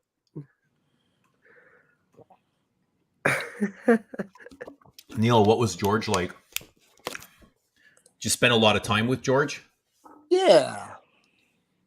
I love George. You know, I love him. I love him. I mean, did he show you around the city? No, he was kind of busy because Citrine came in. Citrine is actually great, and it's like what do you call it? What's that orange? No, clementine. It's a clementine fragrance. Right. Like there's nothing synthetic about it, and I said this is better than Eau de Vert by Hermes, which I love. I guess a clementine is. I don't want to say sweet orange because it's not sweet. It's a clementine, you know, and it's amazing. And then I criticized his box, and he got mad. Because I said, why do you have to always do gold and black? And he explained it to me, but the design is actually beautiful, and the bottle's beautiful. Gold and black is classy. It's a nice, nice color combination. You know, listen, as a Jewish guy, back in the 1990s, you could go to any Jewish girl's house, and they all had black and gold verticals, black like a black table with gold trimming. Yeah. Everything was black and gold. Well, yeah, too much can be a little too much, right? Yeah, so it just brings that back. And then I went out with an Asian girl, like I'd say about late 90s. Oh, you cracked your cap, or is that a built-in that's sprayer? vintage. That's vintage women's. Built-in sprayer? Yeah. So listen, no. So Duncan will know because Asian women, I don't know, the one I was going out with. I got a drink. Very stylish. The flamingo hat. You see the colors. You see the colors on Duncan's flamingo hat, like that blue. That's and what the pink. The Citrine bottle should look like. I'm already like, you know, exactly. You know, I kind of wanted the box to look like that, you know, and you're gonna have to come up with your own fragrance brand. Yeah, but the bottle's beautiful. 100,000 into it. The bottle's beautiful. You could probably get one made, Neil. That's the thing, though, Neil. Like it was kind of that's his baby and his creation, and you should have just said, you know what, George, great job, awesome. I know, but I can't lie. But the fragrance is awesome, and I can tell everybody it's a 10 out of 10, and I guarantee you'll be happy. It's amazing. The fragrance is freaking amazing. It's probably the best citrus I've ever smelled. You know, and I smelled a lot of citruses. Really? Really? Yeah, I think it's better. It's something I haven't smelled before. Maybe it's new to my nose, and that's what it was. I don't know, but it's like clementine. Eugene, I know you have access to a lot of this 2007 and this behind the scenes Zaharoff stuff. I haven't heard you talk much about Zaharoff. Do you like them? Yeah, from the stuff that I've smelled, I do. I think Tabak is is my favorite. I think it's a great tobacco. I think it's one of the best tobaccos that's come out in the last couple of years. I haven't found one that I dislike. Mm. Some of them aren't my style, but I Yeah. can't say that they're not good at all. Like I know they're good. They're No. just not my style. Actually the original Royale, completely not my style, but Yeah. I sprayed it on heavy one day, went out, and that apple note, which is the first note to kick off in any fragrance, it doesn't last very long. I came back to it like freaking 8 hours later, and I still smell the apple, and I was like, wow. Mm. And I thought with the original Royal, what was it? Well, I was amazed that that apple note was still kicking, and that's not really my style, but yet I'm like, wow, it's a great fucking fragrance. It's not for me, but Royale X is my favorite. yeah, the Royal X is great. I love Tobacco is that my one. favorite.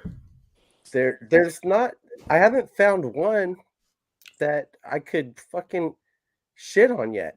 I think they're all great fragrances. Even the ones that aren't my style, I think they're Well, pretty good fragrances. they're all Like beautifully really, composed. They all smell high end niche, you know. So, you know, like I can't shit on any Chanel's, you know, because they smell beautiful. They all smell beautiful. I yeah. haven't smelled one Chanel that isn't beautiful, but I can say, yeah, it's not my style. Yeah, you don't need to wear it, but it's hard to say anything bad about it Yeah. if you know it's Yeah. good. Like, and I think that's something that became a big problem in Fragcom as a whole, with people just saying, "Oh, this is good, this is great, this is great," and it's like, well, What's good about the Zaharovs, and it runs consistently through all of them, except I haven't smelled X, so I'm not sure. But they're all well made, they're interesting, and they're all very classy. Yeah. They're another all thing classy. is another thing I found with them is there's I don't know, like a base, like there's a commonality to all of them, kind of like Guerlain's, the Guerlainade or whatever. The first well Myrrh and well incense. it's not just a single note, but it's a commonality of with George's own perfumes, using the same perfumer, and Yeah, an aesthetic. Yeah, they're yeah, very he has very the Zaharoff aid now, and you find it definitely going from like the Porom to the Noir, and not so much in the Royale, but it's even in there. And what came out? Rosé. You like the rosé? Yeah, there's a commonality I that wear rosé a lot to bed. That's a very good fragrance for sleeping. I wore rosé twice, and what I didn't expect about it being such like a natural smelling fragrance is it's like they cut not only the petals from the rose, but like it's like they took, like they were making all this rose tincture and they just threw one stem in there. There's a greenness to it. Mm-hmm. It's Bulgarian rose, and there's another type of rose. But there's a greenness to it, like the stem of a rose. Yeah, it's too. like a spring May rose, like a Yeah. very dewy early morning rose, still with Yeah. like the dew dripping off of it. Back, I'm all stocked up, but now that now that Cuddles is talking this 2007 shit, I think they're very trying to get limited. I don't think pissed you had off. very many bottles, and he was just getting rid of them or sending them out to friends. Yeah. Yeah, I'd like to get my. I know Cuddles will send me a couple meals. Send me a couple meals, Cuddles. All right. All right. I just gotta get my nose on it.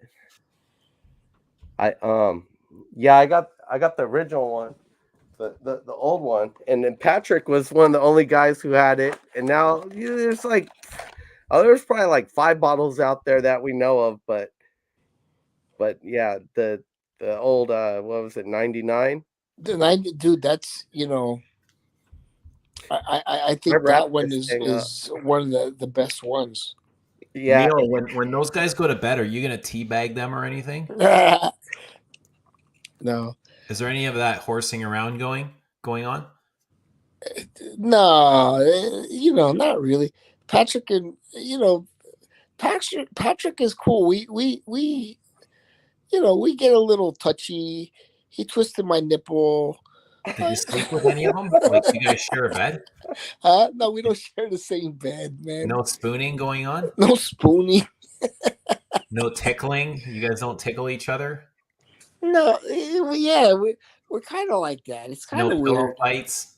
Did you try to take his CPAP off while he was sleeping? And No, like, he sleeps with a CPAP.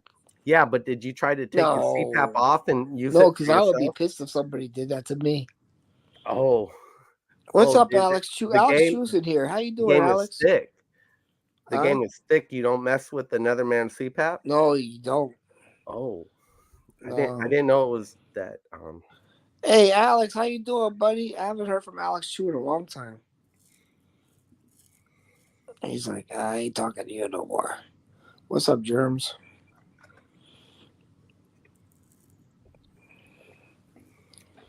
Yeah, but I like you on Eugene's stream. I mean, I'll tell you what, Eugene, Duncan is very knowledgeable when it comes to fragrances. Shut up, Neil. No, I'm not. I would put you above Rudy. I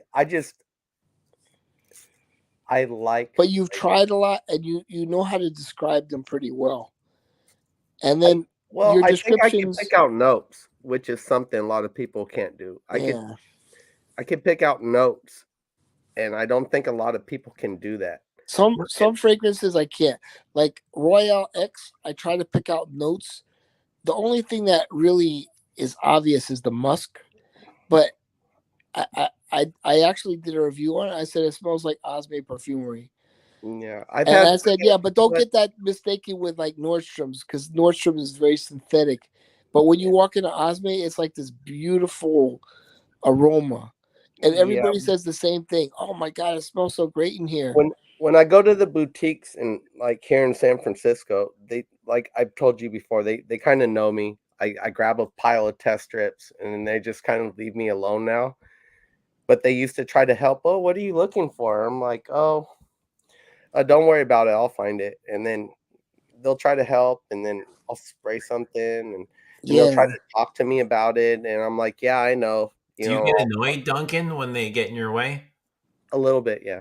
Yeah, so do I. Don't get annoyed. I try not to show frustration, but I just want to be left alone because I'll discover what I'm like. I don't need you to tell me which fragrances are for men and which ones I should try, and which, they ask what you wear now. It's like, I know all that. Like, just let me discover on my own and I'll be okay. And when I'm ready to buy something, I'll let you know. Eugene, they know I'm going to buy something. And also, like, they'll like try to talk to me about it, and I'll be like, yeah, I already know. And I'll bust out a few notes, and they're like, oh, how did you already know that? And I'm like, I have a nose, bro. Hey, Eugene, I have a question for you. Sure. Okay, with Hermes, the Un Jardin line, which is your favorite one? I only have one of them. And which is that one? And it is Sur le Nil. Yeah, that was the most popular. So have you smelled the other ones? I smelled them in passing. I can't really remember them all. I think Sur le Nil has the most distinct smell to it. Yeah, I think this is the mango one. Yeah, mango and vegetable garden. Yeah, it's really very fresh and crisp. Yeah, and how often do you wear that? Man, I haven't worn it in here, look at my bottle. Yeah. Right. But I haven't worn this probably in a few years, and that's my bottle. Yeah. It's more than half empty. That's the thing. I think I like that other line, like the older line that has the similar shaped bottles. You know what I'm talking about? Yeah. So you're talking about I was smelling these rhubarb. ones. Yeah. Yeah. Which That's Bellamy, Vetiver, Rouge Hermes, Rocabar, I Hades. I need to try that Bellamy vetiver. It's 'Cause, gorgeous. If you like Chypras, this is probably one of the best modern day Chypras. yeah, I bought a Roja fetish because, well, I actually didn't know which one to buy, but I found a vintage one, and there was only one I could find, I'm on a small and phone. I can't really see what it is. it's the men's fetish. I can't see this. Eau de Hermes. Oh, Oda Hermes. Okay. I guess this is supposed to smell just like straight up like Bellamy. Ramsey was talking about it, and I found an older one, so I bought it. And when I first sprayed it, I thought, oh my God, it smells just like Moschino Pour And I have Moschino Pour and when I sprayed it, I was like, well, I guess I didn't need it, but I have it now. That Moschino Pour is pretty cool. I don't know if have you tried it? I'm not very familiar with it. No. So Hey, let me ask you, what do you think of rhubarb? Since Duncan's gone for a second, it's I called. like rhubarb. I You like like it. that? Yeah. Yeah, like Hermes that- does rhubarb and rose and Rose Ikebana so this thing in fucked their me up. exclusive perfume. Moschino Pour this is a pretty crazy fragrance. So it smells like that Roja fetish, and I guess it's supposed to also smell like Bellamy. And I bought this bottle. It's called the Vice Versa bottle. oh shit. So they have That one looks that like a sits up like double-ended this, dildo. and it just looks like this. But the Vice Versa, you can take a cap off one side, or you could spray it from the other side. It's kind of a pretty cool bottle. It's super gaudy. It's like golden curtain rods and like it's like the Airbnb cuddles the stain. It's Yeah, like, seriously. yeah, but I kind of like it. It hasn't leaked or evaporated or anything. But this one really does smell like that fetish Pour and if that's what Bellamy smells like, then I guess I don't need to get Bellamy, but I'm just not sure. Duncan sent me that Aqua de Parma, the green one. That thing is so strong in Neroli, Duncan. The California Club or Country Club. I don't like that one. Neroli. Yeah. I thought it was the mint that actually threw me off. I really struggled with that country club. Yeah. Did you like it? No. I didn't like it either. Yeah, yeah, Neil, I told you. I said you might like it, you might not. It was just do what you want with it. Throw it away. Oh, give it to the Haitian church, you know. Oh yeah, you know what? I just sprayed it. And it's loud. That the Country Club is loud. I don't think it's called Country Club or whatever. Colonial Club. But the thing is, it's so loud. It's so loud. It's like, when do you wear it? Oh. And then Patrick smelled the Senza. He's like, nah. Yo, because that's like Mr. Smelly's favorite, Essenza. The Aqua de Parma Colonia Essenza. They smell really synthetic to me. Yeah, they citrus smells cheap. This doesn't smell synthetic to me, but you know, Eugene, I don't get on with Aqua de Parma at all. And you said it really like you really don't like it though, huh? Mm-mm. Wow. I have a few of them. They're in like I won't even put them on my shelves. They're in storage. Well, I actually got this at a rack store, like super cheap. Like I think it was $29. I bought two of them. I sent Neil one. Sent him the green one. Oh, that was nice. this one I love, and then I took the cap off it to use for my my Rocco Barocco joint bottle because it fit on perfect on the other bottle and looks good on there. So I took the cap off. Hang on, Duncan. Did you buy one just to send it to Neil?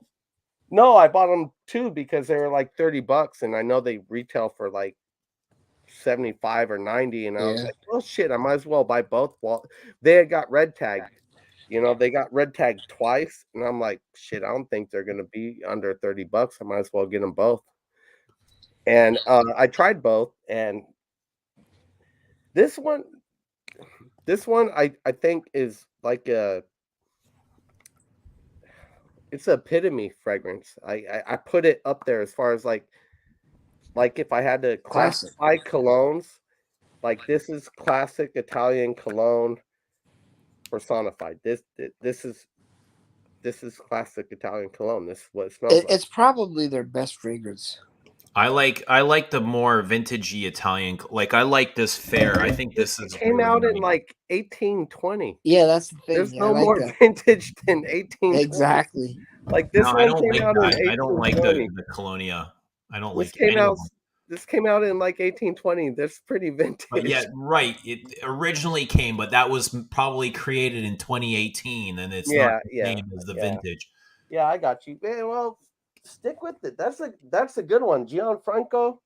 Like I said, I got backups of it because I do wear this a lot, and it was one of those fear of losing type things. Like Gianfranco Rich Ferrari, Mitchell yeah. talk about, like if I ran out of this, and when I bought this, there was only one bottle left in the shop. I wasn't looking on eBay or anything, but I said, you know what? I got to buy that bottle because it's the last one. What do you think of this? I got it right That's here. nice. Is that Third Man? That's Yadigan. Yadigan? Yadigan's a little bit strong, but I like Third Man better. I think Third Man's like one of the greatest perfumes ever made for men. We were smelling Octane. Yadigan? So Third Man is better than Yadigan. I prefer Third Man. Yeah. I need to try it because Yadigan is although I kind of like it, I'm never gonna wear it. It's one of those like it's a little too harsh. I don't even know. It's just not as good as the other shit that I'd prefer to wear. I can't say it's good or bad. It's just it's odd. It's like really green. Yeah, it's very green and tiny incense. It's very dark. But at the same time, it's like I'm getting like medicinal leather, it's very green, all draconian. at the same time. It's like it should have like a story, but it's all coming out at once. It feels like it lacks some balance too. Yeah, no balance. It's like the whole story is coming out in the right now. Like everything's happening at once. Yeah, it's. Eugene, what do you think of the L'Octane fragrances? L'Octane? L'Occitane, yeah. I think they're okay, especially for that price point. Yeah. I think they're well made. I don't know if the vetiver is still in production, but I remember it's really simple, but I thought it was very nice. I got the Boo. BAUX. Yeah. The tobacco one. I swapped it with somebody like 2 I years ago. about that one. But I wore like half the bottle. And, oh shit! It's They don't like a spicy amber perfume. They're not like tobacco vanille. Yeah, and they're not beast mode fragrances. I think that they actually all smell kind of natural. I don't love any of them, but I kind of like all of them. Yeah, I feel the same way. Like L'Occitane, the regular ones, like L'Occitane. It's I'm smelling it, and then I asked Patrick, and Patrick has a good nose. He goes, smells like lemon cleaning solution, like on steroids. I think, and then I smelled it. I'm like, better at making like right. Actual bath products, not perfumes, but they're bath products. My wife's got backups of their some sort of bath wash oil. And it's really expensive, like $40 a bottle, and she's got like 6 of them back there. Now I'm using them. She's probably gonna yell at me. Yeah. The Yadigan is you're getting everything at once, and it's settled down on me now. It's not as harsh. Like it opens up quite harsh. Like but where's it going on? Is it gonna change? Is it going anywhere? That's my thing with it. It just seems It's like a it. very woody perfume. Yeah. The Yada gun. A I lot can't of taste. incense, a lot of woods, smoke, Yeah, cedar, pine. I'm getting a lot of the incense and the pine. It almost feels like there's some castoreum in there. Oh, there is. There's supposed to be. Yeah, Balsams. because it's leathery and dark, but it's just. It doesn't seem like it's gonna. Seems muddled. Eugene, I know you don't like H. Everybody says the same thing about H24 with Hermes. Mm. Like Hermes, like it smells soapy. I guess it has that steamed iron in the cord or something. I don't know. I still kind of like it. Ever since I mean, it's not a blow you away fragrance, but it's an easy to wear perfume. Miami is you need easy to wear perfumes. Yeah. Would you prefer citrine over H24? No. I haven't at that point. I didn't smell citrine. Citrine is better. Citrine is better. Well, then I don't need to fuck with it. I think actually, I'm not gonna lie. I tried it at Sephora, and I just sprayed it, and I'm like, okay. I thought it was nice. I was like, okay, that's a nice citrus. You know, Yeah, it's just for an everyday person. It's made for that. I tried it at Sephora, and I was just like, okay, yeah, it's not bad. Yeah, Hermes is not gonna make a bad fragrance. No. And the honest truth is, like most houses aren't gonna make a bad fragrance. You know. Well, it's just like, does it align with your taste? How do you feel about it? And I think in today's market, you know, it's not a fragrance that interests me a whole lot, but I think it's as good as anything in the designer world today, right? Yeah. I think it's well made. It's just as a matter of, will this hold my interest? Yeah, but that's the thing. Like in the cold and the heat is totally different. In the heat, anything with like that spicy, it gets on your nerves, you know? Yeah, I can imagine. Yeah, so like a simple fragrance like H24, it would work in the Miami heat. Yeah. Like I imagine Yadigan would be absolutely vile for you in Miami, right? Worst fragrance ever. What is that? Oscar for men. Don't ever get it. It's they took citruses and they mixed them with black pepper and probably cumin or something. It smells like you ran a triathlon with no deodorant, and then you sprayed black pepper and cumin under your armpits. A lot of people would like that, Dunk. Yeah, I know. And you know what? I bet you this is one of those that puts off a nice sillage, but up close, this is one of the most horrible fragrance. Like, I don't like the declaration, Cartier declaration. I just get BO. My wife did the same thing. We laughed about it, you know. And this is kind of one of those that it's just like, whoa, what That's were they cumin. thinking? I love cumin. But then here's the thing. I hear people say, well, you got to wear it longer. You got to give it a chance. And I'm like, well, what? Give BO a chance? Give body odor a chance? Where are we going with this? I like the essence. The essence fits. I think the regular Declaration is a little too strong. The essence is still strong, but I like it. I'm a big fan of Declaration. I'm not crazy about the Eau de Parfum, but the EDT is gorgeous. Yeah. Stunning. Eugene, have you tried Oscar Pour Louis? No, I haven't. Oh, that is musky. Excuse me. It's musky, soapy. It's quite the beastly 80s fragrance. And for the price that you could find it in, as long as it's made in France. Neil sent me the American made one, and it's completely not good.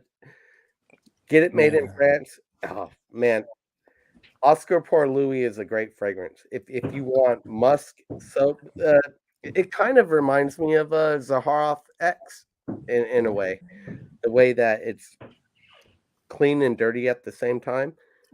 What do you think of Ungaro too? That seems like a very hard fragrance to find. I think No, that's something Rich it's Rich would hard to talk about. find. He likes to That's talk about hard to find Oh fragrances. no, that's no, no! very I readily got the available Ungaro here. 3. I don't like the 3. Ungaro 3 The is 3 has like a vodka in it, doesn't it? yeah, it has vodka, but I didn't think I liked this either.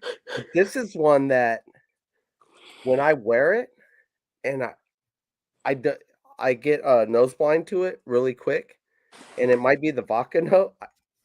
Um, but when I walk around and stuff, I get whiffs of myself, and the whiffs that I get, there's a rose in here that is very beautiful that bounces around the whole time you wear it. Even though I don't know I'm wearing it, Oh, hold on. I get whiffs of it the whole time, and I actually I won't get rid of this fragrance only because I get whiffs of it when I wear it. Hello. Yeah, But do you wear it? Do you wear it ever? I can't hear anybody. Not very often, but I need to wear it more because it's interesting to me. I go nose blind to it, and I can't tell I'm wearing it. I only get whiffs of it here and there, and I'm wondering like where are they coming from, and it can only be this. And it's like a rose. It's like a light rose. Mm. And I think because I drink vodka, maybe that's why I'm going nose blind to it, you know? Right. And the Ungaro too, I sent that to Aram, and I only had the 1 ounce, you know, from Anuj. So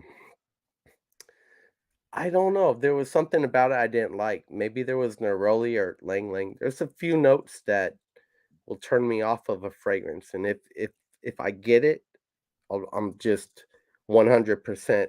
Once I get it, I'm out. You know. You're done with it. Yeah, and it doesn't. I mean, it's not particularly if the note is in there, but if I detect it in a certain way, I'm out. Yeah, I won't like turn down a fragrance particularly just because it has certain notes in it. But if it's something that, yeah, if I detect it, I can't mess with it. I like I don't mind Neroli and Orange Blossom and Bergamot, but I just find it like boring. It's I don't want it in my perfume. Like it's a pleasant note. Yeah, Like you Ling mentioned, Ling you got Ling. rid of it because of the Neroli. I'm not crazy about that either. Yeah, Neroli is one that I don't mind a sometimes little bit, but I don't want it like to dominate the perfume. sometimes I don't detect it, and I don't even know it's in there. But then sometimes I'm like, well, there's something off. Lang Lang is one. Neroli. There's not very many notes. I mean, if I had to really think about it, there's probably black pepper. I'm not really into black pepper. I'm not really a fan of peppers at all. Yeah. Uh, I could deal with pink peppers if they're in there, but you know the pink. Well, I don't know pepper in general. Um, I've seen people they use Szechuan pepper in fragrances, and there's always something, and it usually comes down to a pepper, a neroli, or lang lang. And I like fragrances with lang lang, but I think it's the way it's used. I like ylang too. It's adds like a nice rubbery floral quality. I think it can be used wrong though. Yeah. Is what I'm Like saying. anything. Yeah, like anything. And some of the like black pepper fragrances, I'll just sneeze like you would with if you just sniff black pepper and people sneeze, you know. That some shit. What was the one that I really liked? Ferragamo Black, the cheapie, and it smelled great, but that one would make me sneeze. And that How one, about Bang? Have you smelled Marc Jacobs Bang? That was very peppery. no, I heard it's pretty popular though, or It was it's discontinued as well. discontinued, but Yeah, I think people are paying big dollar for that shit. How about Poivre Samarkand by Hermes? I don't know about that one. That's a Hermescence. It's black pepper, Poivre. Oh, that's not the one that I only tried I only have the little one, I got a little from the Hermescence line. I only got that the best one, Amber Nargile. Okay, right. And then I wanted to try the one with the licorice note, but everyone said, Oh, you know, Bryn. yeah, everyone said it's really good, but it's not really a laster. Like Lavender, all licorice of and lavender. and yeah, I like stuff that lasts. So I never bothered to actually buy it. They're too expensive for something that's not going to last. Unless I want to carry the bottle with me, but the way I am, I'll break that thing. I don't like respraying. Once I spray in the morning, that's it. I want to enjoy the dry down. Yeah, And I feel by spraying it, it kind of ruins that dry down for but me. you told me you smell your fragrances a lot throughout the day, and being working in an industrial area, I'm surprised because I work around diesel trucks. I smell exhaust and shit all day, you know. So do I. I work with forklifts and propanes and all kinds of Yeah, I'm diesel engines. surprised you smell your own fragrance I like do. that. Even these light ones that people say don't last 40 minutes, 12 hours later, I smell them clearly. Yeah. Well, on the job, I'm fine. I get in my car, I'm driving around, I crack my windows, and I get a little breeze going through. I smell myself. But when I'm on the job, most of the time I'm outside or I'm driving around, I'm Do you, just smelling diesel but do you exhaust. work a physical job? Do you exert Huh? yourself? Do you No, I use do a lot of energy? just driving around. Yeah, see, I walk around, I lift heavy things, so every time I exert energy, my body warms up and I get a huge blast of it. Yeah. If I'm laying down doing nothing, no, I don't smell my fragrance either. But it's only like when I'm going about doing stuff. Yeah. And then there's times like I smell it with every single breath I take all day for 8 or 10 or 12 hours. Yeah, there's not there's not too many fragrances that like I wore music for a while this week, you know? And That's a beast. I would consider that a beast. yeah, but the odd thing is about hour 7, it smells like potting soil. All the sweetness is gone. Yeah. All the It's probably the lavender is patchouli gone, and and all lavender. you're left with is this real earthy smell. It actually smells like the potting soil that you buy in a bag from like Home Depot or whatever. Yeah.